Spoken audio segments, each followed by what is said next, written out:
Greetings, sports fans, and welcome to another edition of NDB Media's Sports Talk with the Guys, home of the Monday morning quarterbacks on Saturday. Yes, ladies and gentlemen, hide your kiddies, hide your children.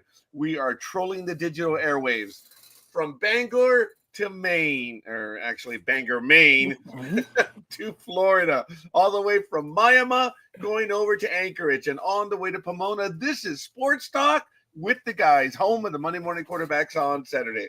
I know it's a little early. I know we're very loud, but it is what it is. It's 0602, and you know what the 06 means? It's, oh my God, it's early. But yes, we are live, and folks, we only have one speed here, and it's crack speed, and we are going and blowing this morning. I'm going to have to change my intro because I'm not having caffeine anymore. This is hot chocolate.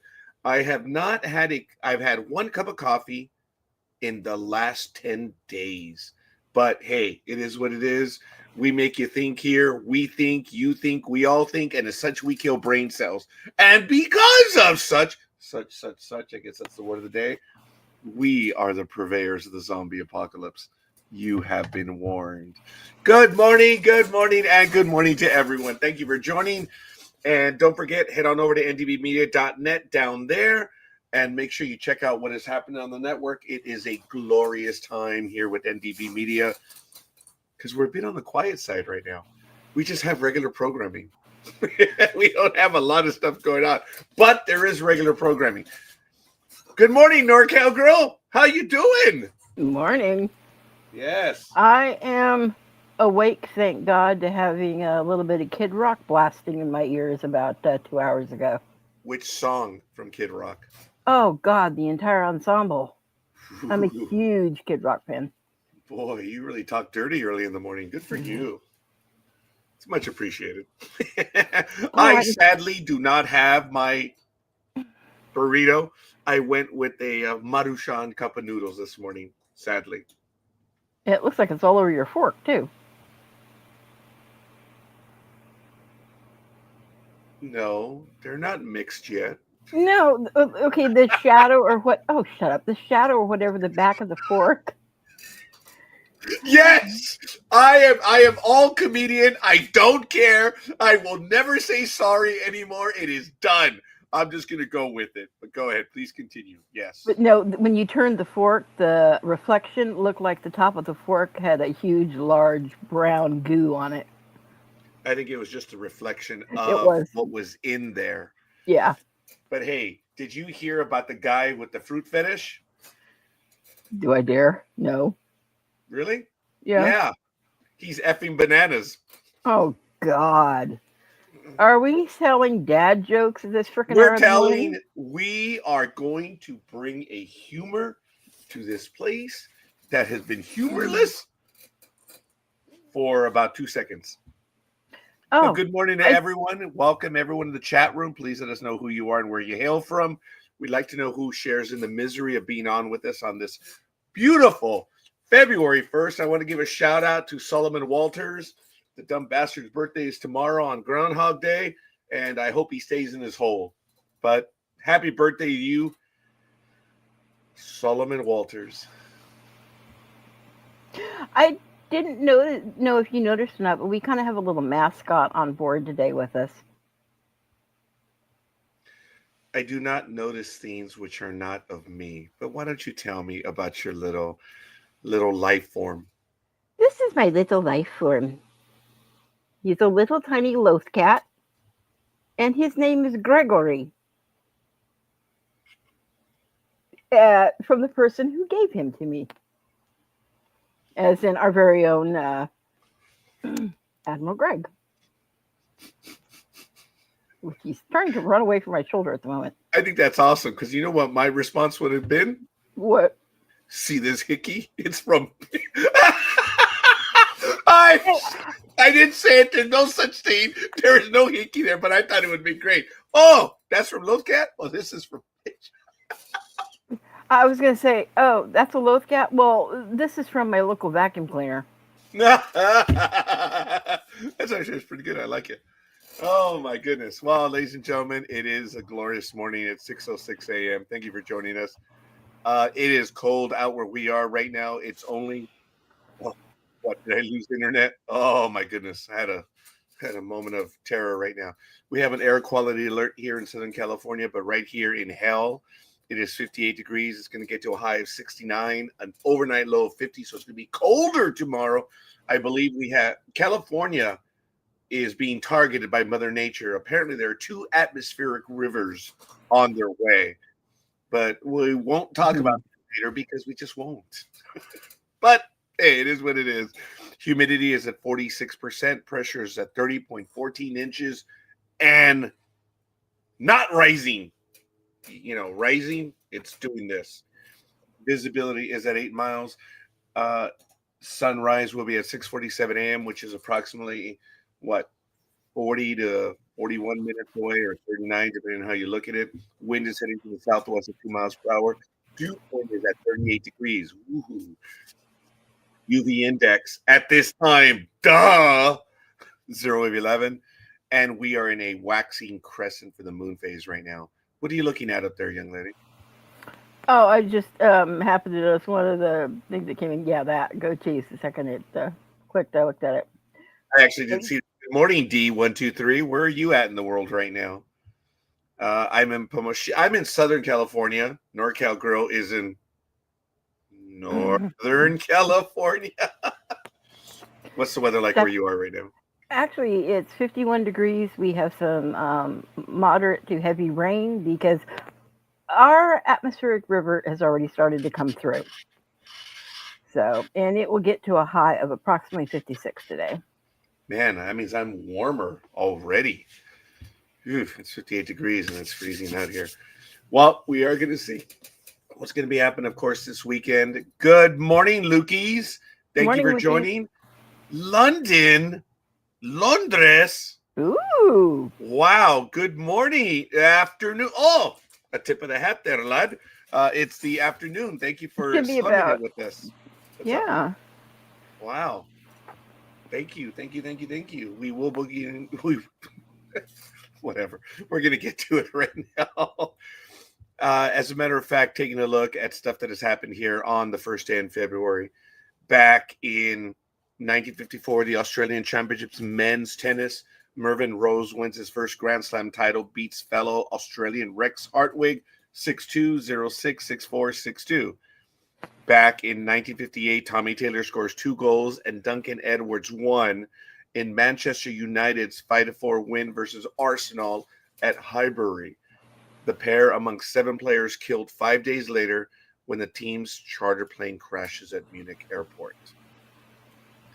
Back in 1965, former world heavyweight boxing champion Floyd Patterson beats Canadian George Chuvalo by unanimous decision in a 12-round non-title clash at New York's Madison Square Garden, The Ring.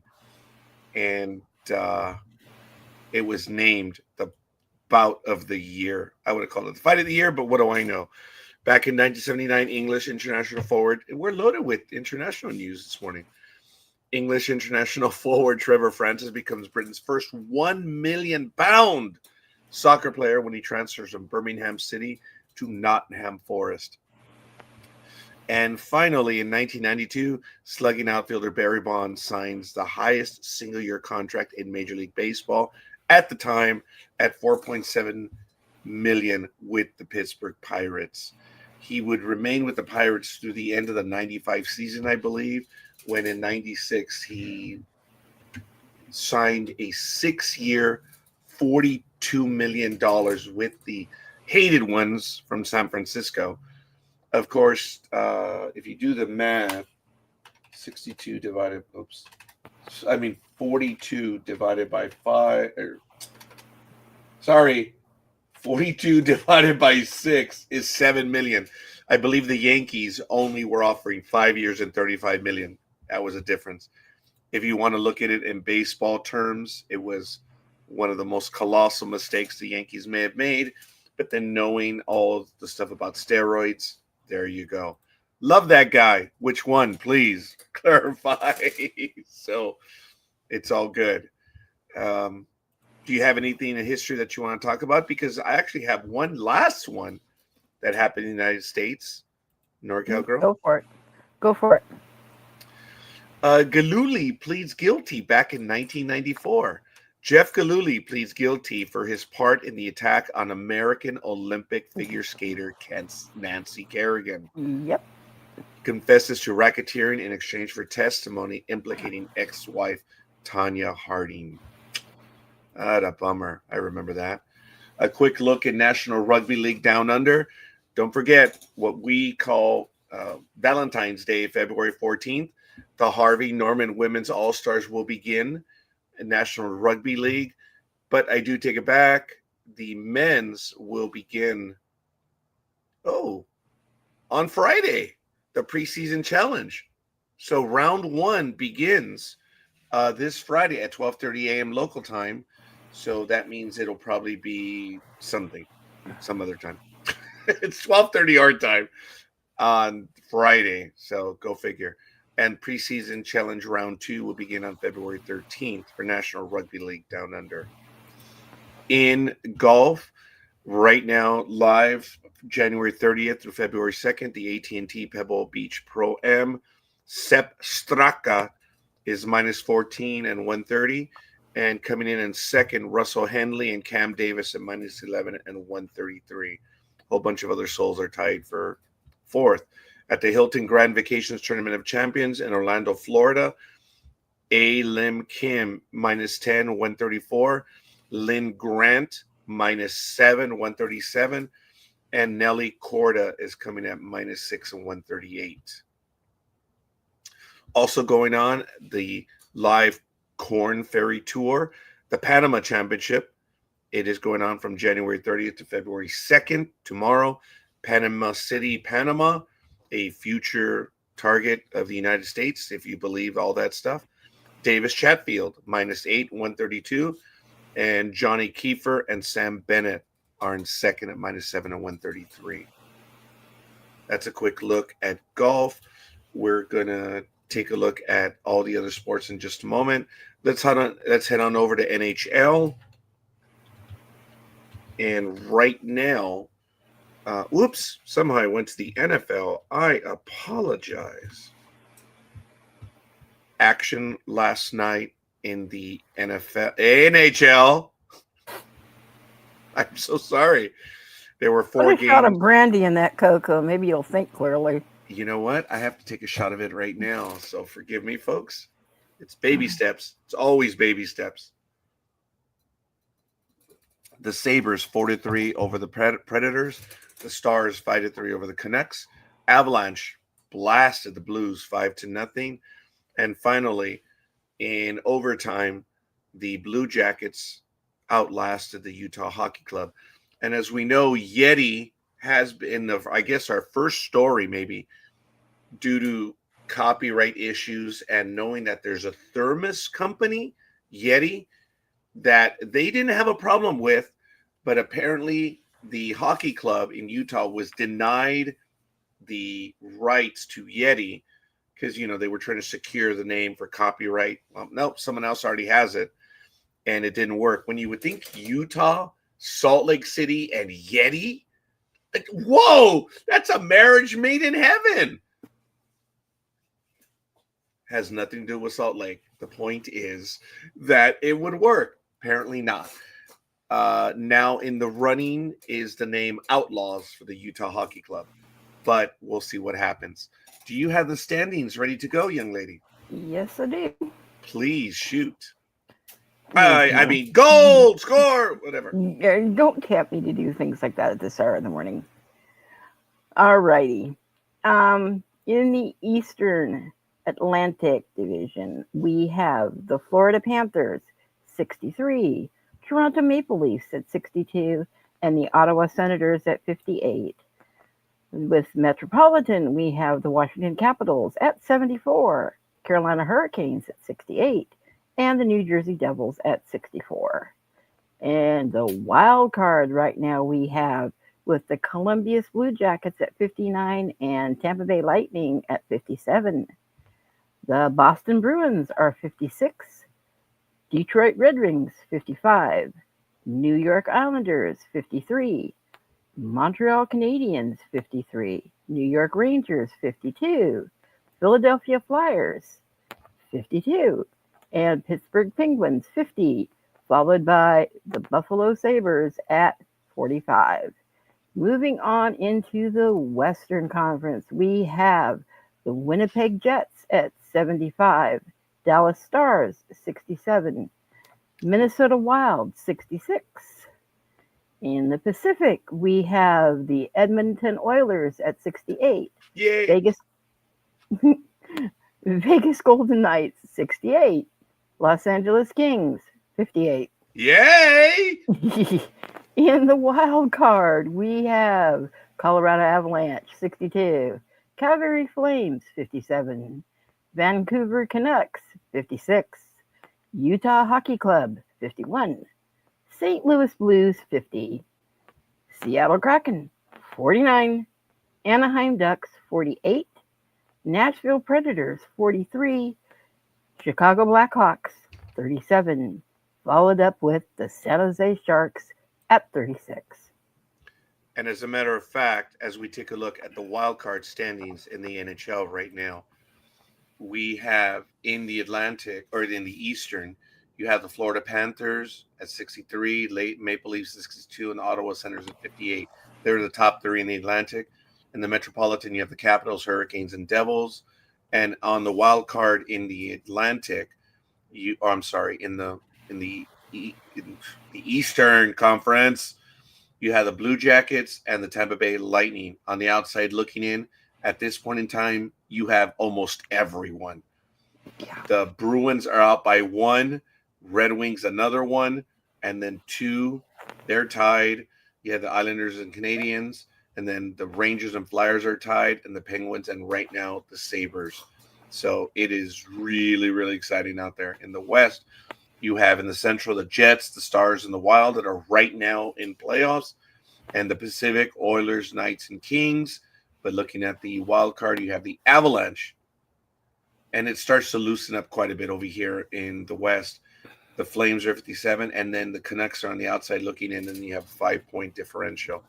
The rest of the pack is, well, you see it right here. So it's not as tight in hockey right now in the West, but in the East, it is incredibly tight right now. So that's a quick look at the NHL right now. Thank you. Just very quickly, IndyCar, first race, 29 days away on March 2nd, the Firestone Grand Prix of St. Petersburg for NTT IndyCar kicks off. You can catch it on Fox, on Live and Sirius. Sorry about that. Then they're going to Long Beach on April 13th. Barber is May 4th. And, of course, Indy is May 10th. Taking a look at NHRA, they start the Amalie Motor Oil NHRA Gator Nationals March 6th through the 9th. The Arizona Nationals are March 21 through 23. And, of course, right here in my backyard, just off by about 10 degrees from my direction right now, the Lucas Oil NHRA Winter Nationals will be right here at the In-N-Out Burger Pomona Drag Strip. And that will be March 27th through the 30th. In Formula One, the season kicks off February 26th to 28th. In testing, it's going to be at Shakir. No, not Australia, and not Shakira. Oh, wait, she's Venezuelan, right? Or Colombian? Colombian, I believe. Colombian, yes. I was eventually going to get there. Of course, round 1 will be Australia. I think that's why I was thinking about Australia. March 14th through the 16th. Then China, Japan, Bahrain, Saudi Arabia, Myanmar, Emilia Romagna. That will be in May, and several other things. NASCAR, the Cookout Clash at Bowman Gary is tomorrow. So check it out. It's at 8 p.m. Eastern Time. You can find it on Fox, MRN, and Sirius XM. And then, of course, we have day 1 of Daytona on Thursday, February 13th. And you have the Duel. Duel 2 will be at Daytona on Thursday. And then you have the Daytona 500, which actually kicks off the season. So that's a quick roundup and look around sports. We're not doing football today. Oh, although I do have a couple of very interesting football news articles that have come out in the last couple of days. Oh, please let us Yes, proceed. two are actually scandals. Which one would you like first? The sex scandal or the Chiefs scandal? Yes. Okay, Put the link in the private chat if you don't mind. they are already there. Hmm. Mm-mm. So, yes, they are. If you put them in before I arrive, they're not there for God, me. you want me to do them again? Woman, understand how this operates. If someone comes in after the fact, they don't have God. access to the private chat, as they don't have access to the chat. You have learned a hard lesson from me this morning. Okay, I will have a question to ask you later because it works for us when we do ours. So, what exactly is different with it is what I want to know.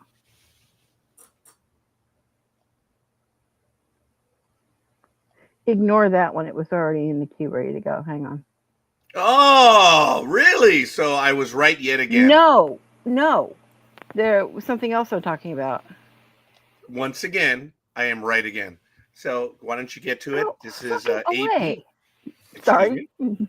Not you. I'm having an issue with I can tell you're having an issue. Just get to it. Mhm. Oh my God, look at who it is. What the hell happened to it? Okay. This is a figure skating story, correct? Yes, it is a figure skating story. It Yes, has to do please. with our plane crash. But reopen the damn thing and it went flying away.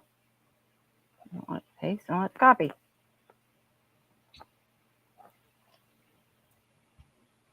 My computer is being like you're thinking this morning.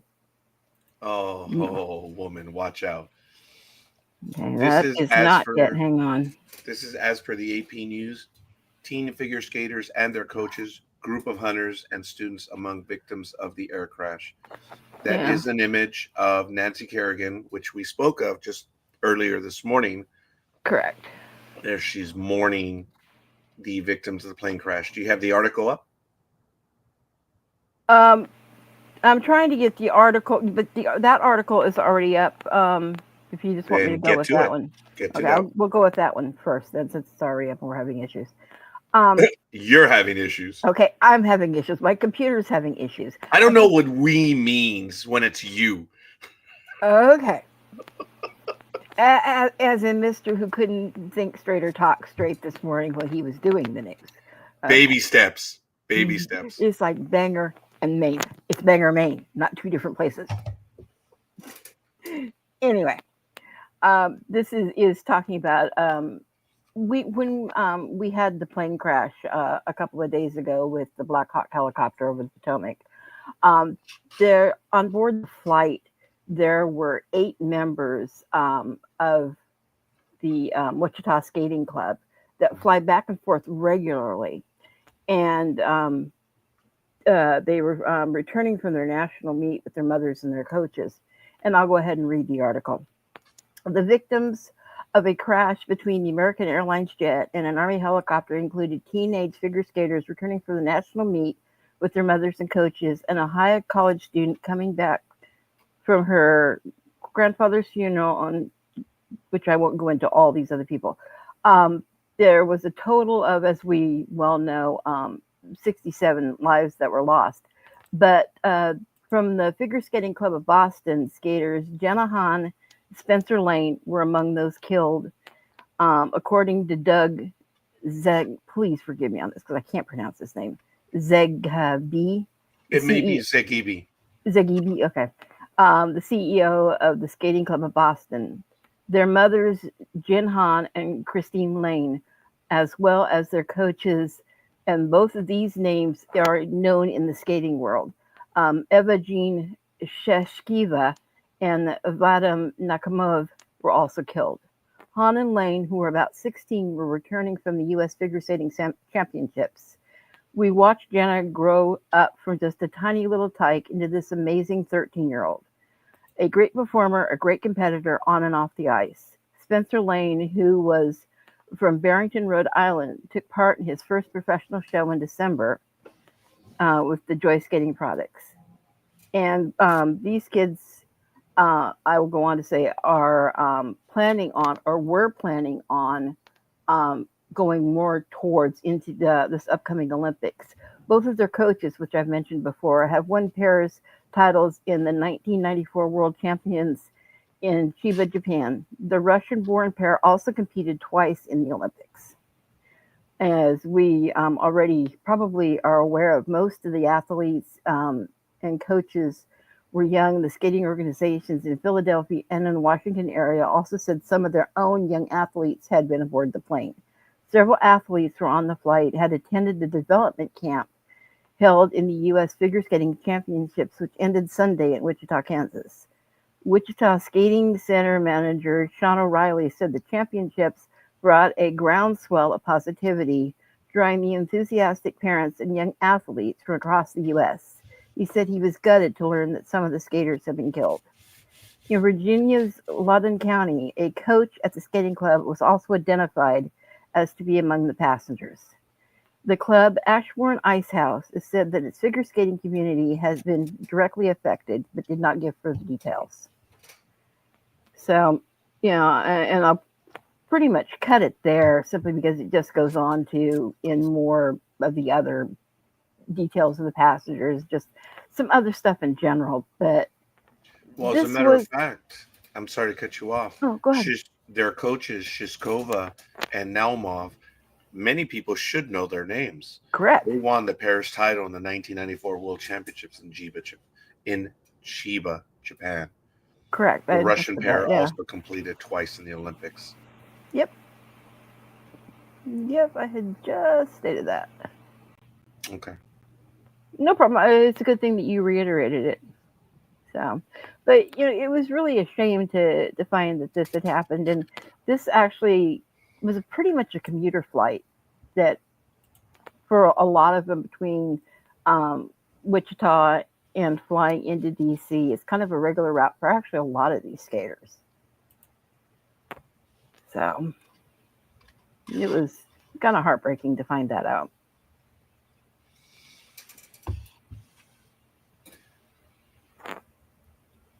Now, as we do know, I believe it was 62 passengers with 4 flight crew, which I believe is a total of 66. No, it was 60 passengers.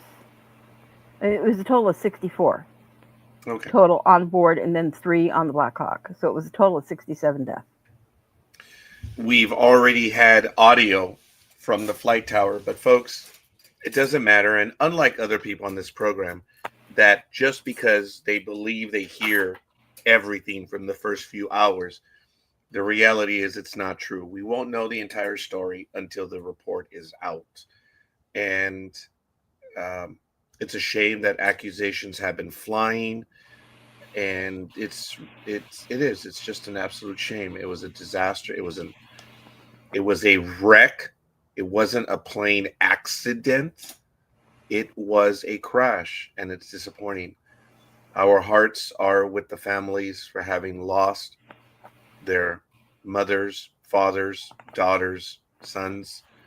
It's absolutely terrible, and it does affect those of us in the sports world who have seen these individuals compete. And it's just a shame to think that we will not be privileged to watch them perform again in the future. It's a shame. Our thoughts are also with the families of the victims of the 3 the families of the 3 soldiers who were aboard the helicopter. So, officials said their remains will be at Air Force Mortuary Affair Operations at Dover Air Force Base in Delaware. That office coordinates the dignified transfer of fallen service members. Of course, the official spoke on condition of anonymity to discuss details not yet announced. No identities of the crew have been released. But the wife of one of the helicopter pilots said on Facebook that her husband, Andrew Eves, of Nobi County, Mississippi, was killed. In a phone call, Carrie Eves confirmed the post was hers. End quote. We ask that you pray for our family and friends and for all the other families that are suffering today. We ask for peace while we grieve. The three soldiers were doing an annual night proficiency training flight. Defense Secretary Pete Hegseth said, adding they were a fairly experienced crew. Officials were notifying relatives of. And that's what we have as of right now officially. We will find out more from the FAA and the NTSB as soon as those reports, and they figure that the reports from the black box will be out in about 30 days. Oh, really? Yeah. I imagine they already recovered the black box from the commuter. Yes, they did. Actually, folks, not every plane carries a black box. That's what people believe, that every plane carries, and they don't. So, but I imagine a commuter flight in the United States would have one of them. Yes, of that size, yes. And did you know that black boxes are not black? Mm-hmm. Yeah, that's a misconception. Everybody, oh, it's a black box. No, it's a very large orange one.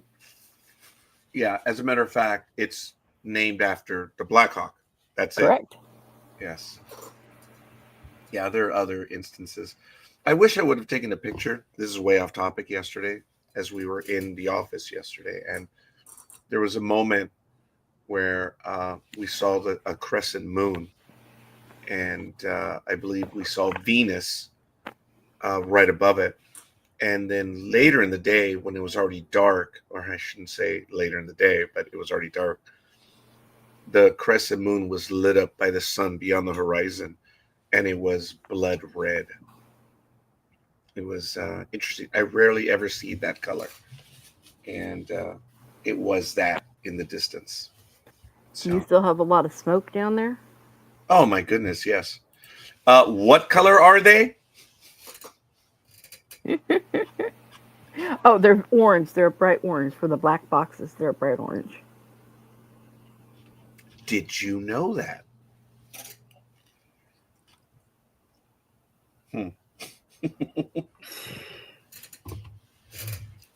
In my mind, that segue was going to work. Apparently, it did not. No, and I'm trying to do like 3 different things at once. I had some sort of, I don't know, a virus glitch or whatever that went through and like posted that same article like 6 times.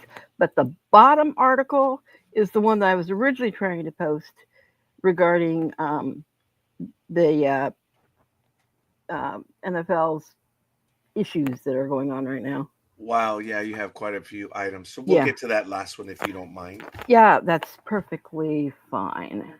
Aw, I'm glad that it's perfectly fine. Oh, I could say something about you, but I won't. You will. Well, I will in private. I'll be nice. Anyway, right now, the NFL right now is calling for a launch investigation into the Christian Benford concussion protocols that happened after the Chiefs-Bills game. And I don't know if you saw it. I saw it. There was a huge head-on-head collision that was just horrible. That the Bills cornerback Christian Bradford had with another player, and they wound up taking him off as usual, into the blue tent for concussion protocols, and they cleared him to come back on the field, and then he had another one, and I'll go ahead and read the article about it. Wait a minute. What? He had another one during the game? Correct. Okay. And they're asking how it happened. Why was he allowed to come back? Oh, for the love of God. So anyway, here's the article. The NFL is urging to investigate the Buffalo Bills' usage of concussion protocol. Bills cornerback Christian Benford suffered a nasty concussion in the first quarter of the AFC Championships after being cleared from the protocol just before the game. Benford was ruled out of the AFC Championship with concussion after colliding headfirst with a teammate during the game. There were just under 3 minutes left in the first quarter when the Chiefs receiver Xavier Worthy took a handoff for the 8-yard gain. As he rushed the sideline, Benford and safety Damar Hamlin both lunged for the tackle but ended up hitting heads. And like I said, this hit was nasty. It freaked me a little bit because you could hear it almost across the field. Benford attempted to re-enter the game after taking the hit, but was stopped by his teammate, Russell Douglas. Buffalo's medical staff eventually examined him and determined he had suffered a concussion. Benford sustained another concussion at the end of the Bills' divisional round win over the Baltimore Ravens. However, he cleared the protocol just in time for the game on Sunday, and it has come into question how he was cleared of the protocol and play in the AFC Championships. On Friday, the Bills listed Benford as out of practice with a personal issue, meaning that he wouldn't be listed as having a concussion for the third straight day. He was cleared by the NFL just 3 hours before the game started and faced additional pressure to be available due to the injury to Taylor Rapp. The fact was that he was so easily injured again has fans wondering if Benford was actually healthy enough to play. NFL fans have started to speak out about these questions. The Bills needed to be investigated for what they did to Christian Benford. It's absolutely criminal, one fan said. He was clearly still concussed. Bad look for the league and shame on the Bills, another fan had stated. Still think if a player gets a concussion, they should miss a minimum of 1 game, third fan says. Christian Benford suffered the concussion last week and returned to play without missing time. Doesn't seem like it's proper protocol, a fourth fan says, and he shouldn't have been cleared, a fifth one says. Bradford was drafted in 2022 and has served as one of the Bills' top defenders for the last 2 seasons. He has 5 career interceptions, 4 center forced fumbles, and Benford was also recorded his first sack during the season. Okay. Was the individual in violation of the NFL protocol? That's the question. Correct. Because if all these fans are saying should, why, look, they don't necessarily know. It doesn't mean anything. And the illiteracy and jackassity of these comments. Well, if this happened, well, should have. Okay, these are genuine. Actually, these should be listeners of Sports Talk with the Guys. These are Monday morning quarterbacks. In effect, these really are. And I'm sorry that I take such a dim view, but just because you say you think it's such doesn't mean that you even understand the protocol. The question is, did the NFL violate its own protocol? And if it did, then this becomes a labor issue. And then labor man comes into play, and that's me in another persona. It is a workplace issue, which if it's a contractual issue, oh my goodness, there's lots of money involved. Lots of money. If you have an agreed upon practice and it was violated, then so be it. And guys, look, I don't know what it is right now, but I hear a lot of shoulda, coulda, whatever. And, if he was cleared through the protocol, which I believe the article said, then I don't understand what the issue is. But I do not pretend to be an expert on the NFL protocol. And like I said, if there's a violation, hopefully the individual's life is not at risk, but there will be a money payout. If there is a violation, there's a money payout. If there isn't, did the Bills lose the game? That one, I believe they did. Yeah. And then you have fans crying about it. Do you know, I've got to tell you, folks, that one of the things that I've been reading on the internet as of late is I love how people say that there's an uproar, an upswell, and the internet is angry. 1 and 0. A 1 and a 0. How does a 1 and a 0 get angry? You're talking about the internet. You're talking about Twitter. Folks, it's all fake. I mean, you're talking about people posting things and you don't know who they are. You don't know what they are. And they're just throwing stuff out there. In this article, it angers me that people say, well, it should be this, it should be that. It doesn't matter what it should be. How is it? And I grow tired of listening to these individuals. And it's just, Christian Benford from the article. Go ahead. So I agree with you with 90% of what you're saying, but there are certain things looking at it, it almost seems like there were runarounds that were done. Oh my goodness! The NFL doing an end run? Exactly. No, so I do think that they will actually, Liz, it's not an end run. It's student body left.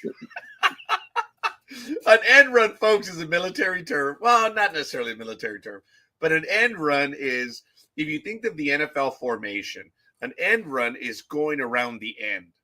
Literally, it's just going around. And you guys know the joke is student body left, right? Or student body right. It's the NFL, the No Fun League, doing an end run around its own rules. Wow.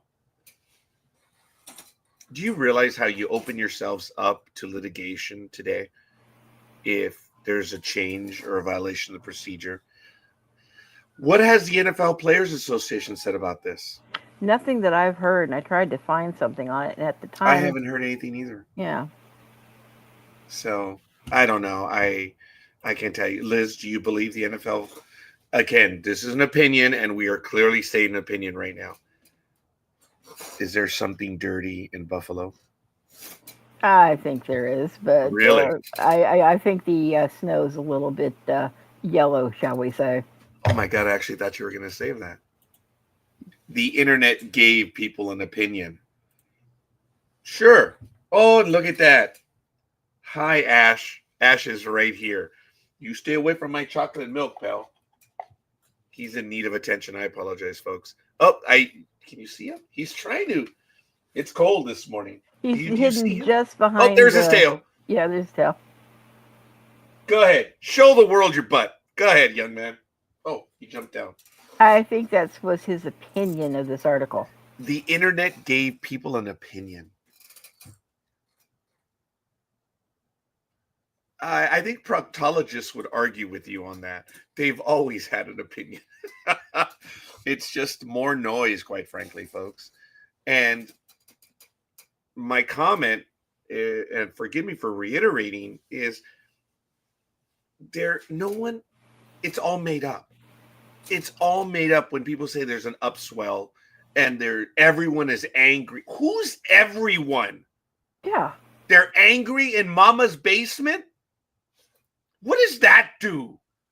Maybe cuts down on mama's heating bill? That's about it? I mean, seriously, when the internet says it's angry, who gives a F? I mean, really, you're in mama's basement. And it's just amusing to me. So when this article mentions all these different fans saying that they're agitated and angry because the NFL may have violated, what, where? Seriously, where's the uproar? Where's the upswell? Where's the NFL Players Association? Well, at least right now they're, I think, probably doing enough of the pressure that they will bow to an investigation. I honestly think they'll do that. Well, I'm sorry. What was that? Bow to the pressure? What pressure? A bunch of posts on the internet? No, because it makes them look good that they're doing this quote-unquote investigation. It makes them look better. That there's a possible chicanery in the NFL. Oh, I've been waiting to use that word for a while. I have not had a chance to use that word. Oh my God. That is the first time.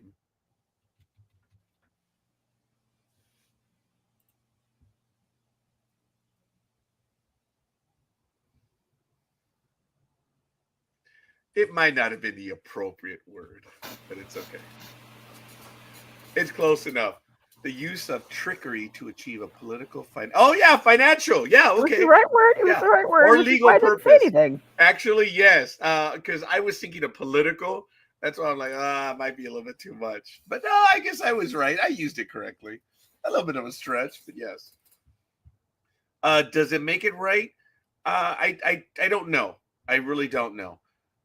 Look, if there is a violation and there is a lot of noise about this, someone's going to respond somewhere somehow, and that will pretty much be it. The reality is, folks, you have to make noise. But when I read stories like this, it looks like it's fans from the losing side really just complaining.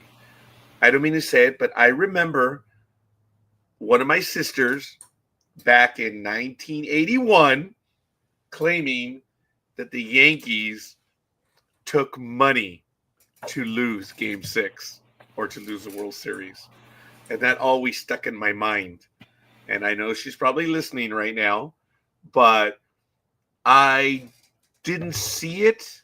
I have seen teams get beat. Okay, and I know I'm off topic on this, and I'll return to it, but What's new? I just remember that, I didn't believe it really happened. And you have to look at what's going on right now in the NFL. And I guess that's my point, is that you have to find the motive. Is there a motive? The Bills needed that player, didn't they? Very much. So, okay, what is going to be done about it? Is it just the losing team or the fans crying? What has the team itself done? Now, is the team guilty because they put this player in quickly? It's probably the team. Oh, Elway 7 is awfully quiet. Well, we're still talking football, so I don't understand the issue. But do you believe the NFL violated the concussion protocol? I do personally, but I think the NFL And what fucks is the around with a lot NFL of concussion protocol? stuff. No, I'm not trying to be a total a-hole, but what is you yeah, believe that they violated the protocol? What is the protocol? protocol? Yeah. I don't think we even truly know all of the ins and outs of it. It's on the internet. No, but but we have seen parts of it, but I don't think everything is there. This is from the NFL Player Health and Safety website. I'm being a total a-hole to you right now, because everything you say, I'm like, oh no, it's there. Oh well, oh no, it's there. There are specific protocols right here, folks. So it's interesting. I guess we'll have to be able to discuss it, but there are player receives impact. Okay, concussion game day checklist. Player receives impact to the head, and player exhibits or reports symptoms or signs suggestive of a concussion, or what we used to call a stinger. Okay. Players immediately removed to sideline or stabilized on field as needed. You do a sideline survey. If normal, sideline survey and benign video, player may return to play. If no, the medical terms, which Yeah. What is LOC? Is that lack of contact? No, it's level of consciousness. Level of consciousness. Ataxia. Ooh, I remember that. Please, if you don't mind, would you explain what ataxia is? Ataxia can be difficulty breathing, different visual differentials. It can be a vast amount of different things, all related into one thing. Okay, confusion. What is, I know the word, but medical term, confusion. And it's great having you on as a medical individual. You really are more qualified than most of us. Well, if it comes to confusion, I would just say, look at you every morning and people will understand. But confusion is, okay, you're a little off on exactly where you are, how to pronounce things, what date it is. I'm not making fun of you at this point, but it's basically it. What exactly happened? Well, I'm not exactly sure. It's a little fuzzy, that kind of thing. When people will come back at the hour and look at 6:50 to 6:51 a.m., you will see looks that could kill. I invite you to come back and take a look later. So, amnesia, duh. What was your name? Okay. If observed at any point, there's no return to play. Okay.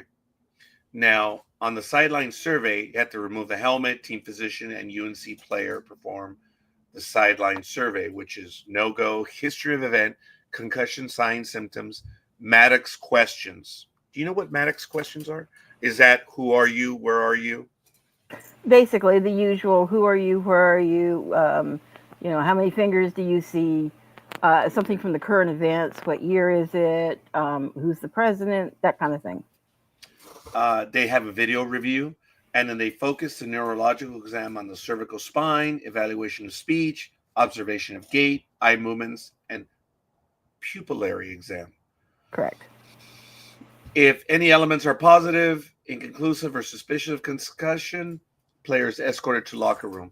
And then they have the locker room exam, team physician, UNC ATC, or if a normal assessment, player may return to play. Team physician, complete NFL scan, complete neurological exam. If abnormal, no return to play.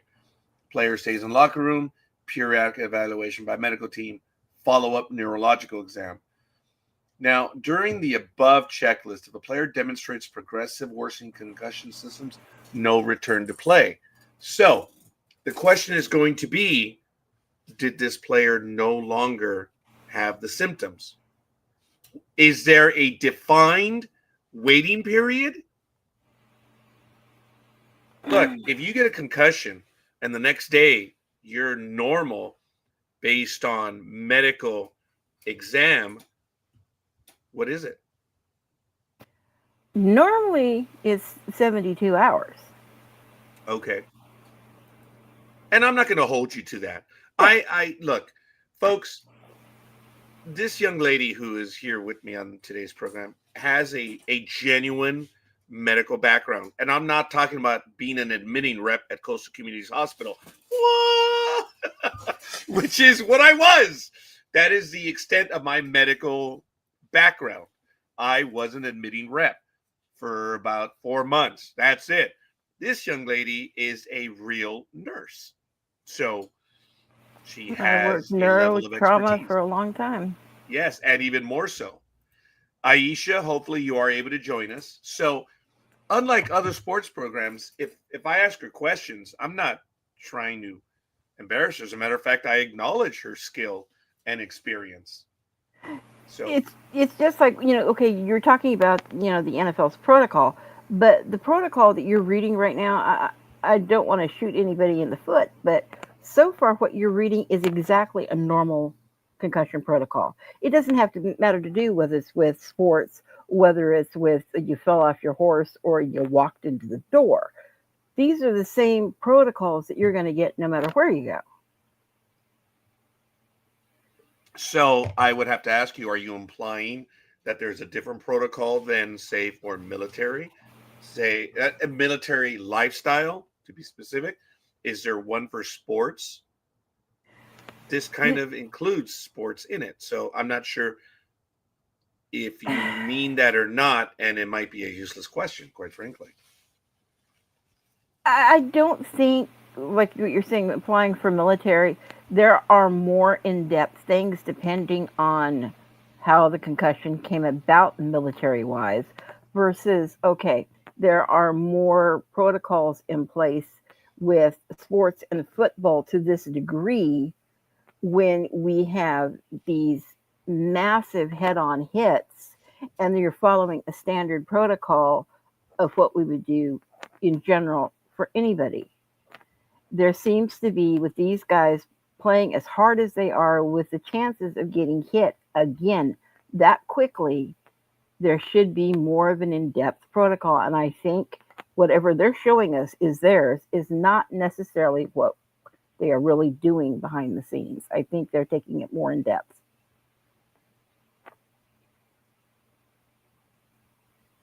NFL Players Association concussion date checklist. Lukey's asked the question, isn't the concussion protocol a safety net to prevent CTE? That is one of the reasons. Correct. Another reason is, and I forget the term, but it is the decline in players one of the famous players is the Chicago Bears quarterback. I forget from the 1985 winning team. If you see him today, he is not the individual that he was, and he is what, in his 50s or 60s, and he's not all there. Yeah. And it's obvious it's because of the big hit. The joke that we had on these the playground or the athletic field was he's been hit one too many times.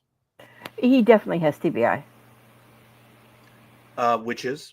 Traumatic brain injury. Sorry. Okay.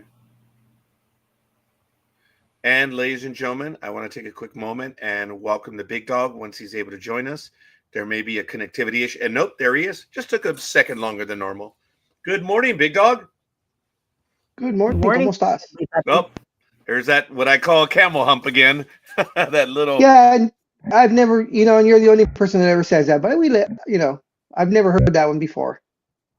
But all right, there you go. Trust me. Well, it should be gone now. I'm the only person or not, I've always said that's the best way I can describe it. It sounds like that to me. So anyway, excellent. Thank you. Thank you for joining us, big dog. And you are well this morning, I suppose? I'm alive. Okay. I guess that qualifies for most of us, right? That was to you, big dog. So I'm sorry? I blew you a kiss. I said that was to you. Oh. Got it. You good. Put down there too. Anyways. Sorry about that. So you saying that he has traumatic brain injury. TBI? Correct. Okay. So to answer your question, Rose, it's not only that, but it's to prevent these players, not unlike the Bears quarterback right now. And there are others that they're not what you would expect them to be when they're older. And these are players in their 40s, 50s, and now 60s. So there are other things to it.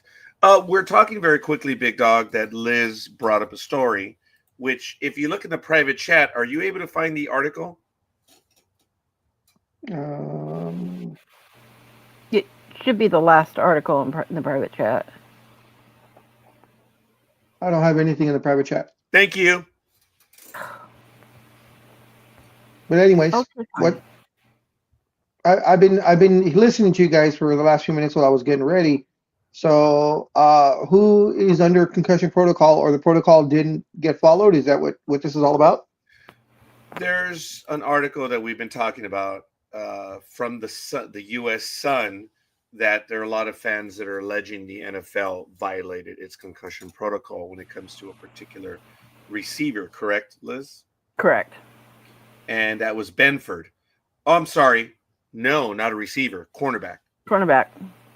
Christian Benford suffered another concussion on this past Sunday's game, where I believe he had one the week before. And there is no official commentary from the NFL, the Players Association, players, or any other players. But fans are basically saying that while he should not have been playing. It's too early. And Liz stated in the article that the player was cleared to play within the last 3 hours before game time. So that's what we're discussing at this point. And the day before, instead of being put on the protocol list, he was put out for personal reasons, not injury. Okay. My goodness, big dog. Might there be a conspiracy in the NFL? No, I just don't think that their protocols are as strict as like Liz was saying about in the military and other places. They probably just have the basics, and as long as you pass that, you're okay. I mean, I'm pretty sure they asked the quarterback too, or they asked the player, excuse me, after they've given their answers to whatever questions that they're given, and they're, that they've checked them and so on and so forth. And then they ask them, do you want to go back? Of course, the quarterback's going to say yes, or the player's going to say yes. So at one point, if they pass all the protocols, they're not showing any signs of a concussion. They're not showing any, wooziness, or they can't stand up straight or any of that kind of stuff. At what point do you say, well, no, I don't care if he passed all the tests. I don't care if he's giving all the right answers. I don't care if he can run and do 50 jumping jacks right now. I still don't want him to go in. Lucius, I tend to agree with you. And it's not a meager opinion. You're a real individual, believe it or not.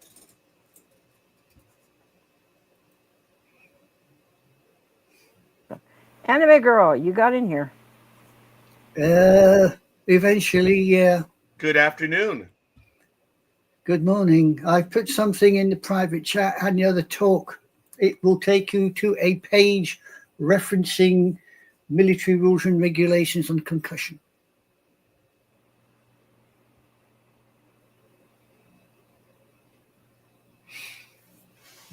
Okie dokie. Artichoke. There's quite a bit to this. Yeah. Mm-hmm. There's So, a hell of a lot to it. Yes. and I will dive into it. I'm certainly not going to go into it right now. And I thank you. This looks like it's from the military website, from the U.S. military. Correcto, Edmundo. I went looking. Now, Deliberately. I thank you for that. But my question would be, Liz, and even to you, Aisha, since you actually did serve, but you served in Her Majesty's military service. But to Liz, is there? I mean, concussion protocol is concussion protocol. A concussion's a concussion. A protocol is in and of itself just what you said. A concussion's a concussion. Is there differences on how they're handled, degrees and stuff? No, right? It's just a concussion. It's a concussion. But it depends on how that concussion was gotten and what other things can proceed into the concussion. Go ahead. If you're in a blast or you are something like an IED goes off with you, that whole thing is not only your brain. Let's put it this way: your brain is encased in a shell, but inside that shell, it can bounce around and move, and that's the whole thing with concussions. Is the brain itself squishes and you get hit on, let's say, the right side. You not only have that hitting on the right side, but you have that professional motion that moves your brain and it smacks against your left side now too. So you have both of that going on as a whole shaking thing. So if you crack that egg, let's just say it's an egg, and you crack it, it's going to be all mixed up. It's not going to be a nice, solid, everything in motion. Things are going to be damaged. There's going to be bruising, swelling, all different sorts of things. And depending on how many times that goes on, whether it's a player or whether it's military, getting these continuous shocks and blasts, or even with certain equipment going off with that huge amount of explosion around you, creates more and more scarring and on-depth damage. So protocols are handled a little differently. And we're just now starting to see the effects of all of that. Okay, clarify what you mean, but we're just starting to see the effects of how we're handling concussions? The protocol? I need you to be specific. Okay. We are just now, within the last, I would say, 15 years, really starting to understand more and more and more with what's going on with traumatic brain injury, and the damage and the long-lasting effects with it, and what can happen, whether it's the onset of other diseases like lead body dementia, Parkinson's, and other things are now becoming part of that we're seeing, even things that have changed people's personalities.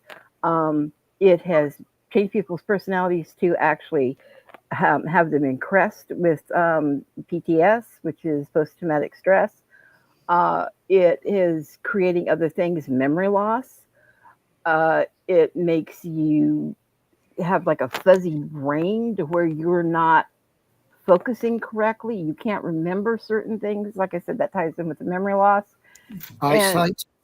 Yeah, and eyesight. I mean, there's an incredible list of different things that go on with it, to the fact of communication, family communications with things with your families, which creates in itself a kind of a snowball effect. You can't communicate with your family, you start to getting into more fights. You start to take that out maybe with self-medication or other things. You lose your family. It's a whole snowball effect. Now, whether this is going back to sports or going into military things, with the military, we are seeing it now more and more, to the effects of it long term are what these injuries are becoming. Whereas before it was just like, oh, well, okay. So, you were out there, you busted in a few doors, nothing really serious happened. You came home. As far as that goes, you're fine. You're in one piece, but you're Dude, not. you had your bell rung. Shake it off. Get up. Exactly. Yeah, Yeah. it's a case of there was a couple of cases over here where it was a case of they turned around and said, basically, man up. You Yeah. signed a bit of paper. Nobody made you. It's not our fault that your vehicle run over an IED. Whoa, wait a minute. So, Whoa, anime girl, what did you say right there? Where man up, sign a piece of paper, and go on? Yeah, you know, it's a case of they will turn around and say, man up. You personally signed a piece of paper to join the military. Oh. Nobody forced you to sign that bit of paper. It's not the military's fault that you are in a combat situation where your vehicle ran over an IED, and now that your brain is a piece of mush running around your head, get up and carry on. It happened. It's only since places like Afghan and Iraq and the people coming back from there and the military suddenly having to step back and see these head injuries that they're now having to redevelop their protocols to handle it. Because you can be in a situation where something happens, you get a blow to the head for whatever reason. It may not be immediately obvious that there is a problem. It may start to affect you weeks, months, sometimes years later. It could be days down the line. But there is, you have to be aware that the minute you have a blow to the head, okay, it's not immediately obvious there's something wrong, but there's a blow to the head. The brain is a delicate instrument. And you take that instrument, it's like taking a thermometer and sticking it into a shaker. That thermometer is going to be in bits.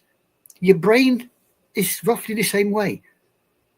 Your brain is going to be in a hell of a lot of problems until you get it settled down and sorted medically. And that is not an easy thing, and it is not a quick, it doesn't work that way. You get a bang in the head today, the doctor sees you tomorrow, and by the following day, you're back into doing whatever it is. No, it doesn't work that way. It can't work that way. I mean, I saw people in recovery centre that I worked in that had head trauma, and some of them were quite serious. But from looking at them, you would never have guessed it. No, you would not have seen that. It would be like looking at any other normal person. It wasn't until they tried to talk or walk or move their arms or think a situation through. Then it became painfully obvious that there was something amiss. But trying to sort it, you're in a minefield. A minefield. Big Dog, do you have any comments that you want to share right now? I understand what you guys are saying. So do you guys feel that maybe if it is determined by medical that X player suffered a concussion, they're just automatically out? Yeah. Or even more so, if they just get hit, if they get a hit to the head, they should just be ruled out for a week. Should that just be automatic? Yeah. Even if they pass all the protocols? Yep. Yes. Because, Yes. like I said, things pop up in a late stage. They're not necessarily immediate. That is true, but what is the I'm going to play devil's advocate on this one. What is the percentage of people that actually have something happen later on when they're showing no symptoms when they get hit? I could not tell you It, that right now. I could look up that research, but I couldn't tell you. I mean, I would feel, and I don't know. I mean, I'm not a I'm not anywhere close to being a medical professional, No, but I feel no. that percentage is kind of low. So, and then on the flip side, of course, and this is the bad part about it, is this is professional sports. You're on TV. You're there. They're there to make money. The league, whatever league it is, whether it's basketball, baseball, football, hockey, they're there to make money. And if their stars are not there, then people tune out. And True. and what of course they're going to say is, well, he passed all the protocols. If he has a headache or shows symptoms 3 days down the line, how are we to know this? And let's say it's 1 out of every 15 players. Do you then say those other 14 players that had absolutely nothing wrong and nothing happened to them after, they're not now partaking in the game that they could be doing something that causes their team to win that particular game? The simple statement is comes to mind is better safe than sorry. Would you sooner True. have your star player playing a week down the line and playing and winning the match, or taking him out for an hour, sticking him back into the match, and then 2 days down the line he's in the hospital and he's out for the season? How are you going to play it? Safe or sorry? Okay, before Big Dog answers that, let me tell you this. There's no tomorrow in sports, Anime Girl. Love it or like it, there's no tomorrow. Especially in the playoffs. That's what I was going to say. It's a playoff situation like this was the Bills championship game where there is no tomorrow if you lose. I'm pretty sure the player and the coach are going to say, if he's an important player, they're going to say, put him in. He passed everything, put him in. I need this guy. This is the guy that can cover such and such a person, or this is the guy that can possibly catch the game-winning touchdown for me. And the player's going to say the same thing. So, I mean, if let's say it's week 5 of the season, oh, okay, I'll keep him out. Yeah, I'll keep him out for 1 or 2 weeks because it's early in the season. But if it's the playoffs where every game counts and it's win or go home, I would probably, as a coach, roll the dice and say, put him in there. Yeah, I mean, soldiers are the same. Soldiers will stand there and say, there's nothing wrong with me. Give me back my weapon and I can carry on. Okay, but folks, that's why we have doctors, though. Someone cleared him to come back if we believe in the NFL protocol. Someone had to clear him. So there's other things that would come into play that if they actually influence the doctor. Okay, let me back up a moment. And I'm sorry, Aisha. I'll go back to you in a moment. Look, and lost my damn train of thought about this. The fans are complaining that he was playing because he had a protocol the game before. He got cleared 3 hours before the game.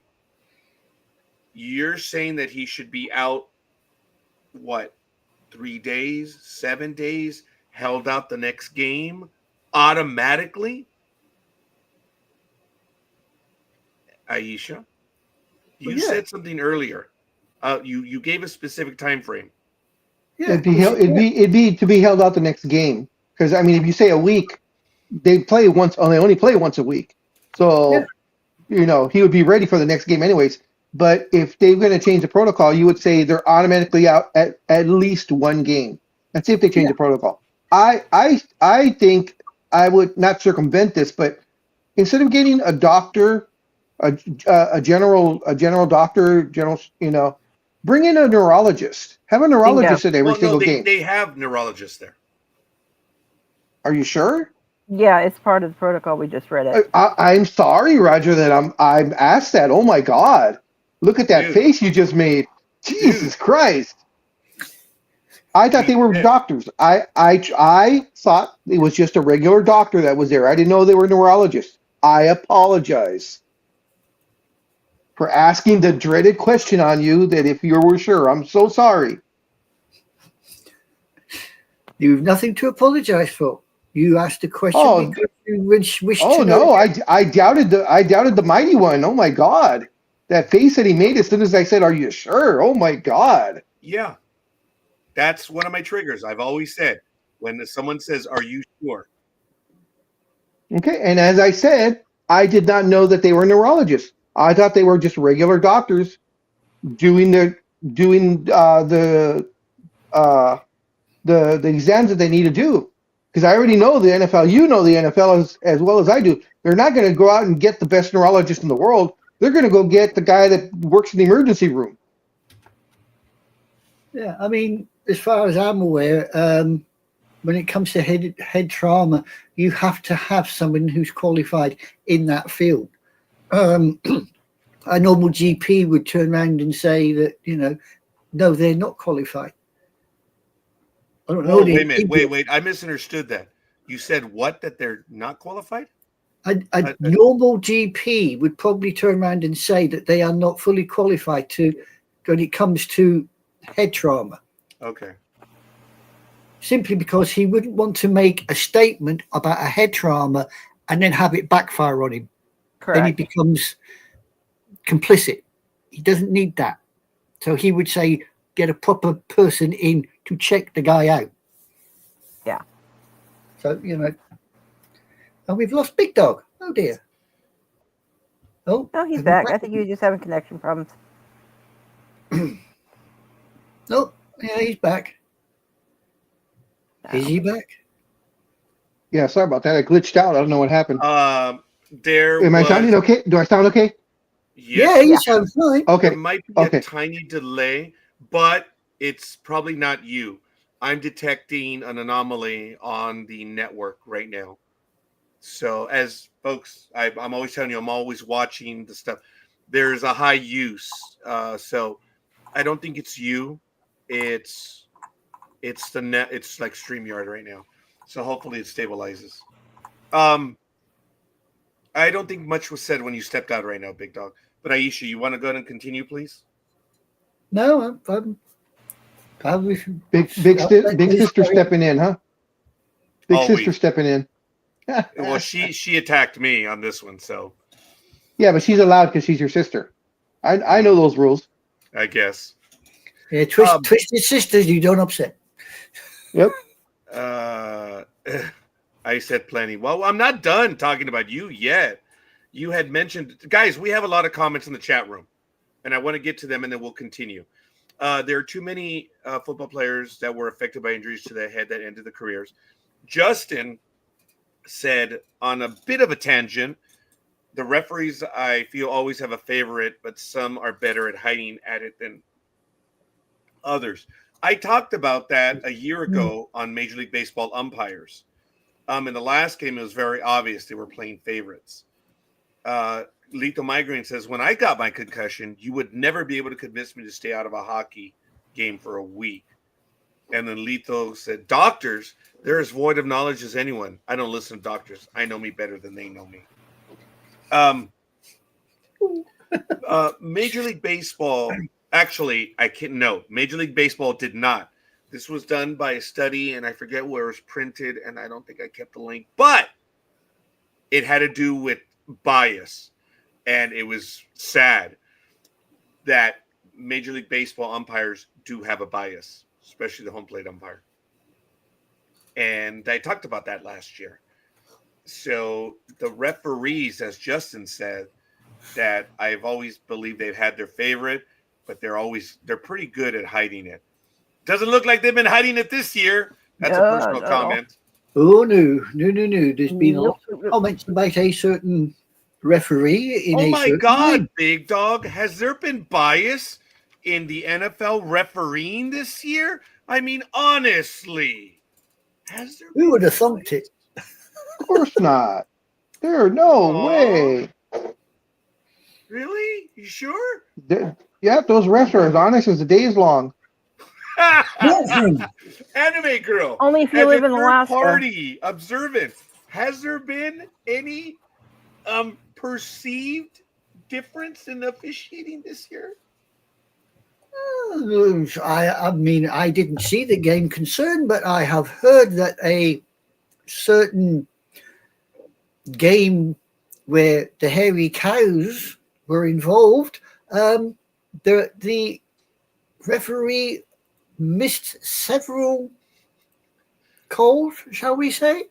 Oh and my he was god. been accused of favoritism.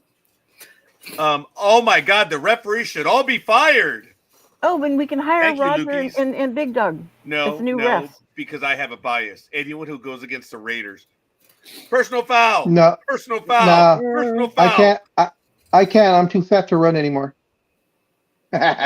You'll be the Okay. center Oh, hump. well, You'll be the center actually, hump. you could just roll me back and forth. You can just roll me back and forth. That's fine. And while everyone is envisioning that right now, Big Dog, you could actually do the line right there for offsides. I was going to say, Big Dog, we could always get you a Segway. You can run up and down on the Segway. Oh, that'll work. I love that. Yeah, I mean, you Course- look like of course a I- dolly. I- I'll of give course- you that. Of course, I'd be the Exactly. one. Oh. I'd be on camera though, because I'd be the one doing donuts in that. Oh, that's Yeah, funny. why do I find that easy to believe? I find that very easy to believe.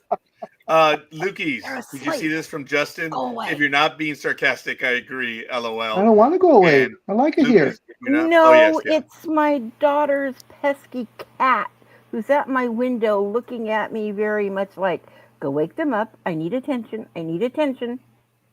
I have the window open sometimes and he'll come up and yell. He snuck in the house one day in the middle of the kitchen and yelled and screamed because he wanted attention. Sounds like one or two hosts around here, but never mind.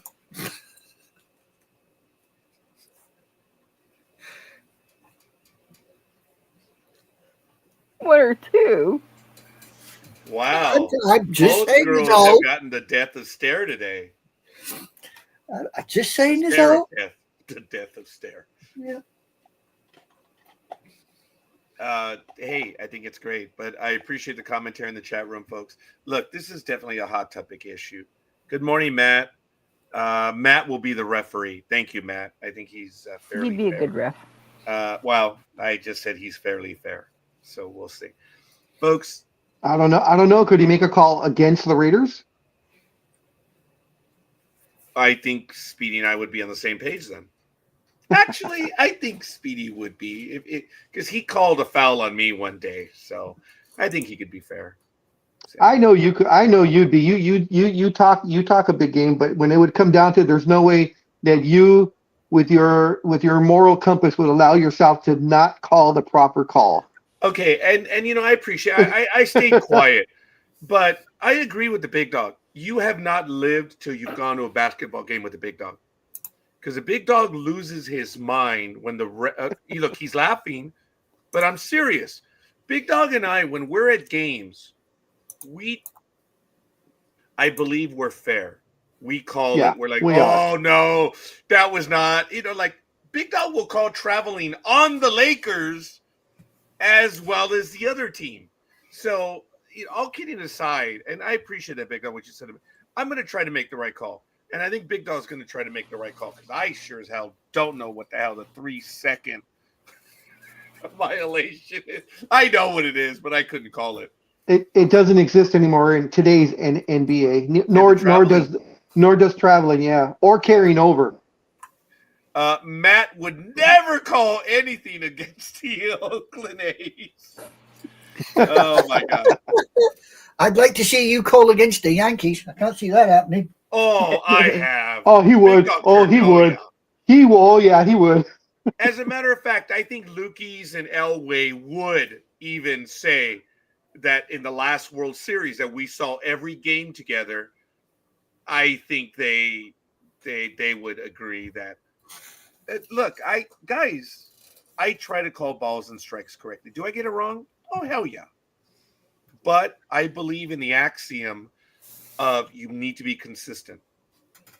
Baseball players know you're going to get calls wrong. They know it. But there are times. Okay. So that explains it then. Angel Hernandez was consistently bad. He was consistent, though. It was just bad. Yeah, I'm just about to mention that myself, big dog. We're on the same boat there. All right. Angel Hernandez was a special player. Angel Hernandez was consistently bad in not being consistent. That's an understatement. Very good, Liz. I like that reaction. She's like, oh, shit, okay, I see the logic in that. Yes. The thing about Angel Hernandez was there was no consistency. And that's what frustrated me. So he was consistent about not being consistent.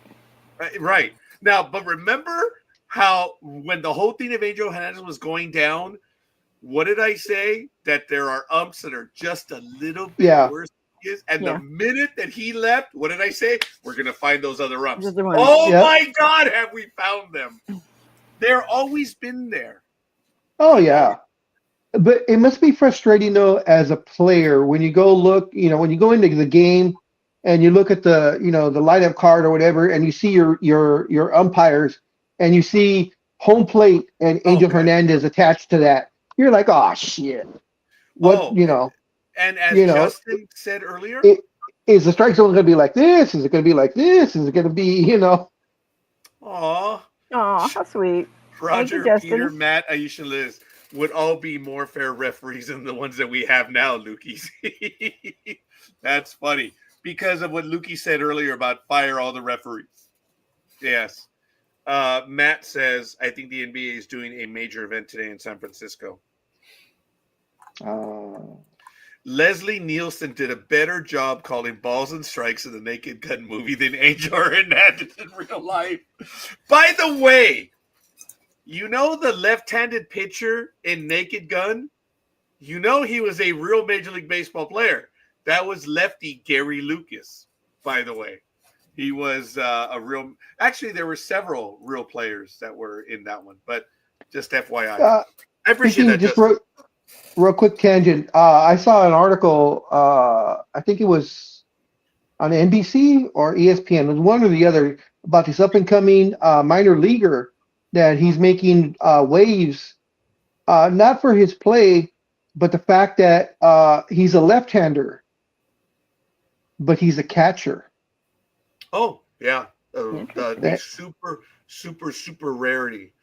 Yeah, and that's exactly what they were saying, that they haven't had a left-handed catcher in they don't know how many years, but this kid's actually good. And it does look odd. It looks like they inverse the video or something. I will tell you that no matter how rare the left-handed catcher is, you will still find more left-handed catchers than competent civil engineers in LA County. except for our engineer, right? Except for him, he's excluded from that. He's excluded. Good, yes. I'm glad you jumped in right away because he is, and he's a very capable guys. You listen to him, he's capable. Jay is a beautiful human being, as he is. Yes, competent. he is. Yes, you guys know it just by listening to him. And of course, he has his second, career as his doing it. I don't know where the hell you got. Well, I know where you got that from, but that is just beyond funny. That is Jason's own fault when his profile picture was of his feet. That was his own fault.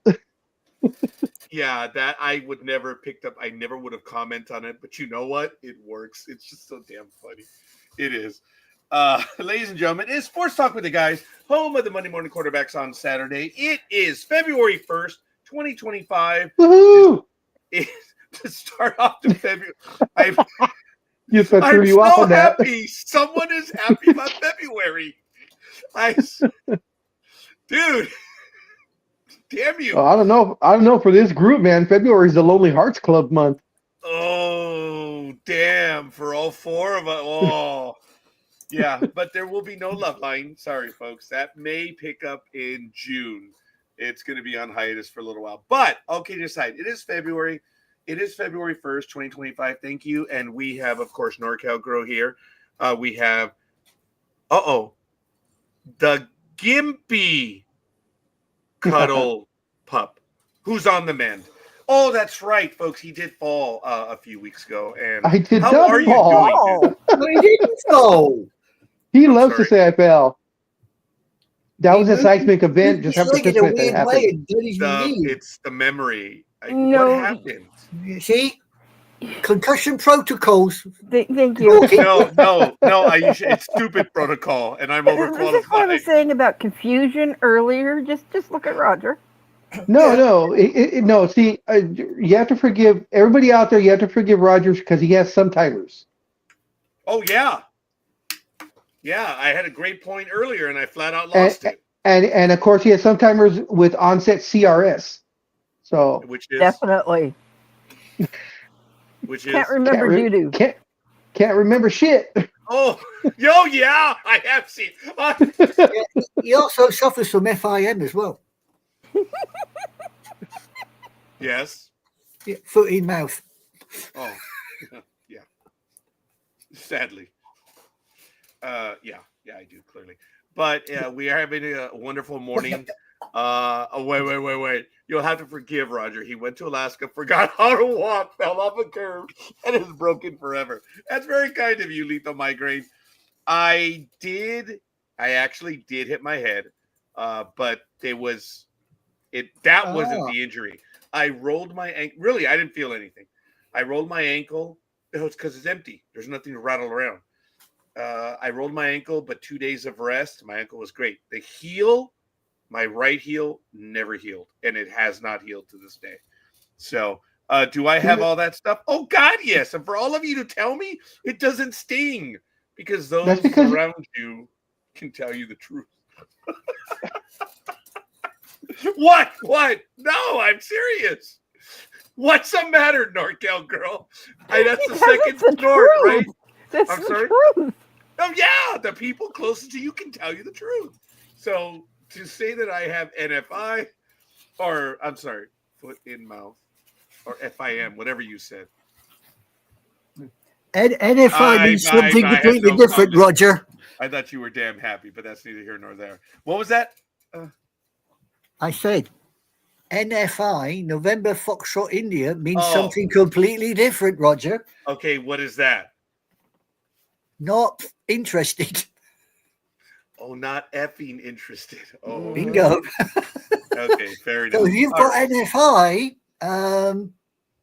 what the hell are you doing here? That's all I can say. I wake up, the alarm goes off. No, the alarm goes off. I wake up and I end up being here, and I'm so excited that everyone is here. Good morning, Liz. Good morning, Big Dog, and good morning, Aisha. So, before we get to anything else, Liz, you already gave us several stories. Aisha, did you have a story that you wanted to get to? I think I did put one in somewhere, didn't I, about your... Oh, you did. Please take us on that one, and then we're going to go over to the Big Dog right after to see if he has. Yeah, something to do with some team called the Raiders. Please go ahead. Las Vegas Raiders hiring of Pete Carroll has Max Crosby pumped up, even more than usual. Excuse me, my throat's gone. The star defensive end. That's what she said. Pardon? That's what she said. Yeah, just I don't look. If I can kick it, I don't stick it in my gob. Believe you me. You know where I'm coming from there. If I can kick it, notice, everyone politely laughed on that one. We were all thinking it through. We're like, yeah. Yeah. Go ahead. Right, as I was saying, the star defensive end, subject of a trade wish casting by fans around the NFL, said on this week's Let's Go podcast with Jim Gray that his mentality matches Carroll's. It's exciting, Crosby said of the Raiders' new coaching hire. I think the number one thing you look at is just energy. We talked about it a few times, competition as well. As a competitor, as somebody who brings energy all the time and lives off that and expects it from others. He goes on various things. What I was trying to ask is, you are both Raiders fans. What do you think about it? Oh, Big Dog, please go for the kill. Oh, actually, he muted himself. I'm No, here. there I'm he just blowing my. I was blowing my nose. I'm sorry. is. Ice You guys already know how I feel about Pete Carroll, so he has a lot to prove for me. He already has 2 strikes against him coming into the team.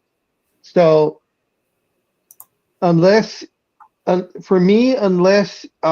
he gets the team unified, I mean truly unified, and the Raiders have a record of at least, and this is for me now, for me to consider it. If they're 9-8, I'll consider it a good year. That's a 5-game turnaround. Yeah, Weren't they won what 4 games this year? Oh, 4. Let me check to make sure.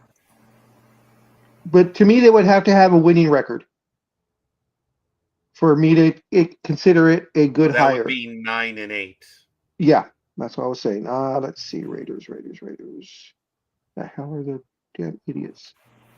Yeah, they only won 4 games, so they would have to more than double their input for this year, for this coming season. Carroll at the helm. Oh. So Lukey says that Elway 7 says anyone who hires Pete Carroll has CTE. Said the Denver Broncos fan. That sounds about right. Look who did do the hiring. I mean, it is Al Davis. Yeah. At least she's son, yeah, so it's right. Yeah. I've got a very deep voice in that other picture of mine. Very deep voice. I know. It's worse than the normal one. God, I've changed. Ugh. Put it away. I've got a gimpy cuddle puddle that's under my. Matt says that I think he'll make a great coach. Matt, I'm questioning your refereeing skills now. You are such a nice person, Matt. Yeah. And folks, such a nice person in the real world means exactly what it means. Not here on Sports Talk with the Guys. There we go. All right. Thank you. Now I fixed it. He fixed it. The Los Angeles Lakers. Matt! Lethal Migraine wants to know.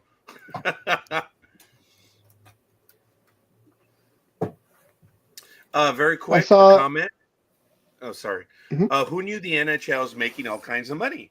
The salary cap is currently $88 million per team. It was supposed to go up to $92 million next year. Instead, it's going to $95.5 million. The following year, up to $104 million. In 27-28, it's $113 million. Yeah, I found the video from Brody Brazil that I was talking about, where he talked about the values of the 4 major the 4 major sports leagues, as well as the ancillary leagues. Yes, that's what I call them, because they are. You have 4 major ones. And the NFL is obviously the monster one when you look at the entire league being on the high level. And Major League Baseball has a problem where you have certain teams that are on the high side, and then a bunch in the middle, and then some way on the far side. NHL, they're all in a good spot.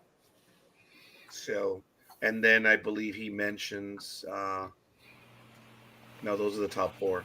He goes into soccer and the others as well. I'll put that video up in a little bit. It's worth taking a look at it, guys. It's very insightful. And he also talks about issues with the different leagues. But yes, the NHL is making money, which is a good thing. He also talks about indoors, the soccer, the WNBA. Yeah, there's some good stuff in that video. What would you consider the number 5 or number 5 league in the U.S.? Would it soccer? Curling. Really? Curling? I was actually thinking for the minute I said, what would be the 5th one? What would be the ancillary league? It would have to be soccer, folks. Oh, actually, no. it would be NASCAR over soccer. Yeah. Okay. Maybe Formula One after that. This is American stuff. Oh, I don't know about Formula One. And then after that, you'd probably get soccer. And the only reason why I'm talking about that is because you look at the number of events they have, how many events, how they're doing. Oh, I'm sorry. I meant Indy. That would be IndyCar, Yeah, it should right? be 80. Right. Formula One. Yeah, you're right, Big Dog. I need Formula to One is clarify that. more European. Formula One is worldly. Yeah. Yes. Yeah. I should have said IndyCar. That one. Okay. Yeah. That was very good. I didn't catch it. I'm like, well, no, it's pretty big. I'm like, oh no, it's IndyCar. So that's the way I would Now- look at it right now. The race in Vegas, is that Indy or is that Formula One? I don't remember. Both, isn't it? That's both, isn't Is it it? They're both? Damn good question. I Well- think it is. well, the one very that they- good what- question. Yeah, the one where they destroy the strip every year. That I know was this- Formula One. That That was was. Okay. F1. Okay, and I know it totally bombed this year Yeah. or this past season, this past November. It totally, it sucked. That's a testament to how Yeah. bad the first one went. Yeah, and it went It's bad. F1. What do you expect? I don't like F1. Garbage. And the amounts that they were charging for the packages was just ridiculous, Oh, I agree. utterly ridiculous. Yeah, well, like I said, that's F1. Aisha, I feel that we meaning me, did you wrong. I know you were trying to say something earlier, and you may have had a comment or the article that you were on. Did you want to No. continue with that one, No. or were we done with that one? Because the thing about Max Crosby and Pete Carroll, when you talked about the very beginning that Matt Crosby is so excited for Pete Carroll because he says it's all about energy. What the hell does a 23-year-old know compared to a 70, 80-year-old? I wouldn't have no idea. I'm not a 70-year-old. Other than I may not be kicking the arse off it, but I'm not 70. I mean, Yeah. other than a 70-something-year-old coach can still get a 22-year-old girl. That's one thing I know. Yeah, you know what? That ends the conversation right there. I mean, the guy might plug his backside into the blooming socket every night. Who could say? Look, when Pete Carroll was coaching, even a few years ago, the guy Rex Ryan is a lot slower than Pete Carroll. So Pete Carroll does have a lot of energy as of a few years ago. Who knows now? Look, Pete Carroll brings a lot of significant baggage. He did USC wrong, and LA fans are not going to forget that. And it's really sad because we talked about this a few weeks ago. Pete Carroll did stuff that a lot of people would not do. Yeah. But at the very end, it wasn't worth it because of what he did to the school after. That's a shame. I mean, it would have been a different story had Pete Carroll stuck around and owned up to what he did, and then still tried to help SC pass all its sanctions.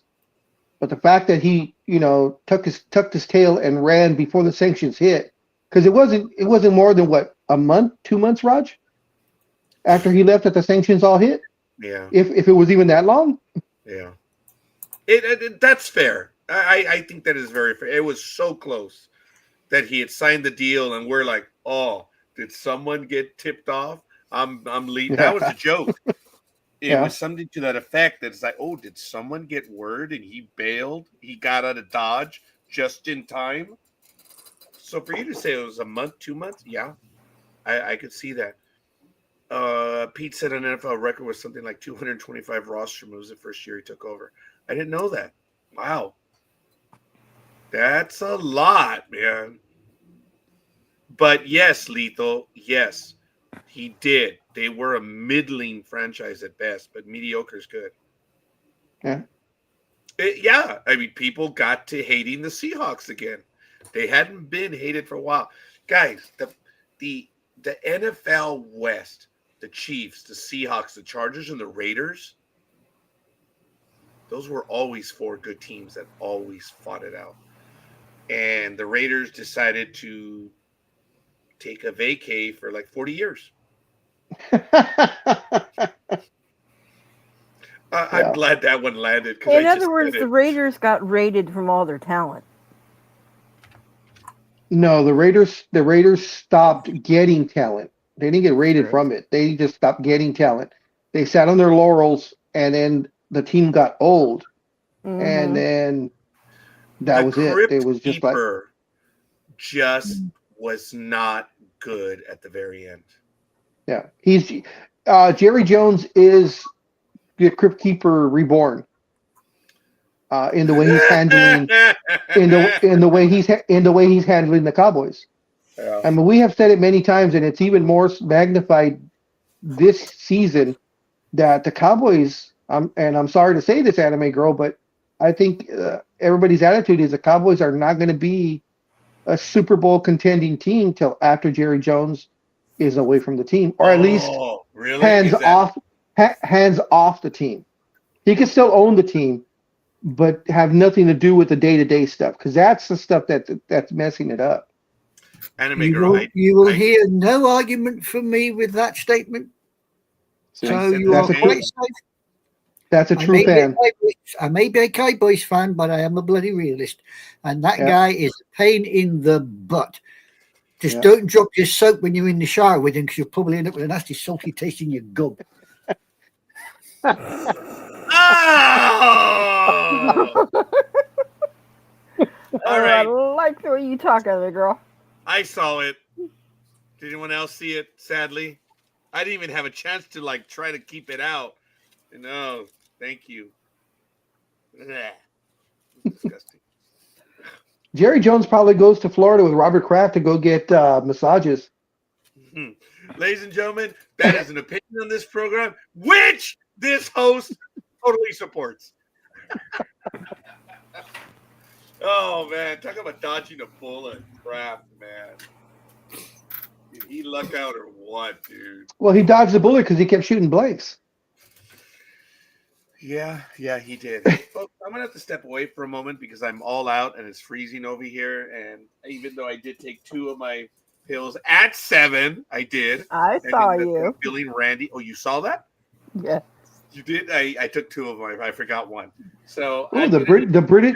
Did you guys catch the British influence in what Scorekeeper was talking about? Said he was feeling randy. Oh, okay. I caught that right away. Damn, I'm having a bad effect on an LA man. Yeah. Oh, I don't know, because before I met you, I use a lot of English phrases, believe it or not. One of them is, I used to love screwing with the engineers when it came time to setting up meetings. I said, will that work within your schedule?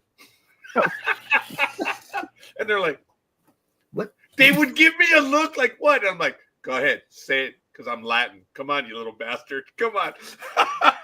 I've always done that one. Time and Tide? God, Big Dog. Yeah, he did. Yes. What did Gig just send us all? Big Dog knows that I've used that when we go to baseball game, or when he picked me up or I pick him up. One of my first phrases, right, Big Dog? Time and Tide. Let's go. Yep. You know, that's a British phrase of a Hey, Scorekeeper, is Jazz Chilson Jr. a good player for you guys? Actually, he's a good player. I don't know if he's been a good Actually, he brought some good elements. He is the third baseman who has now been moved to second base. What is the dirt he is telling? Oh, no. Gig just sent a thing because I guess today's his birthday. He turns 27. Oh, yeah. He was on the Yankees playing third base. Okay. So, yeah, he's a quality fielder, mediocre hitter. Wasn't it funny when he was hitting cleanup? That was hilarious. But, he is. He's not even have glove will travel. He's like, I'm playing. He doesn't even tell coach I'm playing. He's a good player. But I wish he had a bigger bat. Folks, I'm sorry. I apologize. I'll be back in a moment. Big Dog, you have the Con and NorCal Girl. You're the officer of the deck. Mhm. I see. I'll be back. Sorry, guys. Biased against the British. Okay, I get it. I'm not bitter. I'm not bitter. I might be Okay, vicious and guys. vindictive, but I'm All not hands on deck. Let's not let Roger back in here. Let's just keep it to us three. So Yeah, we Oh. could mutiny. He- We could mutiny. Yeah. He must have felt something because he came back. yeah, did you notice that? Yeah. Yeah. Yeah, it disappeared again. So we could mutiny. You know, we could We definitely should. mute him or just hit the button and knock him off the school. Would he go ballistic on that one? Woohoo. Oh, we should. Ooh. Yeah, we should. So Should so we? were the two of you happy with the outcome of the championship games? No, I was. no. Yes, I know. 'Cause you I did call the Bills and Chiefs game. Chiefs? I picked the Bills, but I did say at the time I think that the Chiefs might take it. Yeah. They did, unfortunately. And the Eagles game was just a total destruction of Washington. Oh yeah, no, it was. So Oh fun to my watch. God! I knew the Eagles were going to win, just not by that much. I mean, I they were know. just. They're It looked like they racking it were up playing and the Pee Wee racking it League. up. Oh, I know. I kept Yeah, going. well- Okay, how much higher are they going to go? How many more points are Yeah. they going to get? For The Eagles fans are all hoping that they would play in that, was it Kelly Green jersey? oh yeah. Yeah, well, apparently, even if they wanted to, they can't because the NFL have said it wasn't part of the agreed uniform. So it's a yeah. no-go. It's a no-go. They'll just have to put up with the normal one. It's going to be interesting to see what the Chiefs' plan is against Saquon Barkley, because that man right now. That's what the plan will be. Almost like the plan will be. Run away. Disappear into the big wild blue yonder. You notice how all three of us are actually on stage, but he's not. But Saquon Barkley, What are you- right now. What are you intimating there? Are you intimating something there? No, Congo? Yeah, we all like each other.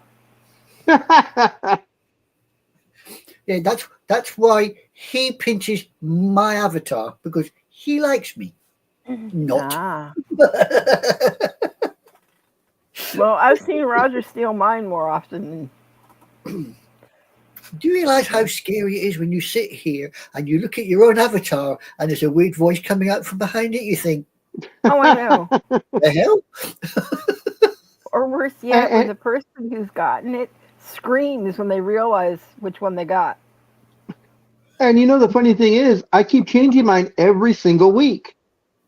And every time I come onto the episode, it's back to whatever it was. This time it was yours. A couple of times it was Anime Girls. A couple of times it was the regular logo host one. And every week I always change it, but for whatever reason it doesn't stay. Yeah, well, I think it's whoever enters the studio last. Wow. If they actually change their avatar, that sort of becomes Okay. for the next person that comes in. That's the avatar. Because when I came on, the default. Okay. yeah, Gotcha. because when I came on, I had Rogers, New York Yankee one, and I thought, what the hell? I had to change it. That's the first thing I do before I come on. I check the avatar so I don't end up with the BDI or something. Yeah, I think that was Anyway. Jamie's. So, anybody read this Troy Aikman thing? He come out with What about did- 5 hours ago. What did No. Troy have to say now? Troy Aikman does not hold back on referees. Apparently, he's having a go about the officiating throughout the NFL playoffs. And he says some controversial calls that benefited Kansas City Chiefs in both divisional rounds and the AFC Championship game. And the one NFL legend isn't exactly thrilled with the current state of officiating in the league. He's having a right little dig at everybody. he's one to talk though. When he was in the NFL, they did their best to protect him because he was one of the faces of the NFL at the time. So he's the one that's why you never hear Brady really saying anything about it because he knows he was protected. Oh yeah. Yeah, Brady's not going to talk bad about the refs because he knows he had it to his advantage. Same thing with Aikman. I don't know what he's talking about. Well, Mr. Aikman has decided to have a right little moan about the referees. All right. Stop talking about Raj now. Yeah. Oh, never mind. He put his mic back on. As a matter of fact, I wanted to say I'm sorry that I gave you peace for the last 4 minutes and I'm yanking it back. Yeah, we can hear your squeaky joints coming back in. You need to WD-40 yourself. Really? Yeah, we heard the door open. You could hear that door open, no problem. Yeah. Sorry. At least we think it was his door, not his joints. Sure. Well, he did just say he was yanking it off, so who knows? There's another term for that, Wow. You said you had that vision that you couldn't get out of your head. Thank you very much. Well, see, that's why he went back. That's why he went back to the kitchen because he had to go get some butter. I totally disagree with you, Big Dog. Troy took a lot of hits. That's why he had to leave because of all the concussions. He's not a wuss like Kermit. Well, and I agree because you can't touch any of the quarterbacks anymore. Troy Aikman, I will say, was from that generation that you hit them and they pop back up again and just keep on going. Now all the quarterbacks have the LeBron James syndrome. Yeah. If you come within 6 to 8 inches of them, they fall down automatically. Oh, I'm sorry. Does that mean they're practicing to join the soccer leagues then? Because most of the soccer players, you've only got to blow on the bloody things. Oh my God! Every single soccer player deserves to be nominated every year at the Oscars because boy, they know how to act. Oh yeah, I agree with you on that one. There are some great actors in the soccer leagues, especially over here in the Premiership. What they should do to all the egregious offenders that fake that squirky word like that. All those guys that fake the injuries or fake the hits, they should send them to Australia and have them play rugby, like two games of rugby. And then send them back. 2 games. Or a game of rugby and a game of American Australian rules football. There you go. That is. Have you watched that? Ever watched that at all, Big Dog? No. I've heard of Australian rules football, but I thought personally, I thought that was just another word for rugby. I thought so too. I think it's just another rule for let's have a punch up in the middle of the field and do it. Okay, I'm willing to acquiesce to that. Yeah, I mean, I watched a game once and I thought, why are there four flagpoles at the end? Each side of this circle, and you think, what's the score? They just pick the ball up and run. Somebody's in the way, run over them. I appreciate that comment right now. He needs protection from what? Okay. I appreciate that he was considered a very good quarterback. The calls about Kermit now, no one talks about as to how good of a quarterback he is anymore. What does that tell you? No one talks about him that way. They dislike him for another reason now. That changed they dislike him for the perceived bias that he's getting on the calls, but I think more so the fact that he's not talked about as a premier quarterback is the fact that he had a bad season. His numbers are not there that they were the last 4 or 5 years. He had I don't know if it was because of injuries. So he's not a future Hall of Famer anymore? Oh no, he's actually he's a, as they say now, he is now a first ballot Hall of Famer when he retires. He's a what? But they say he's a first ballot Hall of Famer. If his career ended right now, Yeah. He would get in.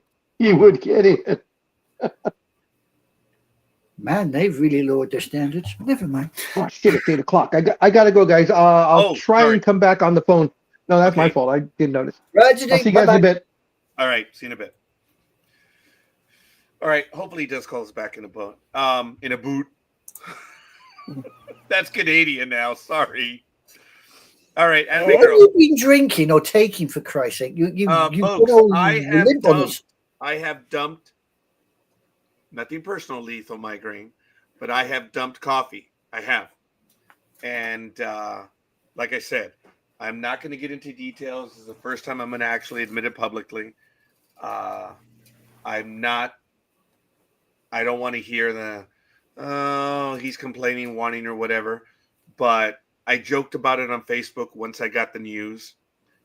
I'm only going to say that I have to change things in my lifestyle.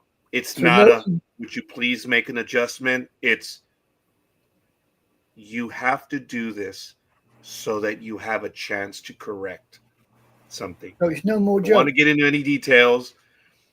It's enough for me that I've dumped.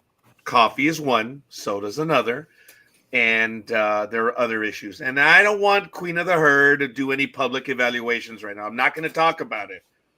Just going to say I am only having chocolate milk. That's it. When does Scorekeeper have chocolate milk? For us?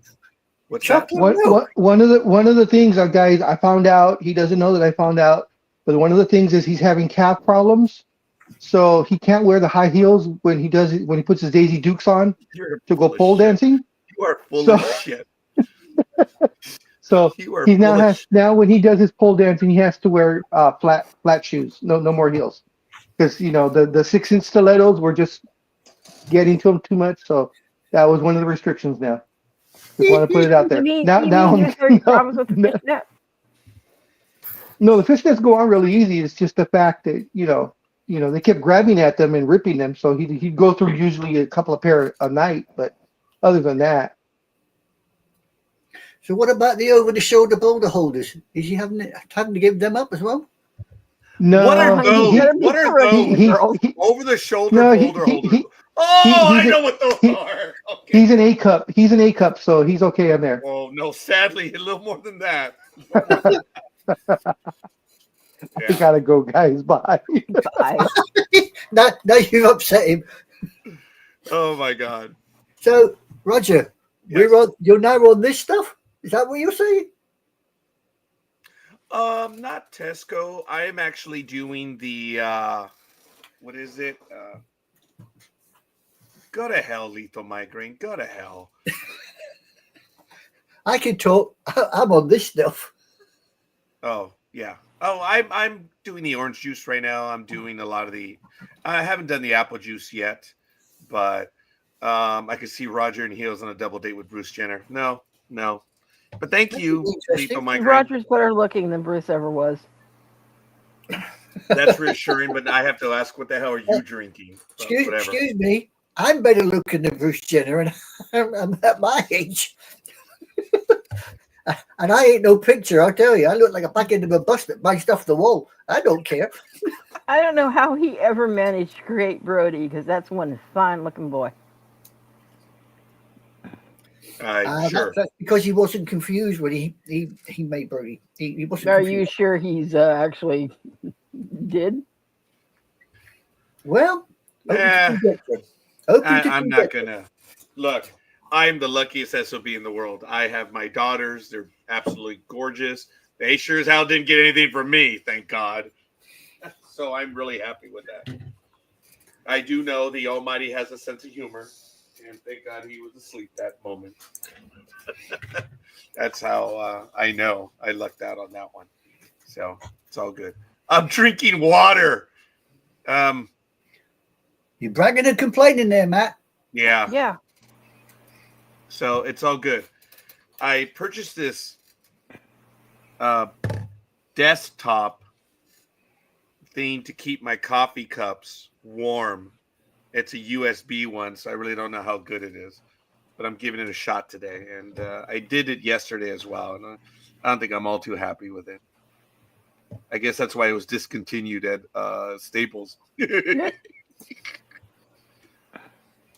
So You have better luck to get like a Stanley Cup or something, and before you put or make the hot chocolate, pour scalding water in it, then put the hot chocolate in after you pour out the scalding water, so it's super, super hot, and it'll keep for hours. I just heat the milk for 2.5 minutes. Okay. But the Stanley Cup is insulated.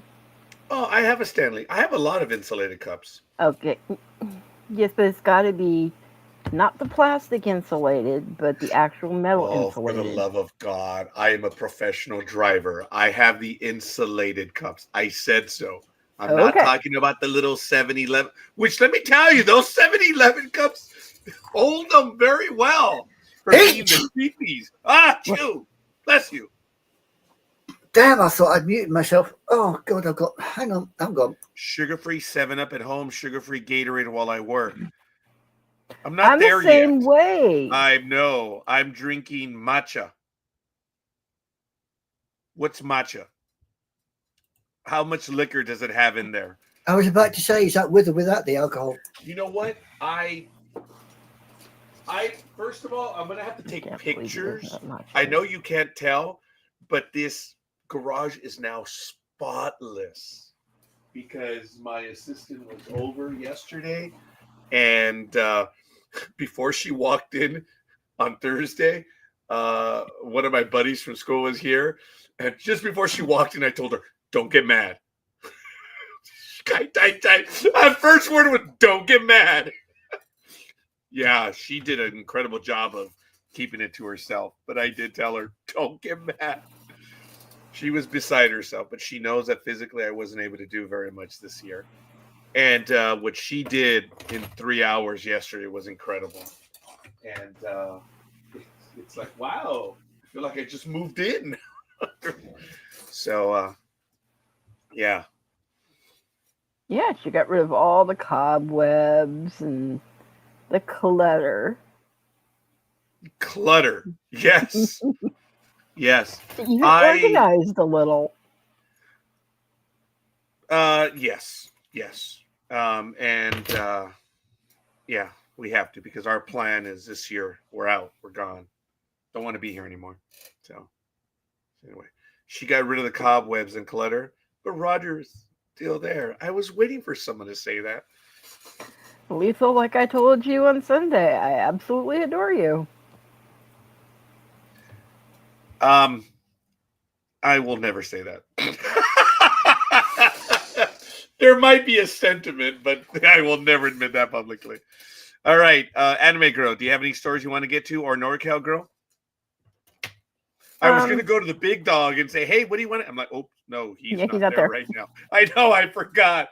So I was going, "Big dog, big dog, big dog, big dog." Yeah, puppy, puppy, puppy. Did I hear my name mentioned a minute ago? What? What did you just say?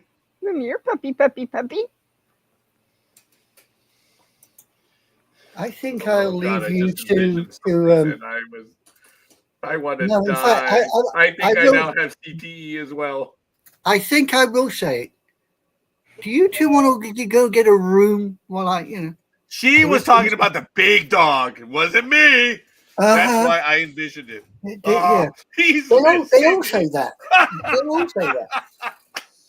Oh my God. That's funny. That is funny. I guess he just can't talk right now. That's why, but he's listening. So, but I would have been a jerk because I'd forgotten that he left. I was like, "Hey, anything? But no. Bronny, so instead of Big Dog, it would have been Bueller. Bronny is earning his money in the G League, but continues to embarrass himself in the Big Boy League. Go Chiefs!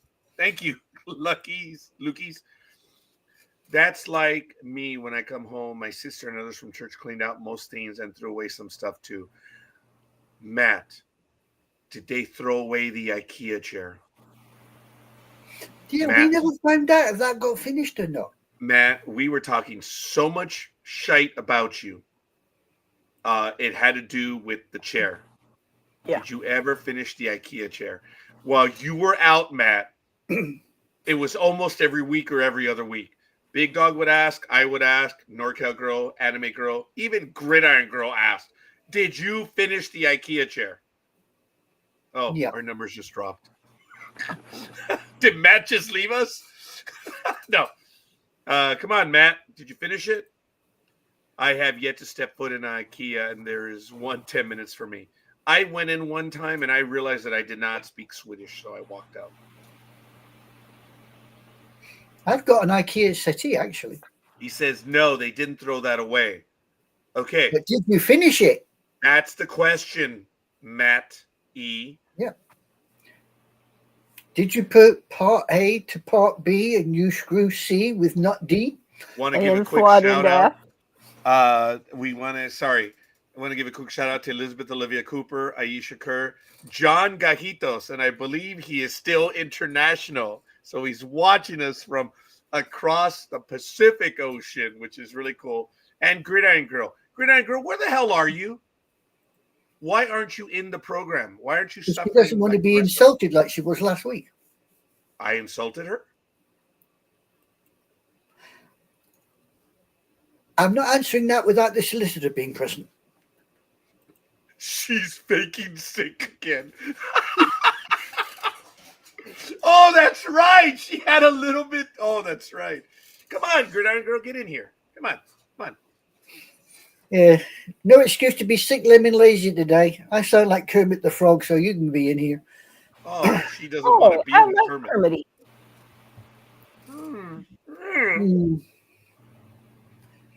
Now, the only story I got is something about the Cowboys hiring the Cardinals' offensive Well, coach, continue with that story. Clayton Adams, Give as it their offensive coordinator. Awesome. That was good. Any comments? I was going to say how does everybody else feel about it. I mean, we got the offensive line coach Clayton Adams as the next offensive coordinator. NFL Network insiders Ian Rappaport, Tom Palesso, and Mike Garafolo reported Friday. Dallas has since announced news. Adams' hiring comes the same day he met the team for a second interview. Dallas is not willing to let its top candidate leave the building without a contract. Thank you for that, Anime Girl. I want to inform everyone that the Big Dog has split his personality because we have him on air in 2 spots. That's because his personality is just too big to handle. Well, shut up. Quick question. Who in the holy hell said that Bronny Jr. is earning his pay in the damn G League? Because who said that? I will post it one more time, and I will quote the individual right now. Yeah, because I can't see it. So is earning his money in the G League, but continues to embarrass himself in the Big Boy League. Who said that? Lethal migraine. Lethal migraine. I don't know what the hell you're supposedly not watching, but Bronny is not earning his money at all. G League, but he's not even earning his money if he played on the playground. That guy sucks. Playground. That's funny.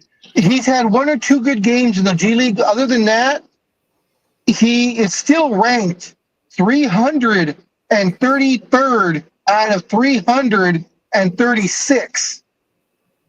He is not earning his $2 million a year salary. Is that what he is getting paid?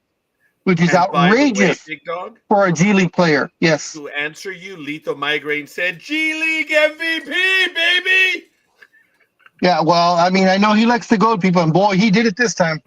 I mean, he's so bad. I mean, he might qualify to play in hockey. That's how bad he plays. He could maybe handle it in the hockey leagues. Damn my fighting words, dude. That's right. Y'all sure this is going to end in peaceful? Lethal says, who ranks these players? They need a legitimate hobby. That's funny. Oh man, I don't know. It's the metrics, they're ranked automatically on whoever programmed them. And there's a virus in whatever program they're using. Well, I thought he was ranked too high. You and me both. Lito says the worst NHL player is still a better athlete than the best basketball player. Sure, Oh, them is definitely fighting words. Well, Sure. you heard the big dog, for sure. sure, whatever. You can tell Big by how dog, much money they earn. Difference, yeah, makes sense. yeah. Matt Alvarez says the big dog. Guys, I might watch the WWE Royal Rumble. I think it starts in about 45 minutes today. No, it does not, Matt. It starts at 3:00. And it's starring The- Big Dog and Lethal. Oh, that. Oh, That would be the Royal Tumble. well, no. I mean, he might last like 5 minutes because my knees hurt. So, it wouldn't be fair. Still wouldn't be fair. Actually, yeah, because you would just crush him, right? All I will say is the only one thing that my good for nothing fathers ever taught me was if you're ever in a fight, you don't fight clean, and I don't. So, in other words, he would rip his arm off and beat him over the head with a soggy end. Oh, are you saying he's Chewbacca? I guess Oh, so. yeah. Yeah. Mhm. Lethal says, what does money have to do with anything? If hockey players get based on talent instead of based on revenue, there would be nearly a dozen 100 million a year NHL guys. Dude, that sounds like a low-end baseball ownership group. Say what you want, but that's where the money. I mean, that's how you know how your league is. That's why hockey is a fourth of four major teams, more major leagues in the U.S. That's why hockey's last. I thought hockey was just another excuse to punch him in the middle of the field. Oh, it is. I love going to a fight and a hockey game breaks out. I love that. Oh, I know. That's what Blades of Steel was, baby. It was a boxing game disguised as a hockey game. I mean, I don't think I ever watched a nice hockey match where somebody somewhere didn't throw a punch and then all hell broke loose. Especially, they got that little round thing. What do they call it? A puck. I think they should change the P for an F because that's all they seem to say. Matt says also there's a rumor that they might make the Rumble a 2-night event. He says he hopes not. Mm-hmm. I've actually heard that rumor. Look, they're throwing it out there to see if there's any traction. Are you kidding? If you have something good and you want to double your money, I guess. Did you hear about that, Big Dog?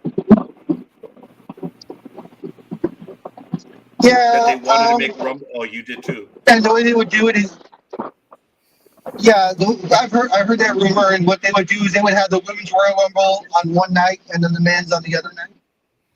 But okay, that's not really a pay-per-view or a premium live event. Excuse me, that's what they call it now. That you could profit on. I mean, I can see WrestleMania and what was the other one they just did? SummerSlam, I think, is a 2-night event now. So, but it's exactly what you're saying, Scorekeeper. It's to get twice as many people in, so you just have them wrestle the weekend. Lito says hockey is a terrible TV sport. I agree. That's common knowledge. When it comes to live sports, nothing comes close. I do admit that you cannot be watching anything else because the action is so fast in hockey.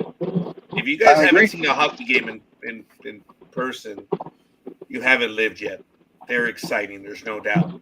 But then Gridiron Girl says, I would rather see underwater basket weaving than hockey. Just saying. Oh, wow. I'm not the biggest hockey fan out there, but I do like it. It's okay if you fancy a giggle. I go to one hockey game a year minimum, and I think I'm going to be going again in late March or early April.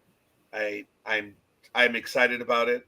I'm looking forward to it, and let me tell you, Staples Center is a nice place to go see it as well. Now, Lethal says that's what the NFL is. In fact, there's more action in underwater basket weaving than the NFL. Gridiron Girl, do you wish to? Do you partake? Well, he's obviously looking at the wrong matches, but hey ho, who knows? He's probably watching the Jets and the Broncos or something. Watching it all. How the hell does he know how well Bronny's playing? Because he's watching it, even though he says he doesn't. So it's okay. Liz, any stories you want to get to? Yeah, I did have one that we were talking about earlier, and this is revolving a sexual scandal that's going on with the Ravens player Justin Tucker. And I'll give you a quick backstory before I actually go in and read the article. But he's been accused of multiple massage salons in the Baltimore area for basically inappropriate sexual contact and conduct, going in as far as to say that he has even left semen deposits on the massage tables, and supposedly has been banned from several salons already. He has refuted it, of course, and has released his own statement, but I'll go ahead and read the article. It says, Justin Tucker has been accused of inappropriate sexual behavior by multiple massage therapists. 6 different therapists have accused Tucker, considered the best kicker in the NFL, of exposing himself to them, rubbing his genitals on them, and leaving ejaculate on massage tables after sessions. According to the report by the Baltimore Banner, Tucker has been banned from 2 spas for his behavior towards massage therapists. Tucker's attorneys have denied the allegations on the basis that they were speculative and impossible to prove. They also claim that Tucker was never banned from the 2 spas. Mr. Tucker has never behaved inappropriately during any massage therapy, and certainly never in the manner described, the lawyers said via the Banner. Any suggestion to the contrary is fictitious and utterly a baseless claim. Tucker released his own statement on X, which I will, if I can see the tiny writing, I will read it. Throughout my career as a professional athlete, I have always sought to conduct myself with the utmost professionalism. I have never before been accused of misconduct of any kind, and I have never been accused of acting inappropriately in front of a massage therapist or during any massage therapy session or any other workout. I have never received any complaints from a massage therapist. I've never been dismissed from a massage therapy or bodywork session, and have never been told that I was not welcome in any spa or any other place of business. In accusing me of misconduct, the article takes innocuous or ambiguous interactions and skews them so out of proportion that they are no longer recognizable, and it presents vague insinuations as a fact. This is a desperate tabloid fodder. It is no surprise that the paper's interactions with me were marked by journalism failures at every turn. While I first learned that the newspaper was writing this article, they refused to reveal the full claims that they were planning on making against me. It wasn't until I was forced to hire the leading defamation law firm in the U.S. to write the paper that it finally revealed that what they were planning on writing about. Then, when they finally did provide some of this information, they gave me next to no time to provide a response. It is clear why. They only have no interest in what I or anyone else has to say. Once I reviewed the newspaper's allegations against me, I was apparent that the newspaper was deliberately misconstruing events as nefarious, of which were not, and were relying on a third-party speculation to create the false preconceived narrative about me that they had believed would create or generate clicks. The newspaper had already written this false, salacious file, and before ever attempting to speak to me or on any of the bodywork professionals that I have worked with closely for better part of the last decade. The newspaper made no effort to the interviews with these key witnesses until prompted to do so by my defamation attorney, because they did not want to hear what they had to say about me. I have always made a conscientious effort to be considerate and respectful in all of my interactions with the community that I love so much. It is devastating for me to learn that anyone would feel that I was offensive in any manner. I maintain that I did not act inappropriately at any point before, during, or after a professional bodywork treatment session. I would never intend to offend or hurt anyone, ever. As a matter of principle, I respect when an individual comes forward to report misconduct of any kind. I suspect and support a process that allows claims to be properly investigated. But for the sake of myself and my family, I cannot allow false claims to go unchallenged. I cannot be any clearer. These allegations are false and incredibly hurtful to both me and, more importantly, my family. And it says, according to the report by the Baltimore Banner, Tucker has been banned from 2 spas for his behavior towards the massage therapists, which I'd already had mentioned. And then I read that specific article that was, as far as the newspaper article with the Sun, goes on to say that it's a desperate tabloid fodder, which is basically an excerpt from his own statement that was just done. It says the Banner reports that Tucker spent time in 4 luxury spas in the Baltimore area. Multiple therapists said that Tucker's actions were so appalling that they refused to ever work on him again. 2 of the spas said he was banned from returning. Now, there's no name for any of those spas, which is kind of unusual, I find. 6 of the women spoke out to the Baltimore Banner about the inappropriate experiences that they had with Tucker between 2012 and 2016. I've been told people about this for years, and they have either acted like it's hot gossip or a joke. One therapist who worked for Tucker in 2016 told the Banner, but it was really degrading. A massage therapist who is not named but is identified by the letter J is still traumatized nearly a decade after her alleged interactions with Tucker.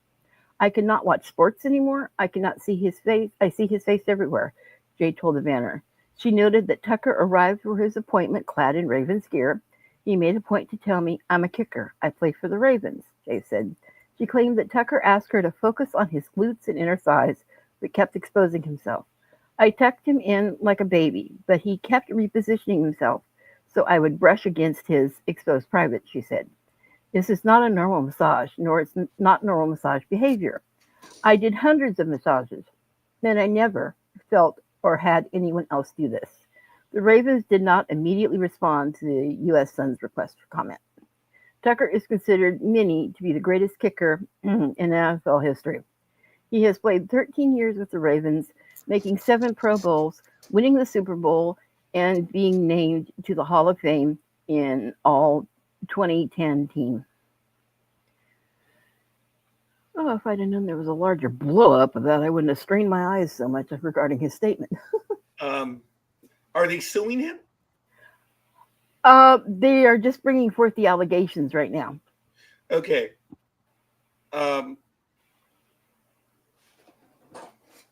It's not true. That's all he should have said. Yeah. Okay. Fine. This is now coming up almost 10 or 12 years after the events happened. And more. If they happened or not,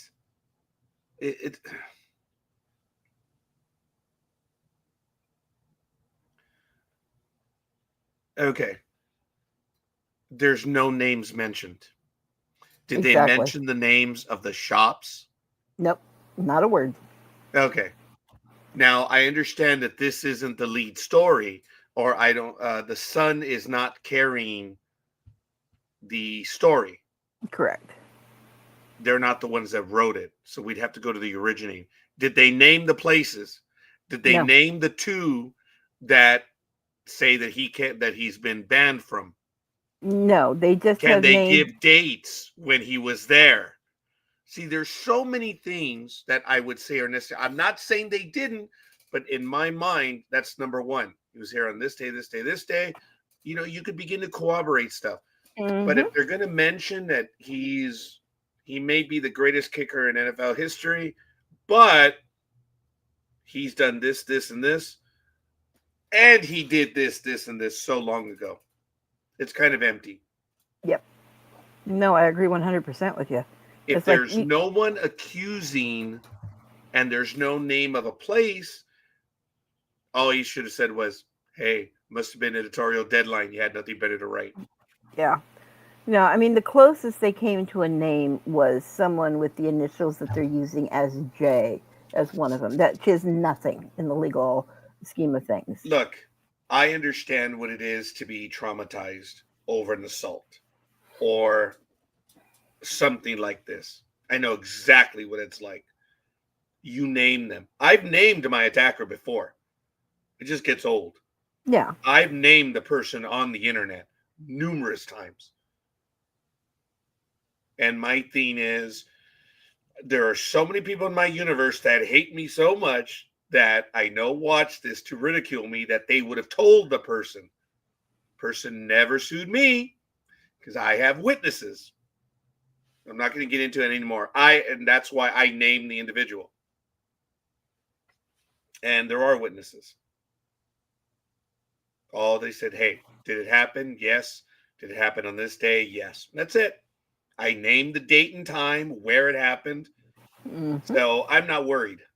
These other people that do not give their names, I understand they're traumatized, but if you're not going to give your name, it's empty. But then if you do name or the witness comes forth, then that witness is destroyed in the realm of public opinion. But no, like you said, the second I started reading this, I was looking at, there are so many open holes in this. Yeah, it's a frivolous allegation. The only thing is he is going after them for defamation of character, which if he knows where the allegations are coming from, there probably will be a lawsuit, but on his part. Matt says, we want the truth, but then we might hear, you can't handle the truth. That's funny. Now, Lethal was correcting this at you. Also, she doesn't think the Civil War was about owning people, so I feel to be insulted by anything she says. Shots fired, Lethal. There are no shots. We know what the Civil War was about. No, we're not going there again like that today. Oh, no. Lethal and I are students of history. We've studied it.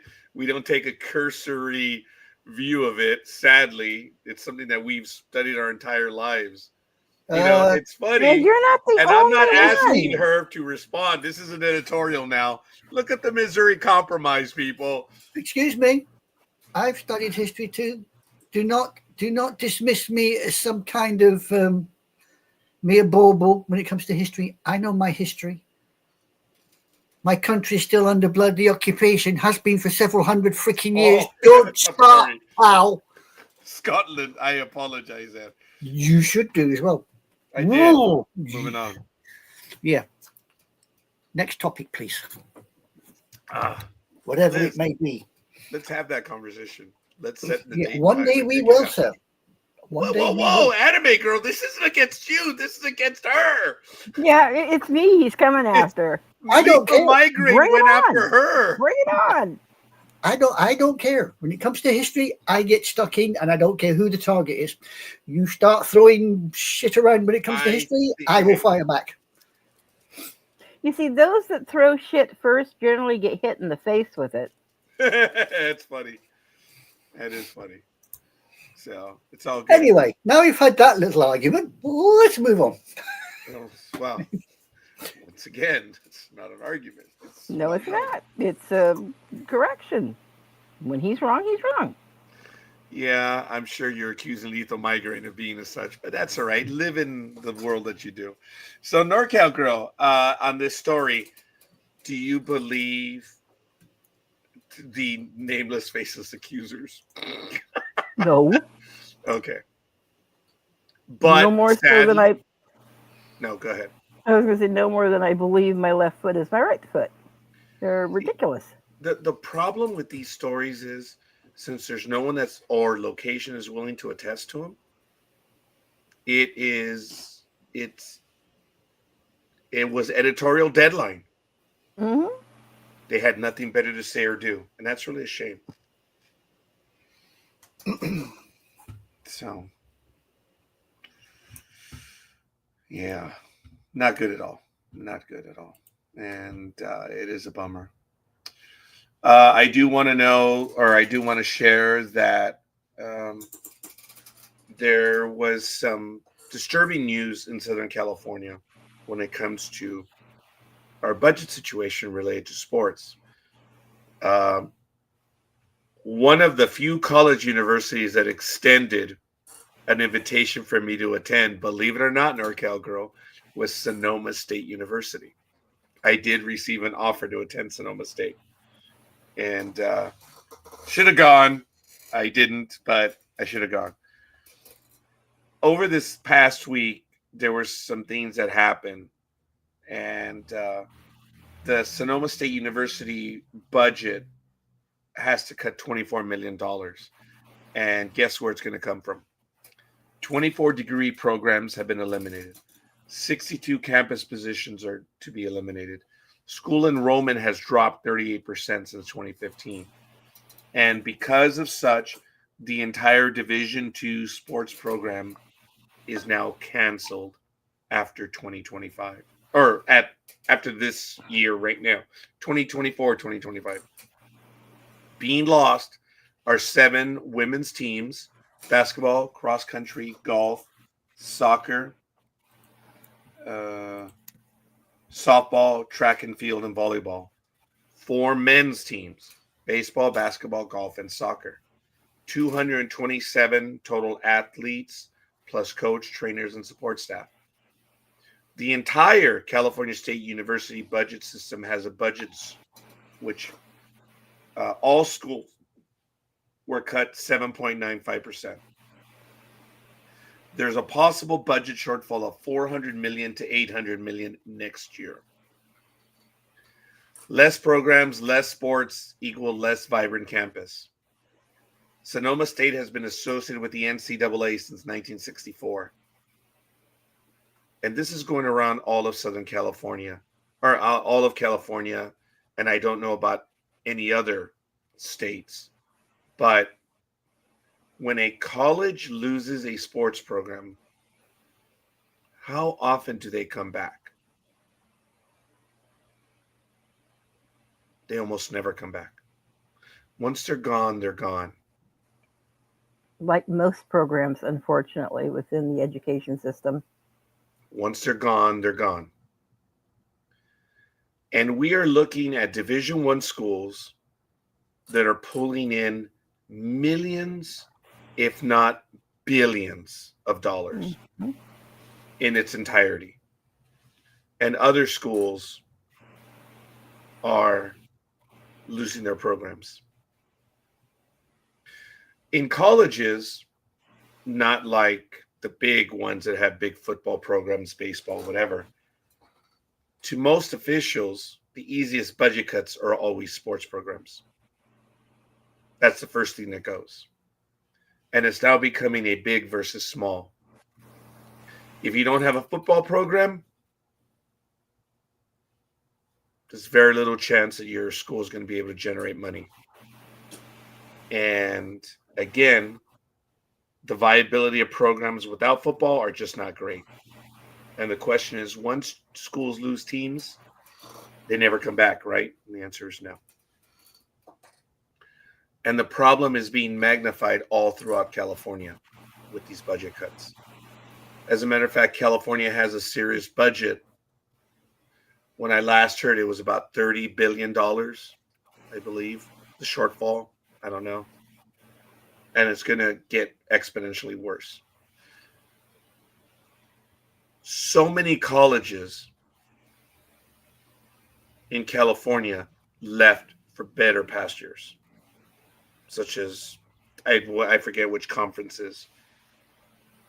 And they're taking the premium athletes with them, premium sports programs.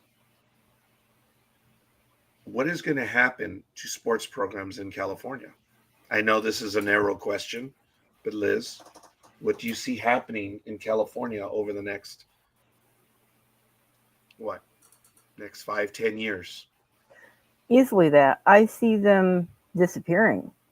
They're only probably going to stay within the big major, colleges that can afford that. But the smaller colleges, like you said, Sonoma State and some of the others, are not going to be able to afford it. Like I said, I have a friend whose son is being recruited right now for one of the colleges. And if things go the way they're going, there's not going to be anything for him to play. And he is a very, very good football player.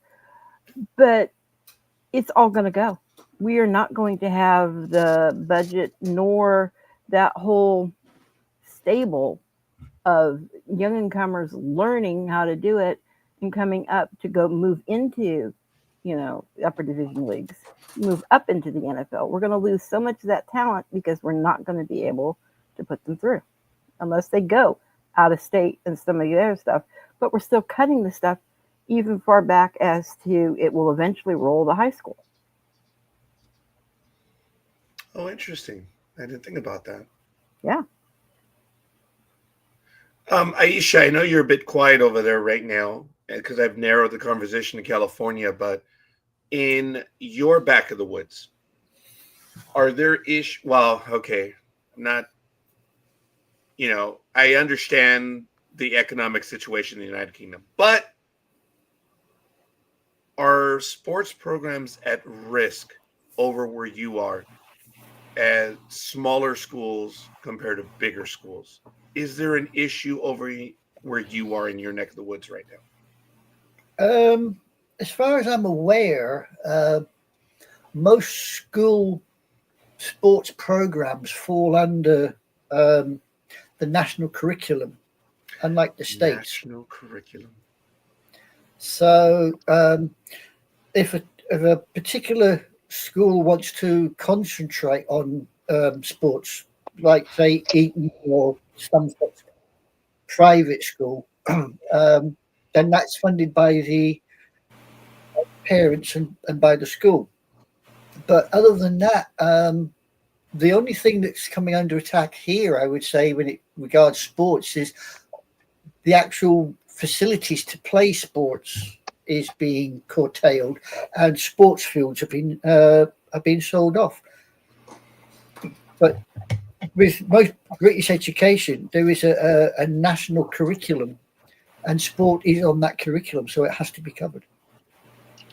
But it's on a national level. So I'm not saying it's socialist, but to come up with the most simplest idea, they're all under one blanket, right? Yeah, England has its national curriculum for the 3 R's and the sports. Scotland does, Wales does, and I believe Northern Ireland does. I believe they have, each country has its independent way of doing it, and it's all brought under that particular nation, how they wish to do it.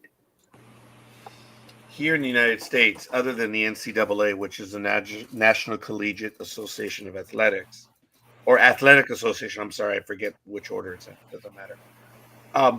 It's a loose confederation, for lack of a better word, or an alliance that has all these different conferences. And there are clearly conferences that are doing better than others. There are draws. And you're seeing the realignment in California, the effect happening that when these big teams go to a bigger conference, they're dragging the audience with them, and the money is going out of state. And now you see a lot of these colleges, other smaller colleges, losing their program. I don't know how much you heard of the conversation that we were having, Big Dog, but welcome back. Your daughter good?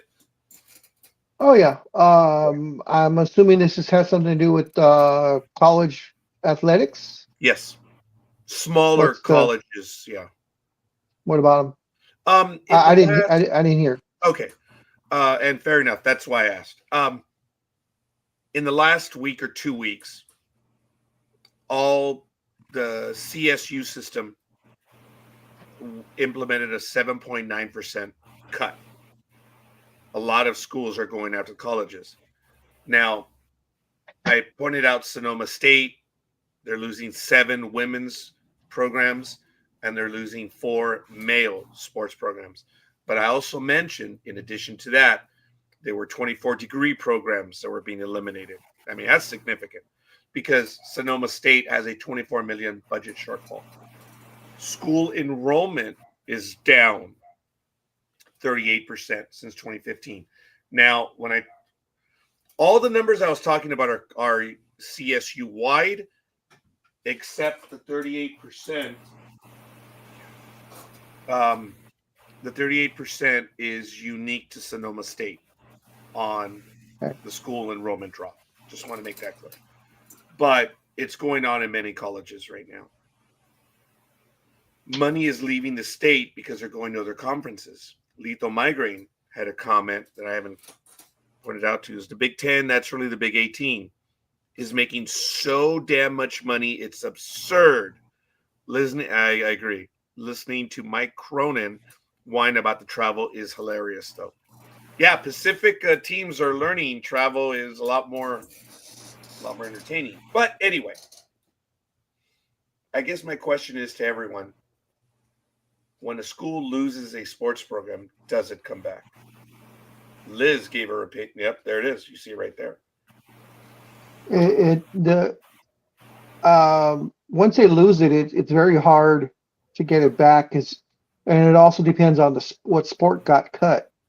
I mean, if it's one of the major sports, it may come back, but if it's other minor sports, most likely no. I mean, budget cuts are budget cuts, and as you said, even degrees, to get degrees in certain fields has also been cut, which I think is more significant than having a sports team cut. 8% in a college, no matter what, hurts. It's a lot of money.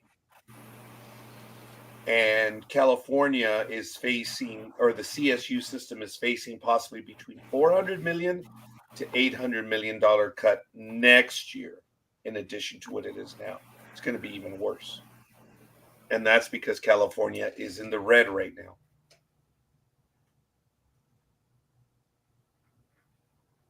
What's going to happen to athletic programs?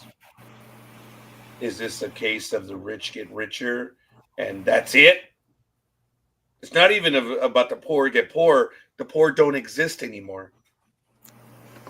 Is that the way we're going with sports in the collegiate field? And while you were not here, Liz commented that we're seeing it in medium schools, we're seeing it in small schools, and that's eventually going to bleed on into high school. Yep.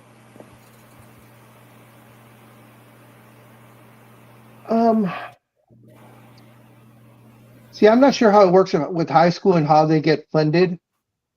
But I mean, the stronger high schools are still going to, you're still going to hear about Modern Day, and you're going to, Crenshaw and all the big name schools, high schools.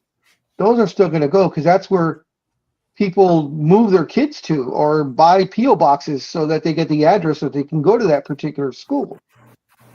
That on the high school level, like I said, I'm not sure how that works, but as far as college is concerned, like the CSUs, they're not for the most part major players in sports period. So I think what they need to do is they need to work on getting more people just to go to school, period. The more people that go to school there, the more money you get. Once you get that taken care of, then you can start using some of that money for sports. But all the sports heads, that's all they care about is sports. Oh my God, they cut 8% off the school sports program. Okay, well, how much got cut off the school program where you're trying to earn a degree?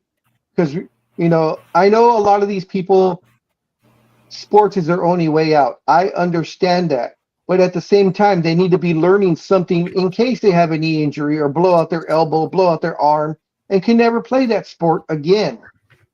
So you need to take care of the classroom first. Exactly. Then you take care of the sports program. I agree, Lethal, and this is not shooting anyone down right now, just this one comment. I most wholeheartedly agree. I've always agreed in this. College costs too much. Make it free and you can have more attendees. I remember when, and Big Dog's only 3 years older than I am, so I don't think there was much of a difference. I remember going to East Los Angeles University, and I paid $5 a unit. Okay. There is no East Los Angeles University. It's ELAC. I was going to say that. It wasn't a university. I was going to let it go, but since someone else said it or you said it, I'm like, it was not a university. And It was a city college. It was a city college. That's why I was being sarcastic. I even smiled when I said it. I said East Los Angeles University. There's no such thing. Gridiron Girl, I believe, also attended there as well. And Big Dog, I think, attended there as well. No, I did not. Okay. But it was $5 a unit. Now, when you work at a job that pays $3.35 an hour, okay. That's okay. That's the price. It's actually reasonable. You could have a regular minimum wage job and you could still go to college. Didn't say renting. I'm not getting into any of that. But when you have a job that now pays you a good job, $20 to $25 an hour, and you have to pay $156 a unit, the math isn't there. Yeah, and every class is 4 or 5 units. So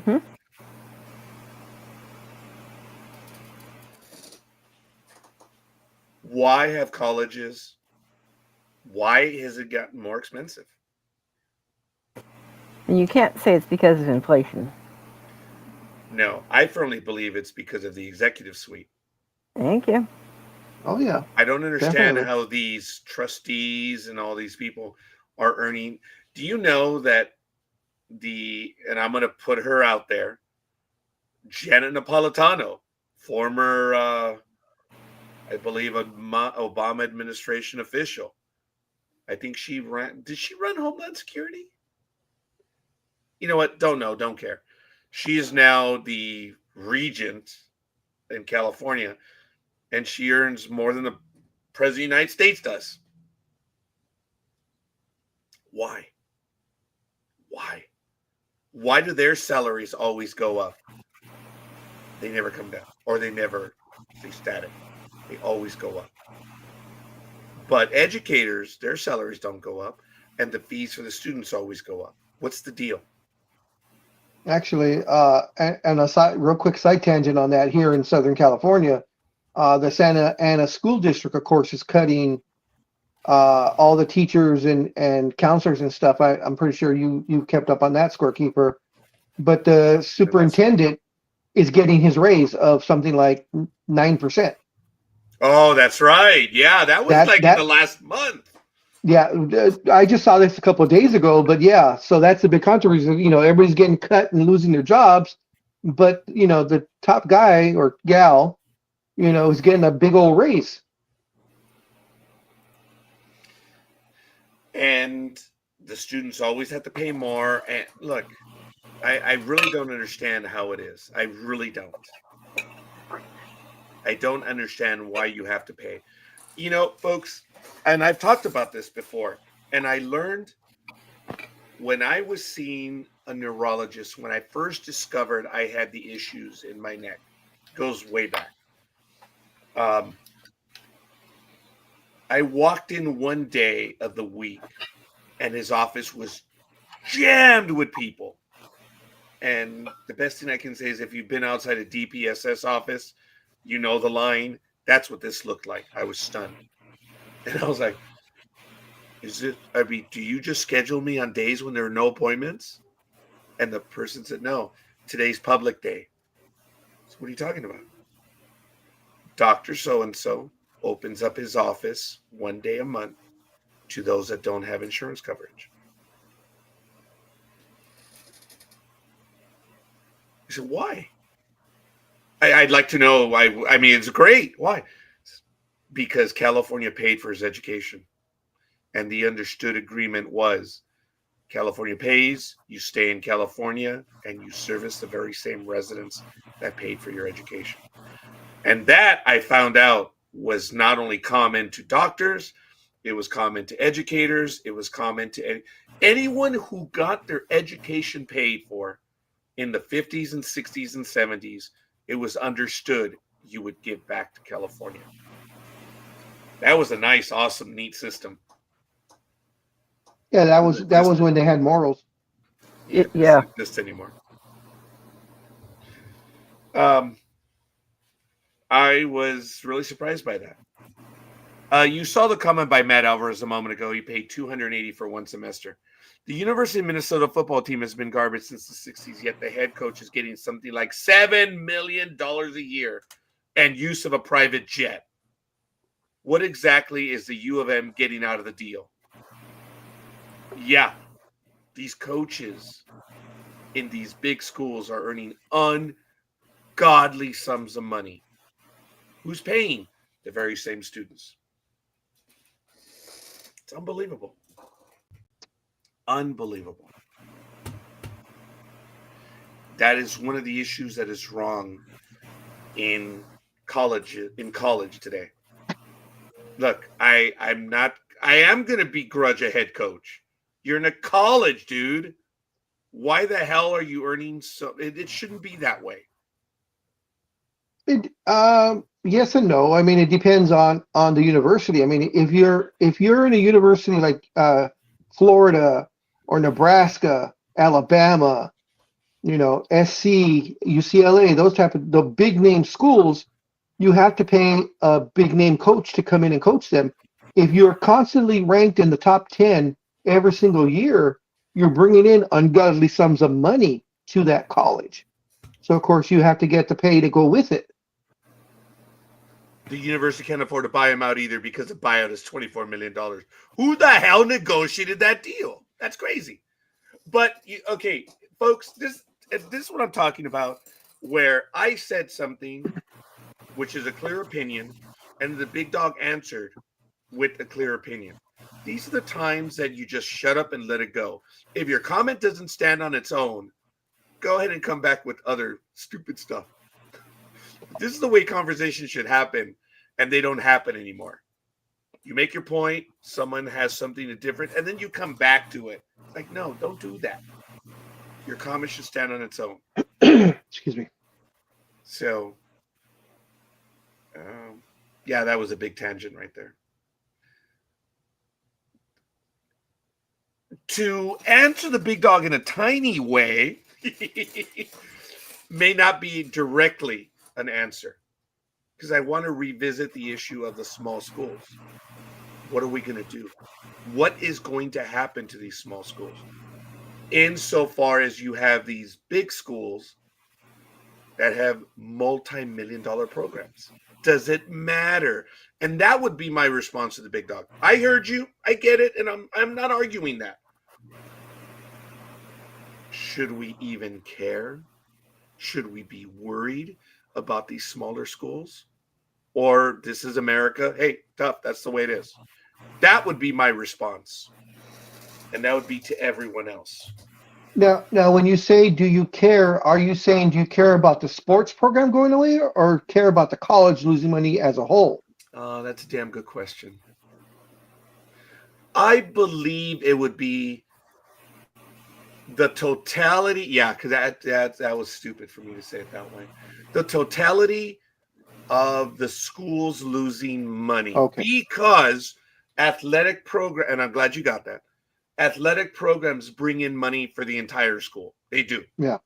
When they function. Does it matter? Maybe I should have said that these schools are losing money and are having to cut all these programs, because I said they're cutting 227 total athlete positions. They're cutting 62 campus positions. The entire Division II sports program is now canceled as of, we'll call it July. And 24 degree programs are eliminated. So it's not only the sports world that's taking a cut here. The entire CSU system had a budget cut of 7.95%. Yeah. See, So now my for me, question is, and go ahead, yes, please. I was just gonna say for me, I'm more concerned about the 24-degree programs that got cut than the sports programs. I'm sorry, Okay. Well, don't be because sorry. I think if you're going to college, you're not going. Yes, and as I said before, yes, a lot of these people come from extremely poor areas that whatever sport they're playing is their only way out or the only perceived way out. But if you're at college, you're there to learn. You need a degree. You need a degree in something so that when your career is over, because most likely, for the most part, if you spread the average career over across the four major sports, your lifetime career is only about 5 years, if that. Mhm. So after 5 years, okay, so you graduate or you leave early and you get into the pros, whatever sport it is, at 21 or 22. By the time you're 27, you're done for the most Yep. part. What are you going to do now? You went to school for those 2 or 3 years and you have nothing to show for it. So I think I've always felt, you are a student athlete, not an athlete student. No. I And agree so 100% with you. so many kids do not see it that way. I have prattled on because it's all prattle now. The argument's over, and I'll finish my thought. You are going to school to learn. And if an athlete wants to get paid, I've always give your scholarship back. You want to be paid for what you do? I've argued this for 15 years. You want to earn money? Because I know we've had other hosts or guest hosts on this program in the past that said, how is it that these guys are starving in college? Starving my ass. You're going to school. How many people starved in the past? You're getting your education paid for. I don't have money to eat. You know what? You figure it out. Your school is paid for. I understand you cannot have a job. That's true. But, dude, you didn't go alone. You've got your buddies in school. There's no such thing as a starving college student other than when you're registered in school and you're like, you don't have money and I'm a starving college student. That's true. But, folks, let me tell you, in California, there's no such thing as a starving college student. There is no such thing. I don't know about other colleges. But be that as it may, to finish my thought, if you want to earn money, give your scholarship back. So, Coffee stated that schools all have ungodly sums of money. The small schools and the mid schools aren't going to be able to compete anymore. So these sports programs are gone. Students will lose a chance to change their lives. Fine. They wouldn't go to college otherwise on a scholarship. Well, let's fix it. Why can't it be the way it was before, where the state pays for your education?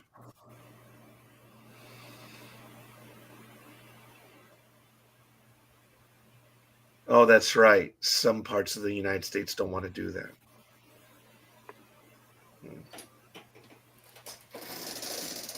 Not only that, but a lot of those students are going to tier 1, tier 2, or tier 3 schools, sports program schools, have it drilled into them that, oh, you're going to be a pro, you're going to be a pro. Mhm. No, if you were going to make it to the pros, you would not be going to a tier 2 or tier 3 school. I'm sorry.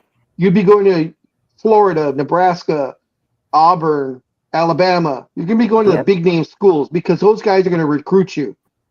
If you're actually possibly going to be professional bound, Duke, UCLA for basketball, USC for football, those are the guys going to recruit you, not, Sister Mary's of Mercy over here that's a tier 3 school that's giving you a scholarship. No, You know, if you're going there, you're not going to make it to the pros. I'm No, sorry. sir, we're not going to have you on. We just got insulted at your school.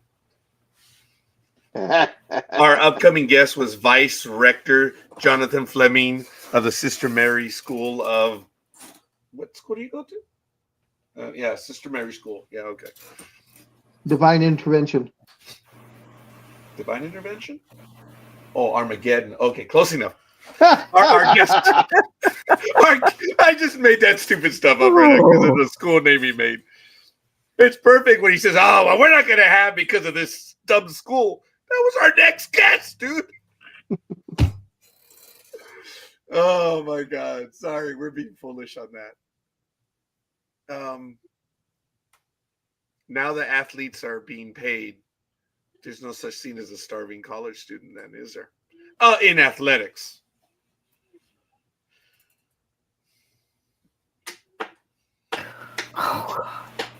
Oh God. Yeah, I saw that. I didn't get a chance to. Yeah, there are some, dude. I have to admit. There are. Not too many, but there are some. I did want to thank the gods because of my last doctor's appointment. The nurse and the doctor. Yeah. And then someone who I know in Edmonton, Alberta, said, "Doesn't it bug you that when you go to the doctor's office, they're all younger than you are?" They said, for about an hour, I had two 20-somethings asking me questions and doing a physical for $10.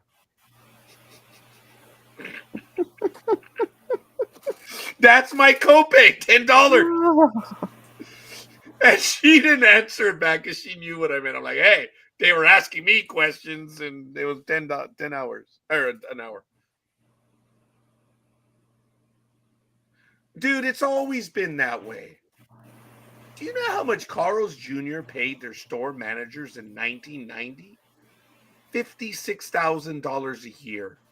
That was in 1990. The manager is always going to be well paid because they have the responsibility. And You know, especially, it sucks, Matt, but yes. especially in Walmart. I mean, look at the size of Walmart, and you have a manager that has to run the entire store. So of course he's going to be making $250,000 a year. He or she is going to be making $250,000 a year plus, very easily, because the store brings in probably 40, 50, 60 million dollars a year. Yeah. Hey, did the managers at Thrifties, they got a percentage of sales, didn't they? The higher volume ones did, yes. Yeah, Greblo made money in East LA in Commerce. Yeah. Oh yeah, that was a $3 million store, wasn't it? Commerce. And you also knew when the end of the fiscal year was coming because the hours got cut big time. Yeah. Because they were trying to make budget. Yes. And then you always knew when the fiscal year started because all of a sudden everybody was working 40 hours. Look, it's an argument that I have fought forever. And look, when your employees are working a full-time job and they qualify for EBT, there's something wrong in the world. Okay? Something is wrong in the world. We're not talking about overpaying people. We're talking about making it equitable. So, but that sounds like communism and socialism. No. Why is it that people that work for Costco, they're paid a decent wage and there's no union there? Yeah. Yep. Actually, they're paid very well. Look at In-N-Out. And you, oh yeah, we've talked about it. People don't know the whole story of In-N-Out. Do you know what is one of the real, seriously, and I can be corrected on this, but do you know really why In-N-Out does so well as far as their workforce? Is because there are kids that can't get normal, regular jobs because of their schedules in college. And In-N-Out says, we'll work with your schedule. They're one of the only employers that do that. And you know what happens? These college kids understand it's not a 9-to-5 job and the employer works with them. Do you know that they have the lowest turnover rate in almost every industry? Yeah. And they pay them more.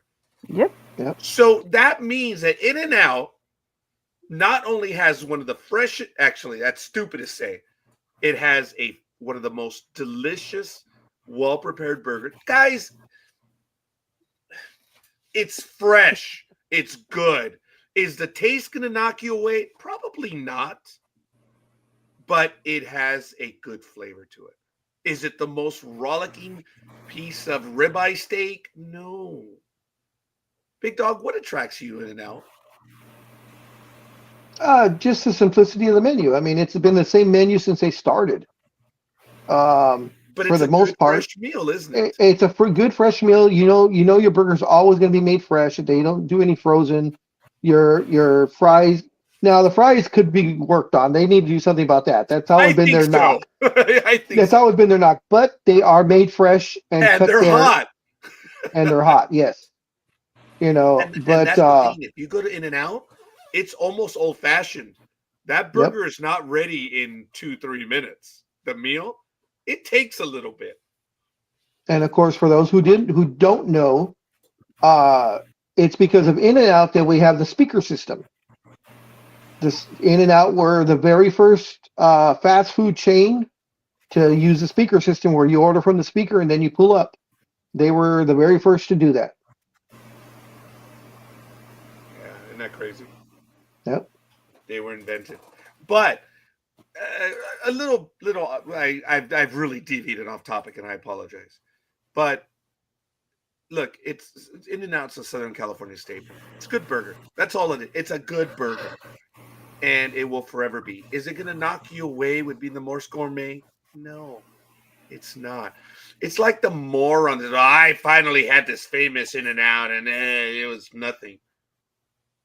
Well, I thank you for your opinion, but like proctologists say, everyone has an a-hole. Thank you. Move on. In-N-Out has the secret, man. They know they treat their employees well. They pay them a little bit more, and it's good. And all their employees are always in a great mood.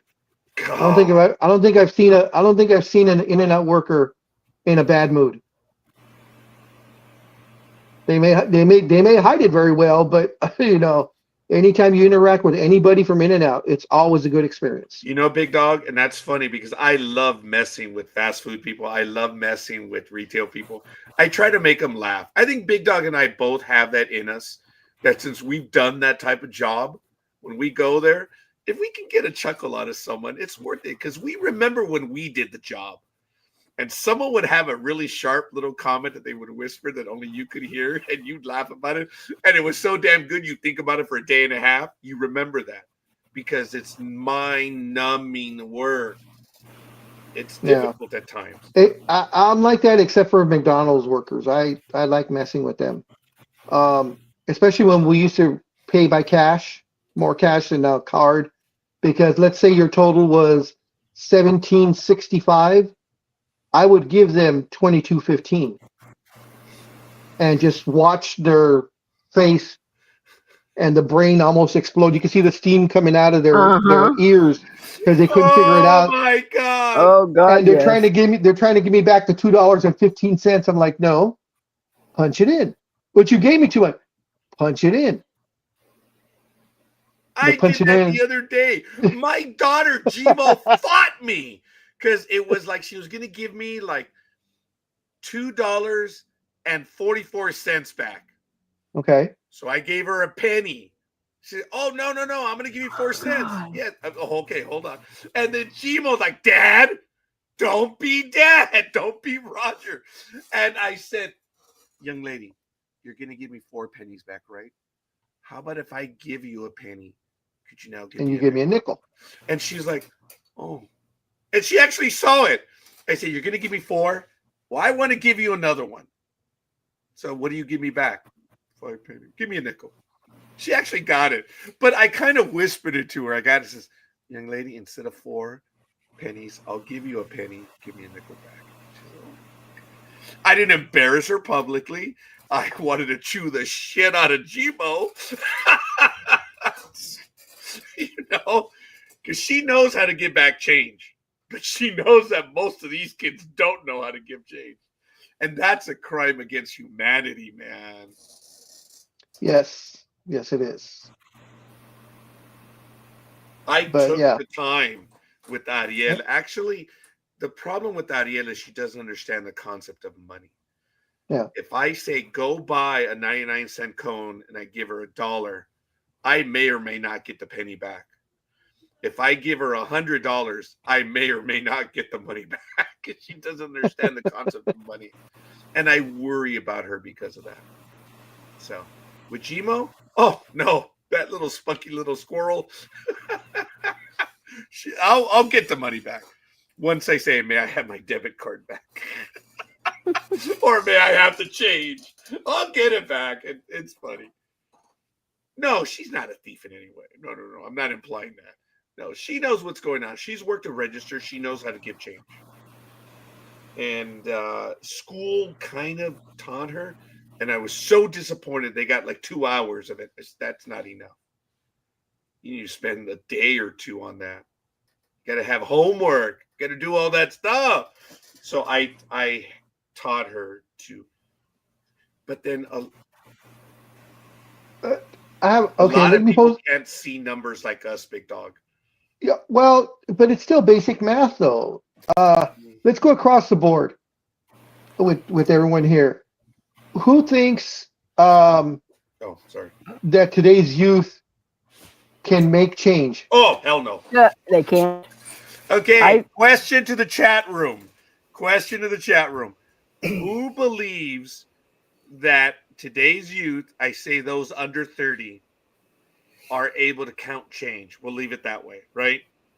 Yep. To make change at a register.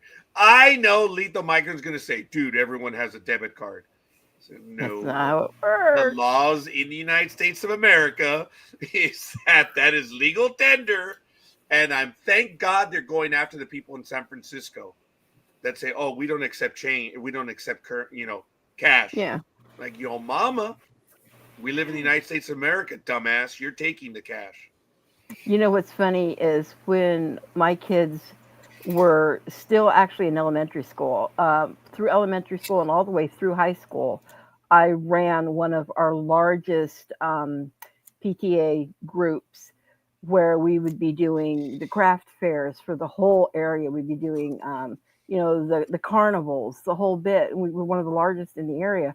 I threw my kids in right away and had them start all the way up through the fireworks booth, making change and stuff. My kids know how to count and always have. And my niece, when she was in Girl Scouts with me too, she was probably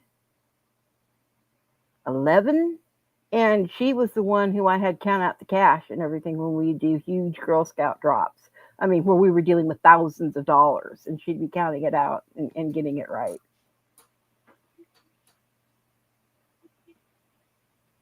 It's just counting. I think it's a thing that's not taught anymore. I don't know what is taught in school anymore. Nothing. And of course, for me being former retail, and in management, what always got me is if I went into a place and I gave them cash and they didn't know how to punch it in, into the cash register, they had a calculator. Mm-hmm. Oh my God! I've seen the calculator. Yes. To get so that they know how much change. And of course, for me, that means, hey, wait a minute, you're stealing. Because that was the old trick in, for thrifties back in the day. You had the calculator there so you can keep track of how much money you're stealing. Oh, we had or if I saw change in the fair side.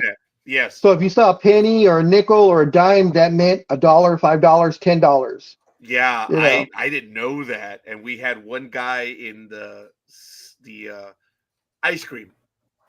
That was doing that. Oh, and it was like, yeah. I caught it one time. The person had change, and I saw it, but I didn't say anything. And I told the manager about it because I was the assistant at the time, and I was like, just let me handle it. He's like, okay. And they went to, because remember, Raj knows. So remember when you were done, ready to go home, you would take your tray to the break room or your counter or to count out. Yeah. So when it was time for that person to go, I followed them into the count out room, and they had a ton of change in that extra section of the tray. Folks, we're talking about the cash register tray, pennies, nickels, dimes, quarters. And you have a fifth one.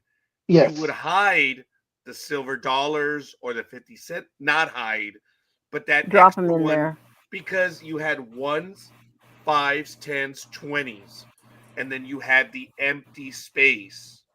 Yep. You weren't supposed to keep anything bigger than a 20. As a matter of fact, they wanted us to keep. Oh no, the 20s went underneath, actually. Yeah, we were supposed to keep them underneath. Yeah, that's what we wanted. But anyway, I interrupted. So go ahead, Big Dog. You were following the person? So I followed the person in there, and they're like, "Oh, what are you doing?" I said, "Oh, nothing. Just, I need," because there was other stuff, of course, in the county room. So I made the excuse. Oh, I needed to get something. They're like, "Oh, okay." I go, "But you can go ahead and count out. Count your bag out." And they were just like pausing. They did not know what the fuck to do. I'm sorry. Sorry for my language. They did not know what to do. See, that just happens, dude. Yeah, and they were kind of like, fidgeting around and doing, trying to do everything but count out. And I already knew, so of course I'm taking my time going through paperwork or whatever. And after like a minute or two, I'm like, "Oh, why don't you cut out your drawer?" I go, "It's getting, it's getting time for you to go home." A cashier wants to get out at the end of the day. Yeah. All right. I'm like, count out their register in like that 30 seconds. So I'm like, doesn't take that long. Yeah, I'm like, "It's getting close for you to clock out." I go, "I can't have you go over, so you need to count out your drawer." And they're like, okay. For those of you that don't know, it depends on the size of place, but a Thrifty Drug was a $100 cash drawer. Okay. Yeah. So what you have to do is you have to count out $100 and leave it there, and everything else goes in to deposit. Ours was 130. Oh, it's 130? It was 130. Hey, for Matt, us, over at your store, what was your register? I'm not, because mine was 150. Suffice to say, that the person was over like $85. Oh wow! Okay, Big Dog, that is cool. Because what I would have done is I would have gone to the register and I would have had a backup say, "Okay, I need you to open up."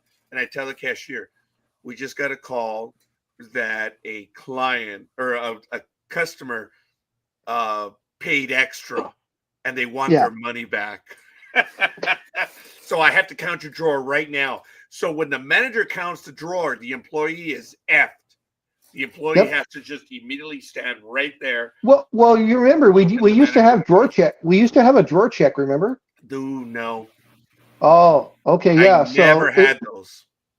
Okay, so we could if we thought something was going on, we would bring in another cashier, have them open up, and then let's say it was you, it'd be like, "Okay, Raj, we're going to do a drawer check," and then you could put your key in, or I forgot, on the newer registers, you would hit the certain button, and then we put our code in, and it would bring up to see how much your drawer should be. Yeah. How much should be in your drawer. Actually, even the old Sweetas did that. Yeah. Yeah. So you would just do the drawer check. And of course, if it was over, if you're over, 35 cents or whatever, that you don't worry about. But when you're over like 10, it was $1, wasn't it? Plus or minus. Yeah, it had to be a dollar or less. Yeah. Either way, over or under. But, yeah, so we cut a lot of people that way. And there were a couple that we knew something was going on because, they were over, but when they checked out, all of a sudden they were even. And they weren't over by like 85 cents. They were over like $13. And then when they checked out, all of a sudden they were right on. Okay, so that just tells you. Yep. You now have to watch out. Yeah, exactly. Yeah, that's very good. I never knew of a drawer check. I never had that. Never in all my years. Lead the Migrant says, "You mentioned Costco when I was in the shower. I live near one of the busiest ones in the country. Apparently 65% of the population of the city I live in has a membership. And being a suburb of Minneapolis, it would be busy anyway." Yeah. You know what I saw that I didn't know existed? They were talking about because he said Costco. Some of the busiest Costco's, I guess, in the nation, and then maybe it was Minneapolis that they were talking about, or somewhere in Minnesota. But there's a 2-story Costco, I've heard of that. Oh yeah. and they say that it is utter madness when you go in there because of it being the 2-story and the amount of people that it has in there. They said parking is horrible. And once you walk in, it's pretty much hard to walk back out because it's a 2-story. So you need to time it, when to go upstairs to get whatever you need upstairs and go back downstairs. And they didn't make it clear whether or not there's registers upstairs to check out, because I know Target does that when they have 2 stories. 2-story I Targets. know. I don't know if I drug Peter there to that one, but there is a 2-story Target in Pasadena, Colorado. It's kind of neat. Oh yeah, I've been to that one. Yeah. Yeah, I think we all, just because it's like a 2-story Target. Wow. And the elevators Actually, are wide enough for the carts. Yes. But you and they can exit on the top or bottom. Yes. And the one in oh shit, where is it at? Top Actually, of 15. Matt, Yeah. my question was, what was your register?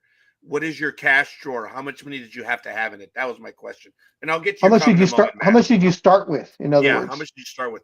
But what Matt is talking about, we call that a sweetheart sale. Oh yeah. But I always check, especially the cameras. Like last year, remember those 3 cousins they hired for holiday help? They try to scam the items without it actually getting scanned. It's actually rather common. That's why the scanner beeps. When an item goes by, you should hear beep.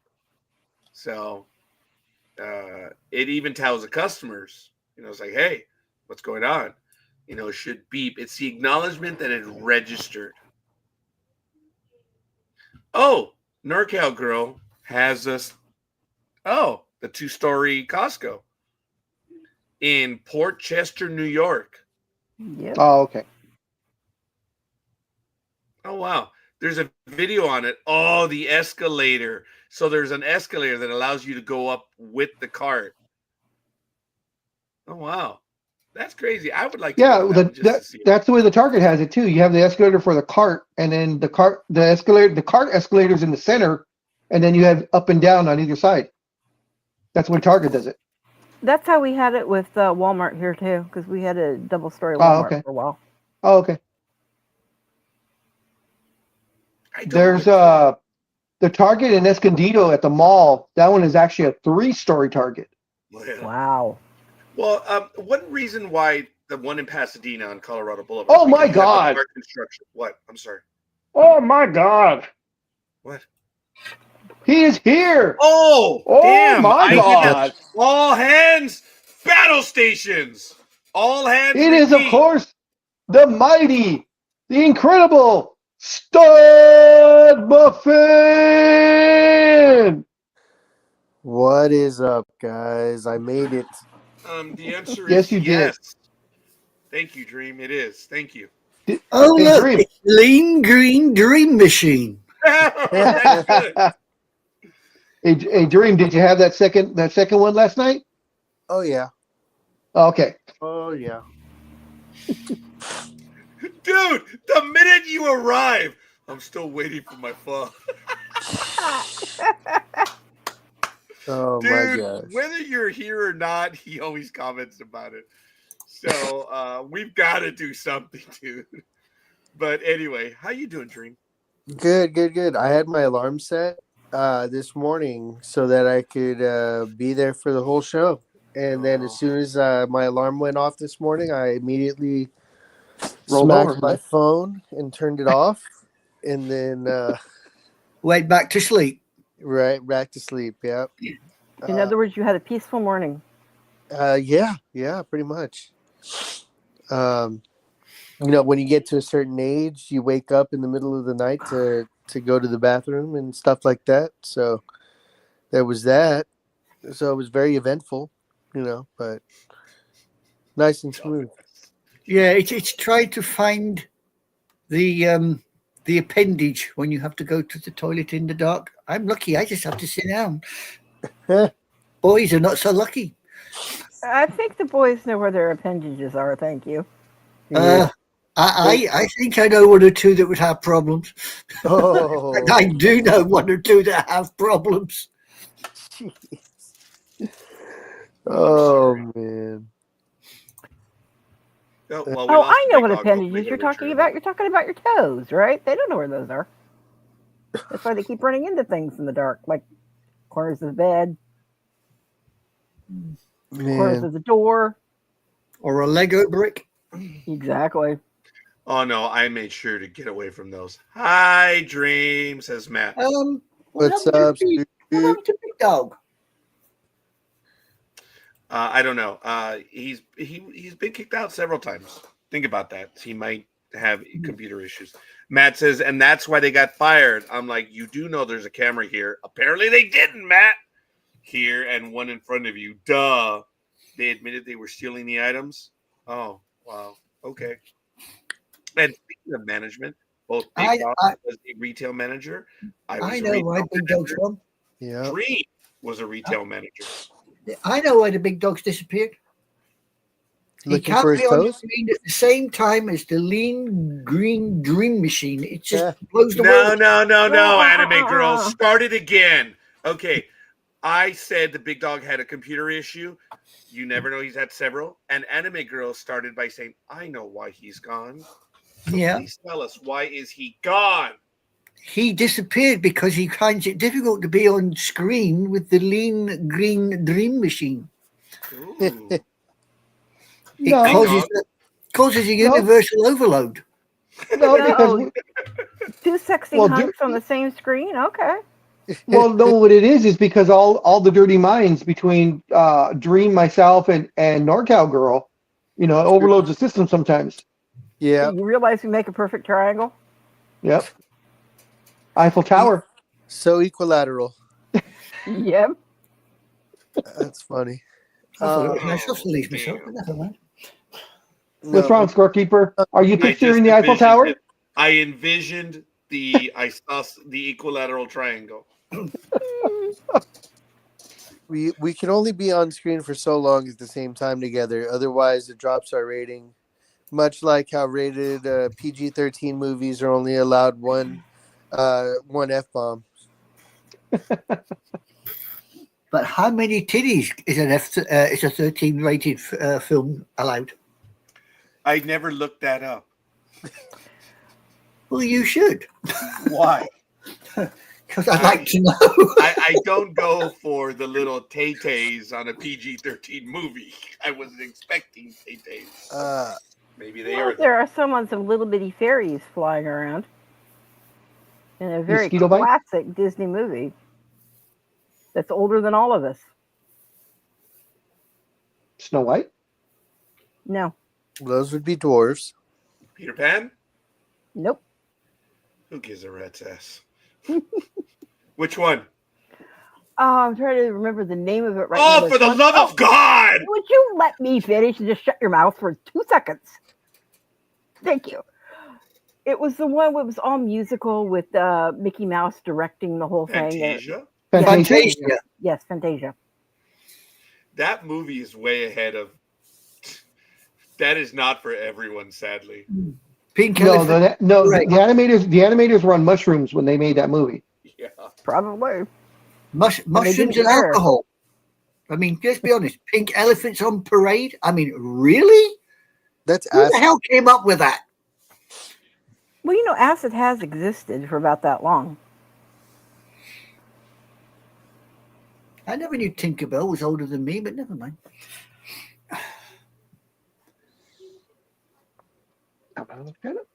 That statement, in and of itself, just crushed everyone. Wait, I'm not even going there.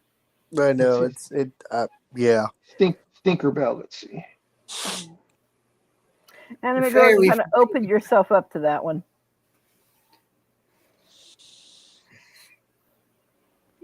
Ooh. Dream. How many people did you catch running the register that were stealing from either the store or the customers? Because we had talked about the 5th coin space where you would get the odd coins like the 50-cent piece and the Yeah. silver dollars. How many times did you find someone putting a penny, a nickel, a dime, whatever over there? So the stuff that I caught, I didn't catch people using that 5th coin slot for anything other than like the odd random coin. But one of my favorites was the guys whose register was always short. I think it was like $1.10 on every shift, Really? Huh. or $1.08 on every shift. Was that the size of a Oh, cup of what was he noodle buying? and a soda? It was the exact price for a drink And chips. at the store across the way, because I was at a mall. So it was the price of the employee soda that store would sell, and you can go back and get refills and whatever. But That's funny. but it was short $1.08 the first time he worked, and I was like, interesting. That's an interesting, Mount. Number. amount to be missing. And the whole thing, well, if it's under $5, nobody's gonna care. It's like, well, $5? Damn, we were at $1, dude. yeah. And then but so the next time he worked, I kept an eye on him, and it was the $1.08 was gone, but I lost sight of him. But sure enough, his break, he came back and he had a drink and whatever. But I didn't see him actually like pocketing the money, so I had to wait a third time, and then I caught him the third time, like taking the money out, walking directly to the store and buying the drink. And I was like, all right, cool. $3 is what cost you your job. Sounds good. He's like, well, you're gonna fire me over $3? I'm Yes. like, no. Yeah. Who knows how many times you've done this before I got here? So, yeah. That's what he did. I forgot at Thrifties, it was $1 plus or minus.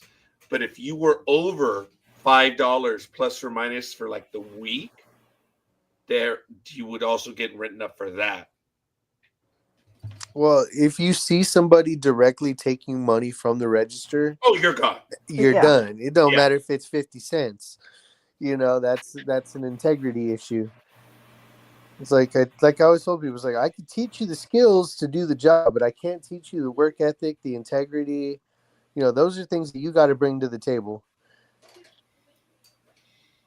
Boy, that work ethic one is a tough one now. Oh yeah, it is.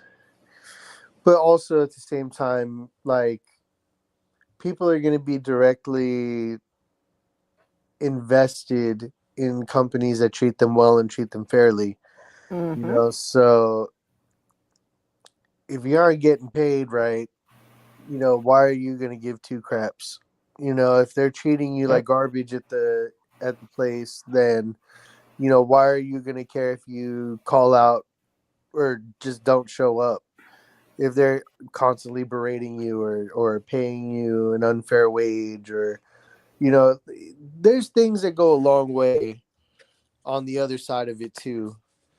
So I can't put the blame squarely on, these kids don't want to work anymore, but at the same time, it goes both ways. The companies have a responsibility to their team as well.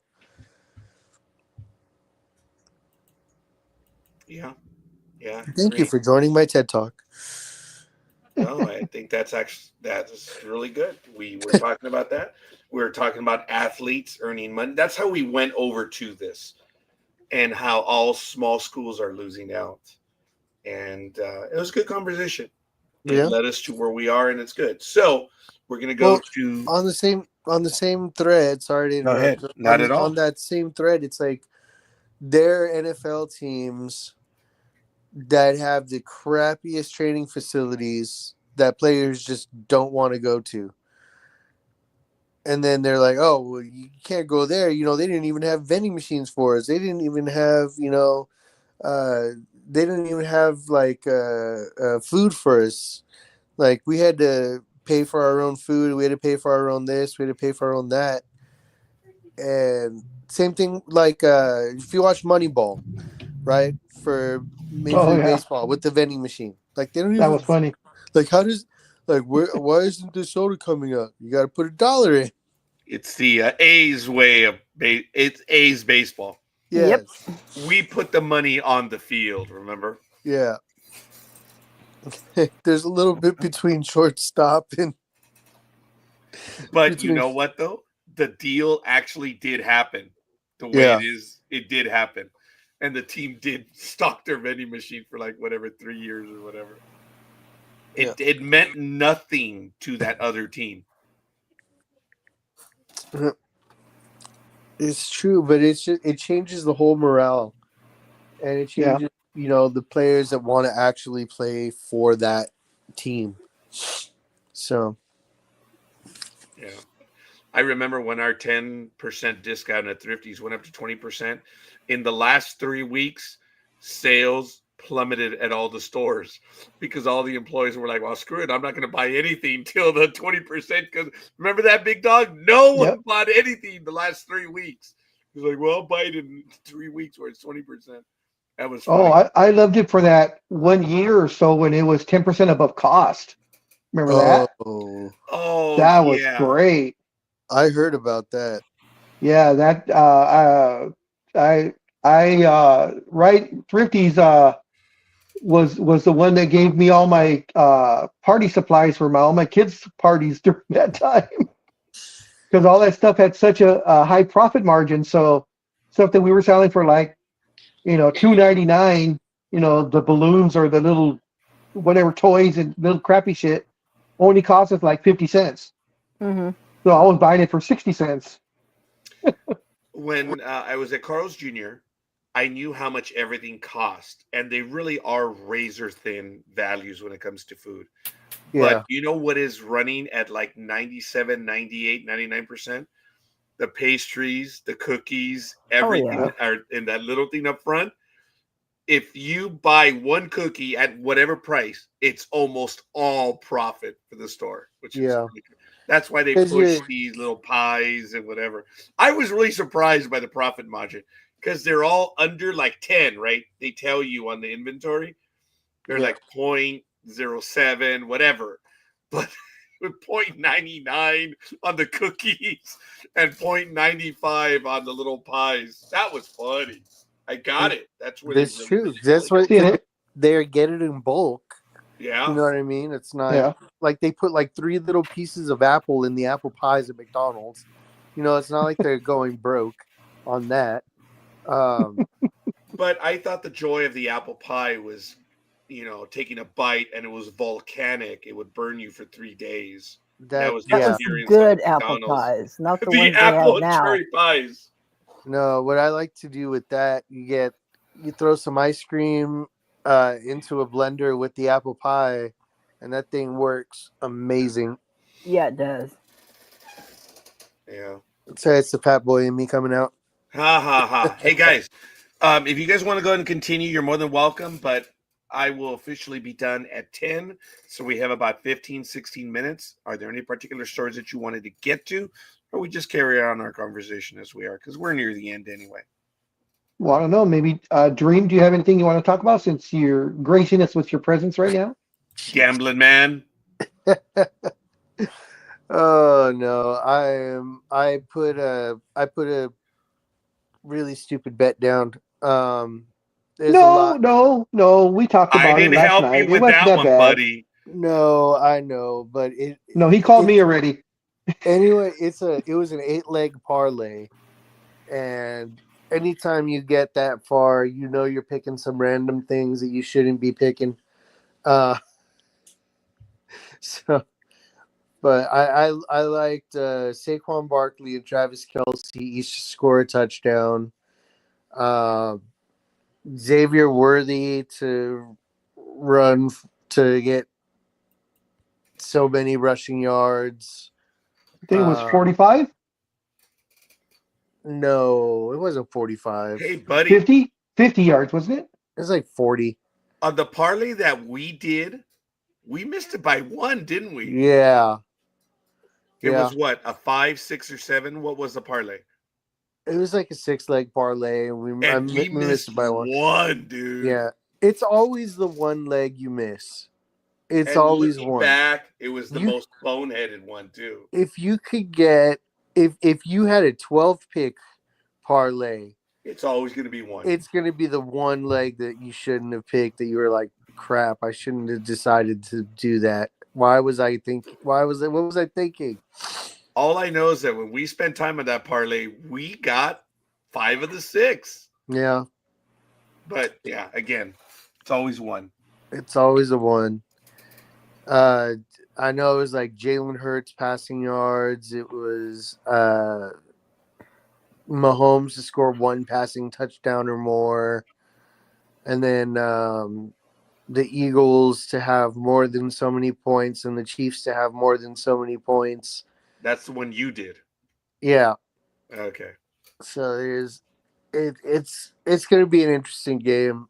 I'm hoping they toss Travis Kelce a bone and get him that one touchdown for the Super Bowl so he could retire in his last Super Bowl.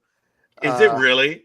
I'm hoping. I mean, he's been talking about retiring. Wow. And this is he made it to the Super Bowl.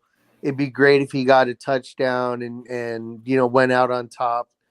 Wait a minute. He made it to the Super. He's been there 2 times in the last 2 years. Yeah, but for his last, he wants to run it back. Yeah. Well, Elway went out on top. Well, Travis has 3 rings. Don't forget.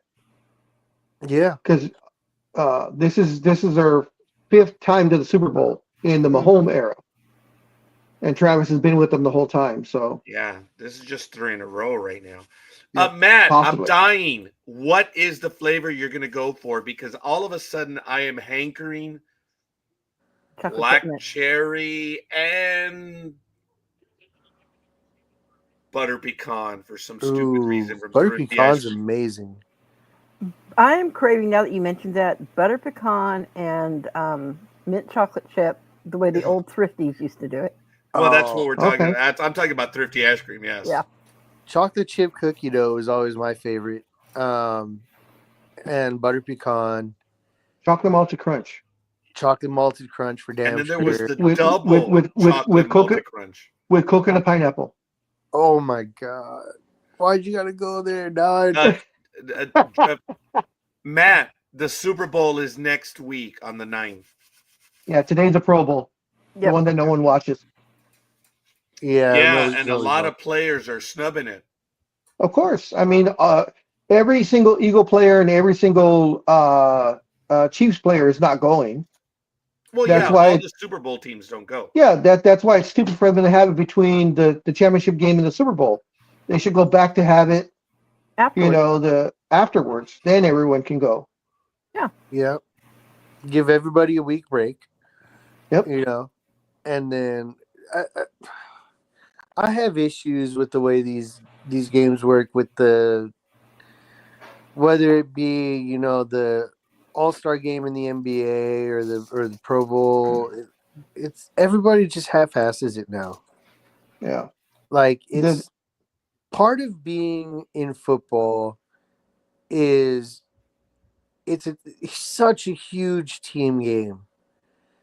And you have these plays that you draw up and that you work with, and everybody's got on the same page and knows what's going on. There's specific calls for each team. And then you take a bunch of people that play for a bunch of different teams and throw them on, and they're supposed to know they've got how long to go over one playbook. Yeah.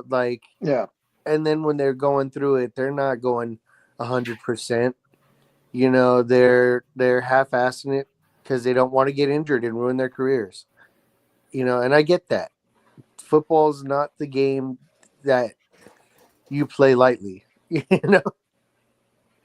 And then with the NBA, we have the Eastern versus Western. And back in, the Kobe era, people were guarding you. It was not as much of a show. You know, It was now pride. it's It was just, pride. yeah, there was pride. You wanted to go and show everybody you're the best. You know, Kobe said it the best, I think, where he was like, you know, people want to see the greatest pickup game in the world. You know, they're looking to see the That's what it best is. players compete. It's a pickup game because in a pickup game, you're just playing. You don't want to get hurt, but you're playing. That's what the NFL Pro Bowl used to be. Yeah. It used to be every Pro Bowler in a game and seeing them finally play. When you have a Yeah. three-quarter stance, you know you're not going to hit hard. Come on, guys. Come on. That is so cool. I did not know he said that during Yeah. the greatest pickup game of all time. Yeah. Jeez. Yeah. It's true. It doesn't mean anything anymore. In baseball, the All-Star game doesn't mean anything. The Pro Bowl, it's worthless.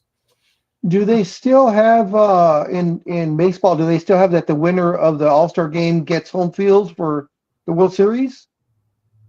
The league, American versus National, or did they get away? Did they go away with that? I believe it still does, but I'll verify that because there's something that's bugging me. To me, that's a stupid rule because I mean, you know, let's say the American League won, but the Dodgers, you know, won the National by 30 games, and all of a sudden they're the away team just because the National League lost the All-Star game. That's stupid. Since 2017, the league that wins the All-Star game no longer gets home field advantage. Ah, okay. So they took it away. Good. Yeah, Good. instead the advantage is reserved for the pennant winning team. Yeah, so Okay. Well, as it should be. Oh, and by the way, I know where Gig's at. I know she's only here, kind of. She's probably heading to Dodger Stadium because today's the Dodger Stadium, the Dodgers Fan Fest or whatever it's called. And Good on her.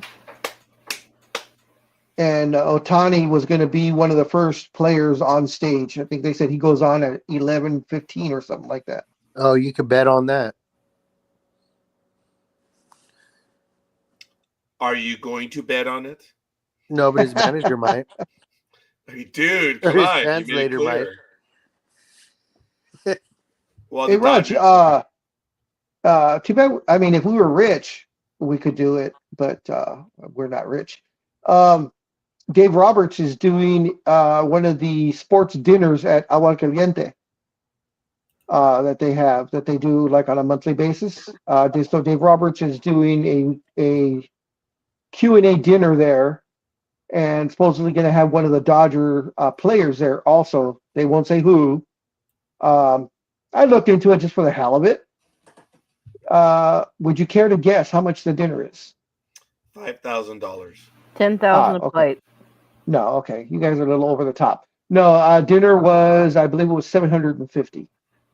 That's actually Oh, not bad. well, yeah. And you also were able to get a picture with him and I believe an autograph.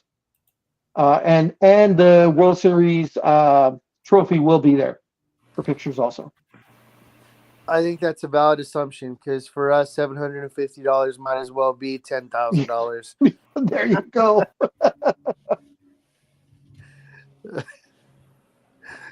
For a dinner, that's not going to happen.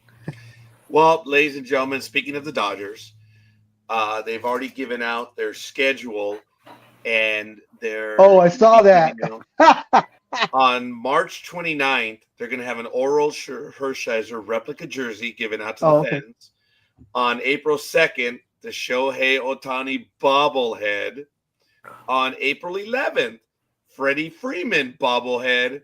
And something which is new, I don't think any other team has actually done, give it to the Dodgers. On June 17th, they're going to be handing out replica World Series trophies. Wow. Yeah. That's cool. Do you see who they're playing? Are they playing the Yankees that day? They're playing the Padres. Oh. They said the rumor, of course, is they intentionally decided to do the World Series championship trophy replica against the Padres. Look, guys. Wow. Look, I predicted it. It came true. I can be a jerk about it. I am. And I told everyone, if the Dodgers beat the Padres because they have a damn good team. Yeah. They're going to sail through all the way. I said that, it came to pass. Bullshit to the people that said, "Oh, she'll be there. I'll be there," says Gridiron Girl. Bullshit to the people that said the World Series was the Dodgers and Padres series. It was a damn good series, but it was not the World Series. The World Series happened, and the Dodgers myrtleized the Yankees. It is what it is. The Dodgers won. They were the better team. They were the better team. They had the fundamentals in place. Yes, they did.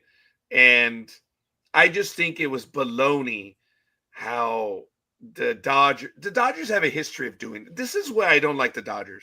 Dude, you kick the ass out of the Yankees, okay? It's done. You kick the ass out of the Oakland Athletics. That's not hard to do. Okay, well, this was in 1988. But then you have to put this other story. Oh, well, we know that Dennis Eckersley throws a 3-2, slider and all that. So we knew it was whatever. Yeah, no. And then for them leaking that, well, to beat the Yankees, you know what you have to do is you have to run the base paths and be aggressive. And that's how you beat them. Whether it's true or not, shut the fuck up, dude. You won. But to say that, oh, wow, we knew this, we knew that, whatever. You know what that does? That puts a crosshair on your Yeah. 100%. And not by the Yankees, but by other teams. Look, win with dignity and grace. Oh, but wait a minute. It's like it's just the way he said it. Because it's like, all right, so you're telling me that to win a baseball game against someone else, you don't have to run the bases and score? Yeah. Like, he made it seem like that was a game plan specific, this particular team, you got to be no, you got to do that for anybody you play. But he made it seem that, you can only plan so much for the other team. Yeah. You have to do what you do as a team collectively the same way every night. See, you practice, you perform what you practice. And they're making it seem that because Aaron Judge, who doesn't do that, he was under the World Series lights, he got the ball, and he muffed it. And you be aggressive in the pace pass, and you cause Yankee errors like that.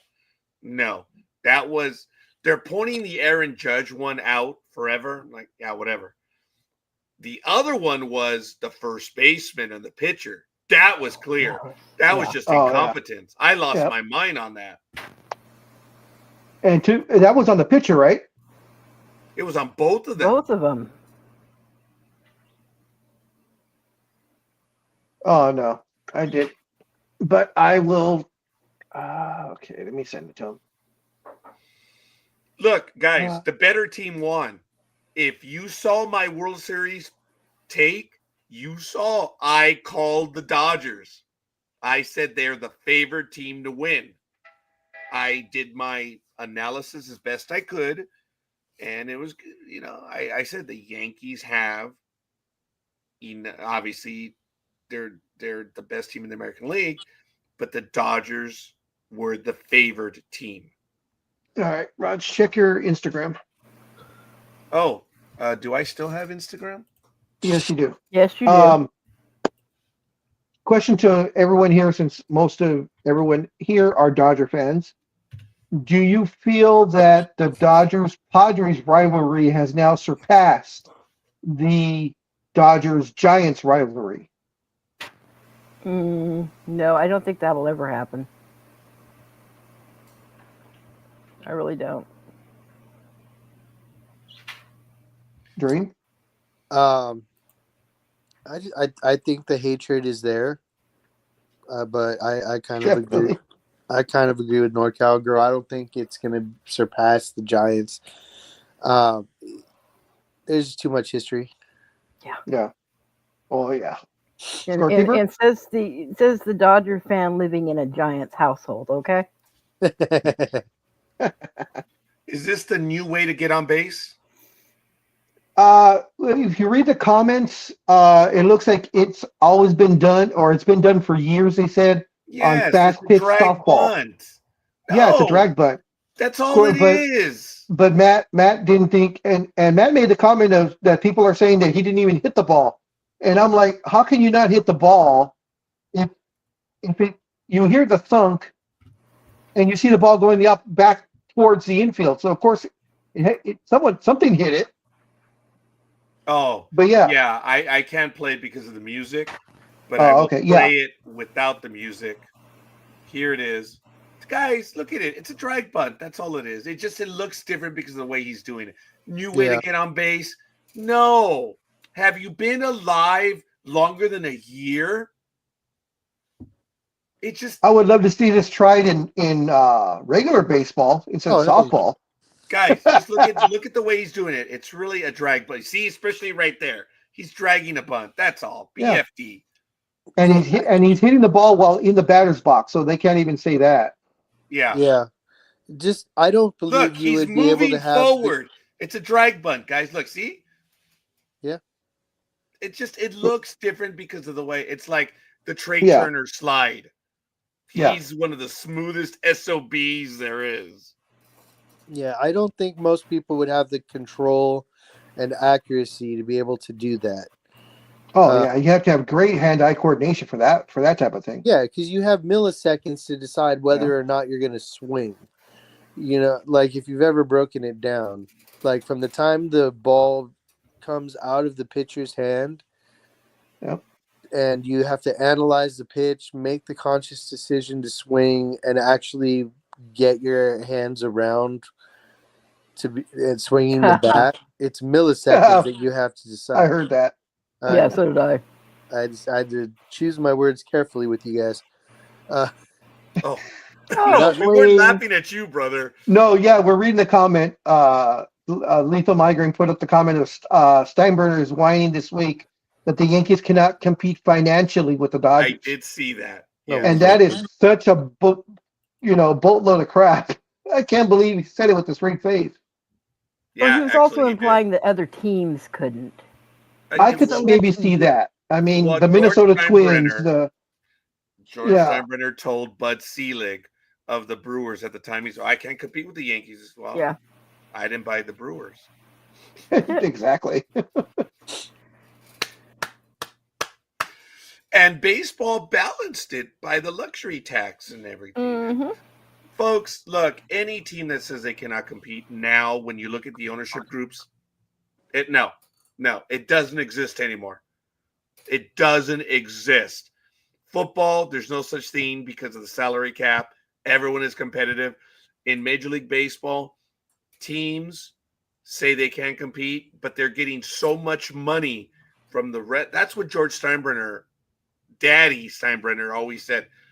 What irks me is I'm paying other teams and they're pocketing the money. Yep. They're pocketing the money. And if others, we can't compete, why are you an owner then? Yeah, I was going to say, I don't feel bad financially exactly. for anybody that has enough money to own a professional sports team. I just don't. Look, I would own any team except for the Milwaukee Brewers. You would own them too. You wouldn't care. Well, hey, you put in an offer for how many teams already? He put in an offer for the Dodgers. Twice. We put in an offer for the... Actually, did we put an offer? We put an offer for the Dodgers. And there was another... Oh, my God, what was the other team? It was just recent, too. Was it the A's? I was going to say, if you put in an offer for the A's, we'd have already be owning them. Yes. We just got to stock the vending machine. Funny. I like that. No, I don't know. It was recent too. Oh no, we put in an offer for Paramount and CBS. Oh, there you go. That's what it was. And folks, a lot of people thought, okay, scorekeeper, you're effing around. I said, what are you talking about? Because we officially ended with a $1 million all-cash offer. And what irked me is people, okay, you're funny. you don't have the money. I said, excuse me? NDB Media has never lied. When we put in the all cash offer for the Dodgers, we had $18,000 readily available. That was the all cash offer. So when I first announced 100,000, we moved up to 500,000, and we're up to $1 million.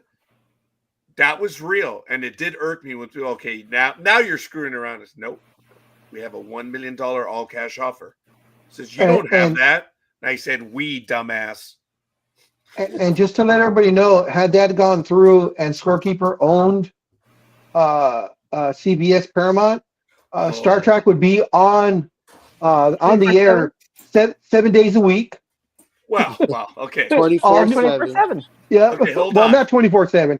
He'll allow some other stuff to be on, but definitely at least one Star Trek show of some sort per day. Okay, Star Trek. But anyway, he would put it serialized up from the first episode all the way to current. There is truth to his sentiment. Oh, that's right. I forgot. It's Star Trek. I forgot. Yeah.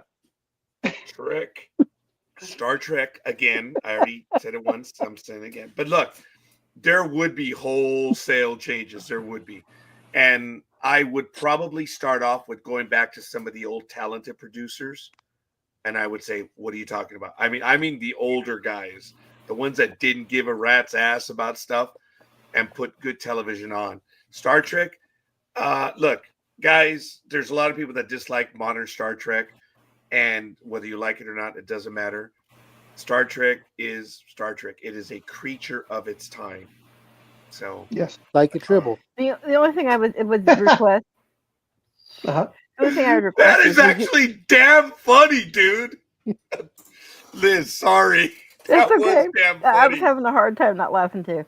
The only thing I would request, if you were the owner, is please get rid of Section 31. You mean not continue with it? Please, no. Unless you revamped, cut it out, got rid of it, and revamped the whole thing. Look, you need to have a producer that's going to do the program, but you need to have people making the decisions above. And that's what Star Trek was in the 80s and 90s. Mm-hmm. You had the producer running it, but the studio had final say. Exactly. So what they did is to Hideout Productions, they gave them a full knock yourself out. Here you go. Get it done. They let them do whatever they wanted to do. No, it's not the way it's done. Oh, and by the way, since we're yapping about it, every time Disney says that they were not involved in the decision making of the prequels, baloney. There is no studio ever that has given a producer, director, writer $300 million and said, go ahead, do whatever you want. There's no such thing. No such thing. Yeah. Wait a minute, but you just said Paramount. No, that's different. Disney, they're trying to lay the blame on the producers and everyone else for the failures. No, Disney knew exactly they authorized it. So for them to say that they were not involved, they're liars. Flat out liars. No one is going to give anyone $300 million up front and say, go ahead, knock yourself out. Doesn't happen. Warner Brothers seems to do that on every DC movie, so that sucks. And Sony doesn't spend $300 million. Sony spends $100 million on Marvel movies, Marvel bad movies. Peter, let's buy AEW from Tony Khan. He's lost his mind. Okay, it doesn't matter how much of an all cash offer NDB Media could come up with. That is okay. If I could come up with a $100 million all cash offer for AEW, Tony Khan would be, dude, that's a weekend for me. Yeah. Tony Khan would be, that's what I spend on my white powder. Yeah. Exactly. Tony, guys, we talked about why these owners own what they do. It's not about money. It's about, I am the owner of such and such. There's only 32 NFL teams. Yeah. If you own an NFL team, screw what Fortune magazine says. Screw what Forbes says. Screw what any media. I own one of the sports teams. Yeah. Kind of And like and Anime it, Girl, the same thing with the English teams, right? and it's Sorry, Anime Girl. Dream, you were yeah, going to say? I was gonna say it's like a lot of kids nowadays like I want to be rich like an NBA player. I'm like, no, Nope. or a football player. No, you want to be owner. Like you want to be the guy that cuts them a check. Yeah. Yep. exactly. Like that's the kind of money you want. Like And it's all nice to have the aspirations and we glorify the roles, but you want the money that cuts the check. yeah, and that's the funny thing about Sajad Khan, which is Tony Khan's dad, who owns the Panthers. Uh, the Panthers are his little plaything because he made his money. I believe some sort of Toyota bumper that he invented or manufactured or something or other, and he now his company now builds that for every single Toyota vehicle in the world. Wow. So yeah, so So his he invented a bumper that went on the line, and his kid is doing lines and bumps. Bumpers, yeah. Oh, he's bumping very good. he's bumping the lines, yeah. Oh, that is very good. Yeah, so I mean, Guys, it's the Tony Khan. AEW is not going anywhere, first of all, Yeah. or not being sold because they just got the contract with Warner Brothers. They are now on Max. It is official, right? Yeah, it started in January 1st, and because of that, they canceled their Friday show, which was only 1 hour, and it was not doing very well. So they have the 2-hour show on Wednesday, and they have the other 2-hour show that's usually scheduled on Saturdays, but it kind of bounces around on days depending on what sports is going on. So they have 4 hours of TV time and their entire 5-year library that is now on Max. And Max is paying them a considerable amount of money. Yeah. He owns Liftgate and made all Jags. his money in Detroit Auto. He also owns Fulham FC. Yes. Yes.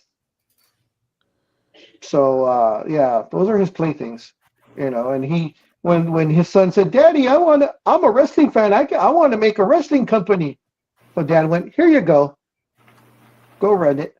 Right. Yeah. And that'll be my tax write-off since you guys aren't making money. Hey, there you go. Just like Elon Musk did with Twitter. Yep. Sorry. That's what people don't understand. They're like, how can AEW still stay in business and blah, blah, blah, and look at all the money they're spending. Yeah, it's a damn tax write-off for all the money that the dad's making on all his other projects. Yep, all the capital gains balance out. Yeah, you got to have losses for that. This is a story for the Jedi.tax channel. That's why Scorekeeper has a little smirk. Yeah. We've talked about multiple things like that. I have no comment. None of this we've had comments on anything like that. I will not financial advice. Not financial advice. Exactly. Matt, the reason why is because he's in the end of his career. He's probably going to retire sometime this year after being in the business for about 40 years now. So they're giving him one last look, kind of like the way they did with Sting. You talk about responsibility, the responsibility that comes with owner money. They don't have responsibility. At that cost, they have a stool pigeon set up. There's a parrot. There's a parrot in the Bahamas that's the shell owner of their companies. So and all kidding aside, folks, in the last 2 years, I've noticed that because a lot of people think that I am still doing what I'm normally doing. No. I have become more of a manager now. I manage other people now. Jedi.tax has changed. And it's crazy. So I get it. So Lethal, I understand what you say about that, but no, I would prefer the owner money. Because you know what? You do a lot less work. Can you put that back up? I didn't get a chance to read it. But I'd rather have the basketball money than the owner money because I don't want the responsibility that comes with the owner. Oh, hell no. I'd rather have the owner money and have other people run it so then you don't have to worry about it. Yep. Guys, I am doing my program in my garage, okay? How it about is your I office. just take the money? It is the world headquarters. It's not downgraded. Not arguing with Big Dog or not arguing with Lethal. My thing is, I'll take the money. Yeah. and then when you move to another larger office, and then it'll be the universal offices. Oh my God, you dog. I actually have been considering that one, yes. And then would it then be the galactic offices? Oh, Well, the Universal and Galactic, there we'll have to see. But I'm kind of excited about that too, because it's February now and it, things if are changing. I will say that once we go to universal offices, if he upgrades again, then scorekeeper transgresses and he will become omnipotent. Transgress. So I will go from Palpatine to Omni. Yep, you're going You to be will omnipotent. transcend. More like a flaming aura. God, It depends. It depends how much beans he eats. I actually cannot believe the love I'm receiving right now. This Wait, is a no, rarity. we got Big Dog, who's a big comic book fan. I know. Will he be the one above all? Ooh, wow. Why? Because he is inevitable. No, that's No, not he's talking about you. you. There is one above all. I'm sorry. there's I a actually comic- missed that. In my Yeah, humility, I missed it. My arrogance would have just went. I'm like, yeah, baby. Matt, yes. I had, and I cannot find the picture. I had Solomon Walters mowing my lawn. And as you know, I am very stuck up about this because when it comes to millionaires and billionaires, and a lot of people get angry when I say this, but you've arrived when you have a person outside of your racial group do your lawn. So the thing goes, if you have a minority doing your lawn, you have arrived. While anyone who knows Solomon Walters was like, that's right, baby. Jeez. That was the joke. All right. Well, So why? Which his birthday's tomorrow on Groundhog Day. So in LA County, I mean, he would be the minority. Actually, he is. That's why it was perfect. And I had a picture of him. And all I did was, hey, can you move the lawnmower from the side to the front so my wife can go out there and do the lawn? And as he took it out front, click, click, click, click, click, click, click. Oh, you mother. Oh my God. That's the only reason why I did it. So, and I posted on Facebook and I haven't been able to find the picture. I'm like, and I did this around 2013, 2014, I think, or 2015, when I said, you've arrived when you have a minority do your lawn. A lot of people got mad at that one because I had a picture of Mike doing my lawn. All right, guys. Why do ICE take anti-anxiety medication? Why does ICE take anti-anxiety medication? To prevent a meltdown? No, in case of Hispanic attacks. Oh God, that's good. That was funny though. ICE to prevent a meltdown. That's actually good. Well, I'm going to repeat my lame joke from this morning because I'm back to telling the jokes because I've been collecting a lot. I actually, believe it or not, folks, I have a dad joke for the next 18 weeks. I've been getting ready with them because I just hadn't heard any jokes. The one earlier today, Dream. Did you hear about the guy with the fruit fetish? No. Yeah, he's effing bananas. I like that. Lord. I like that. Oh, okay. All right. Here. Yeah. Anime girl, you need a joke. NorCal girl, you need a joke. That's how we're gonna finish up. Go, big dog. Dream heard this one last night, but what does a priest and a silver medalist have in common? Wait, what? What? Damn it! What does a priest and a silver medalist have in common? Damn, what? They both come in a little behind. Oh. All right, so Big Dog goes to the doctor. Oh, shit. My next week joke is about the big dog, as a matter of fact. Go. The Big Dog goes to the doctor, and the doctor says, "What's the matter?" And Big Dog's like, "Oh, I had an erection and I ran into a brick wall. And he goes, "Oh, so you hurt your penis?" And he says, "No, I broke my nose."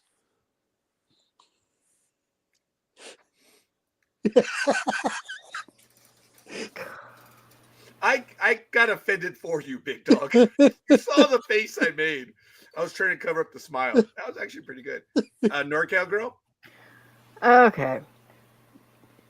Roger Anime refused, girl, get ready. We need a joke from you. Go, NorCal girl. Roger refused to nap. You. Unfortunately, he was found guilty of resisting arrest. That was so PG. That was such a dad joke. Roger. That's all he's been doing is Wait a minute. freaking dad Roger. jokes. Wait. When does a joke become a dad joke? When it's PG. No, When it when becomes it's- a Becomes a parent, parent. I think I've heard that when it turns When 18. it's lame. or when it's Becomes grown. a parent. Oh, when it, Oh, yeah. okay. Okay. NorCal girl, repeat it to me one more time because I did not get the dad joke, please. And it's Okay. like PG, whatever. Okay. Roger refused to nap. He was found guilty of resisting arrest. Oh, arrest. Okay. I heard arrest. It's like, oh, what's the point? Arrest. Very good.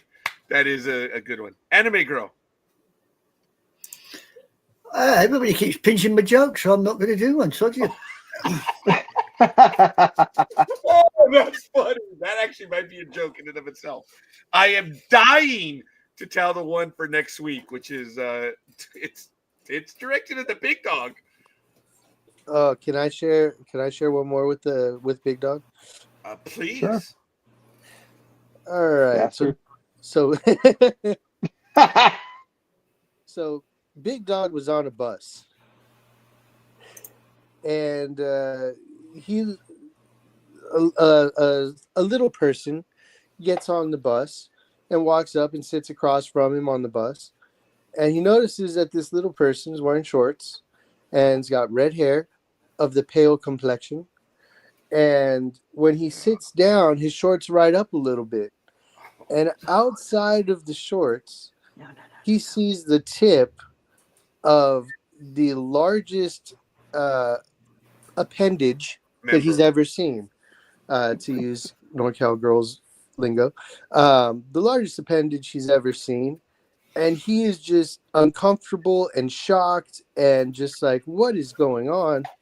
So he can't stop himself. So he asks the guy, he's like, look, man, I have to ask, like, what's the deal? I mean, you guys aren't known for having the huge package. Like, is this, are you like a leprechaun or something? Like, what's going on? And the guy looks at him and says, oh, son, you have guessed it. I cannot believe nobody has ever guessed that before, but please be quiet. Don't let anybody know. But since you're so astute, I'm going to grant you 3 wishes. But there's a catch. And Big Dog says, okay, yeah. Well, 3 wishes? Hell yeah, I'm out. I'm down. And the guy tells him, it's like, look, all right, But there was a catch. we have to get off at the next stop, and you have to let me have my way with you, but I'll give you your 3 wishes. And Big Dog thinks about it. He's terrified, but he says, you know what? Okay, 3 wishes. I could take care of a lot. This is gonna. So they get off at the next stop, It's gonna suck. duck in behind the alley, and the leprechaun proceeds to just completely abuse and demolish Big Dog. Big Dog's curled up in the corner crying. Damn it. What is this? Mr. Leprechaun is over there having a cigarette, and Big Dog says, okay, just what about my 3 wishes now? And the leprechaun says, okay, I just have one more question for you. And Big Dog says, what now? He says, how old are you? And Big Dog says, 58. And he goes, huh. And you still believe in leprechauns? Yep. Yeah, I knew where this one was going. Yeah, I knew Exactly. that one. That's great, man. That's great. That's why I told you, Big Guy. I said this one's gonna suck. Yep. This one's gonna suck. Why are circles bad at telling stories? Because they go round and round. Around. No, because they're pointless. Oh my god, that's funny. That's good. That's very fitting for my avatar. It's pointless. Oh my god, that's funny, dude. All right, folks. Okay, these here's are my one great one last one for you guys. Oh, How okay. do you make a waterbed bouncier? I immediately go to Jello, but I'm not going to ruin your punchline. I don't know. That's what I was thinking too. Oh, Nope. I was like, what kind of water? Fill What? it with Poland spring water. Oh.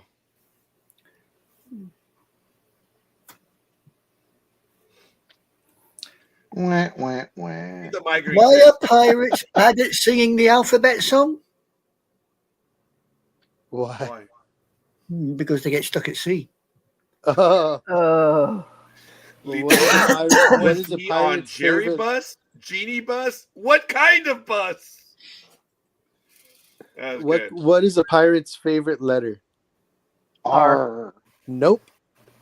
P. Without it, he would just be irate. oh. Very good. As a matter of fact, Matt says that might have been my midget wrestling friend. Big Dog. Oh. So you believe Oh. in leprechauns? I guess they do. Yes, folks, this was great. We ended on a high note. Thank you for spending your time with us, and it means a great deal. This is Sports Talk with the Guys, home of the Monday Morning Quarterbacks on Saturday. Ladies, are you on tomorrow? No, we are not, but Talented Universe is with an actor from, we're doing an interview with an actor from Australia that he does a lot of vertical stories, kind of like a little bit sexier, a little bit racier Harlequin stuff. Mm-hmm. So we will be interviewing him at 2:00 Pacific time. Daniel Youngma, actor of A Matter of Sin and Love and Accelerating Love. Yeah, you're right. It's going to be at 2 p.m. Pacific time, 5 p.m. Eastern tomorrow. All right. Good luck getting through that interview without blushing. Oh, I already know the kids, so we're fine. Okay. I got a It's all sports good. joke for you. I'm sorry? I got a sports joke for you. Oh, please, Erlas. Go. Right. Why did the coach run to the bank in such a hurry? Why? Get his quarterback. Oh, that's right. Oh, Yeah, that's right. I actually had heard that one, Oh, and I see? said I will be fried by everyone on Sports Talk with the Guys. Yeah, there you go. But because you said it, they love you, anime girl. Yes. Yeah, it was cute. Anime Girl sent me a PM about the average cost of the Super Bowl ticket. So the average Oh. cost for a pair of tickets is $10,107. Each or both? It says for a pair of tickets. I'm assuming No, both. yeah, sorry. Yeah, Oh, you yeah. did say that. The most affordable ticket is $3,345. The most expensive ticket is a 45-person suite, and the cost of that is $1,353,024. I was Yep. going to say 150,000. So how Oh, much no, how much you is can't that even get a divided seat by for that. 45 people? Okay, how much was it again? $1,353,024. So each person would have Divided to pay. Divided by 45. $1,067. 30,000? Yep, 60. That's not bad for a suite. And And all you know get that food and stuff. yeah, Yeah. I was gonna Yeah. say the champagne, the food, the everything going on in there. There's even add-ons you can add to that. As Oh, far really? as yeah, big time. Yeah, strippers. No. It's full Yeah. entourage. Yeah, you Sorry, can. NorCal girl, we're being stupid. I'm sorry. I mean, you No, can be it's being funny, stupid. but that's why I say we're being stupid. Sorry, NorCal girl. But no, it's full add-ons to your private jet too. Oh thing, yeah. I've heard about that. Yeah. the whole shebang. Hey, Big Dog, when was your birthday? My birthday's in June. Okay, because I was gonna get you a stripper for your birthday, but I couldn't decide between Black and Decker or DeWalt. Actually, I like Milwaukee better. That makes sense. That checks out. All right, guys. This breaking news just came in right now through ESPN, but it looks like it's been on the news for a couple of hours. Former WWE employee Janelle Grant has officially identified Brock Lesnar in the federal lawsuit she filed against the company and former executive Vince McMahon in January of last year. In an amended complaint filed in the U.S. District Court on Friday, Grant identifies Lesnar as an individual she claims McMahon offered her to him for sex in 2021. The original complaint referenced a star wrestler in the accusation, but did not provide Lesnar's name. Lesnar is not listed as defendant in the lawsuit. Also, it says that she has also named Michael Hayes. It says the amended complaint also alleges McMahon required Grant to create customized pornographic content for longtime producer Michael Hayes, and of course McMahon, who stepped down as WWE CEO in 2022 amid his investigations to match the lawsuit. Lesnar and Hayes have not publicly commented on the amended lawsuit. That just came in. So yeah, changes everything. yeah, everybody was saying it was Brock Lesnar. The Michael Hayes one, that's a new one. I hadn't heard that one before. And that lawsuit should be going forward now that the McMahon indictment or settlement that he did with the FCC or whoever he had settlement with, where he paid the fine but accepted no blame, was kind of a no contest type of thing. So now the Janelle Grant lawsuit can go forward now because the government had asked her to suspend her lawsuit until their investigation was done, and their investigation concluded, I believe, beginning of December. So she is going forward. Wow.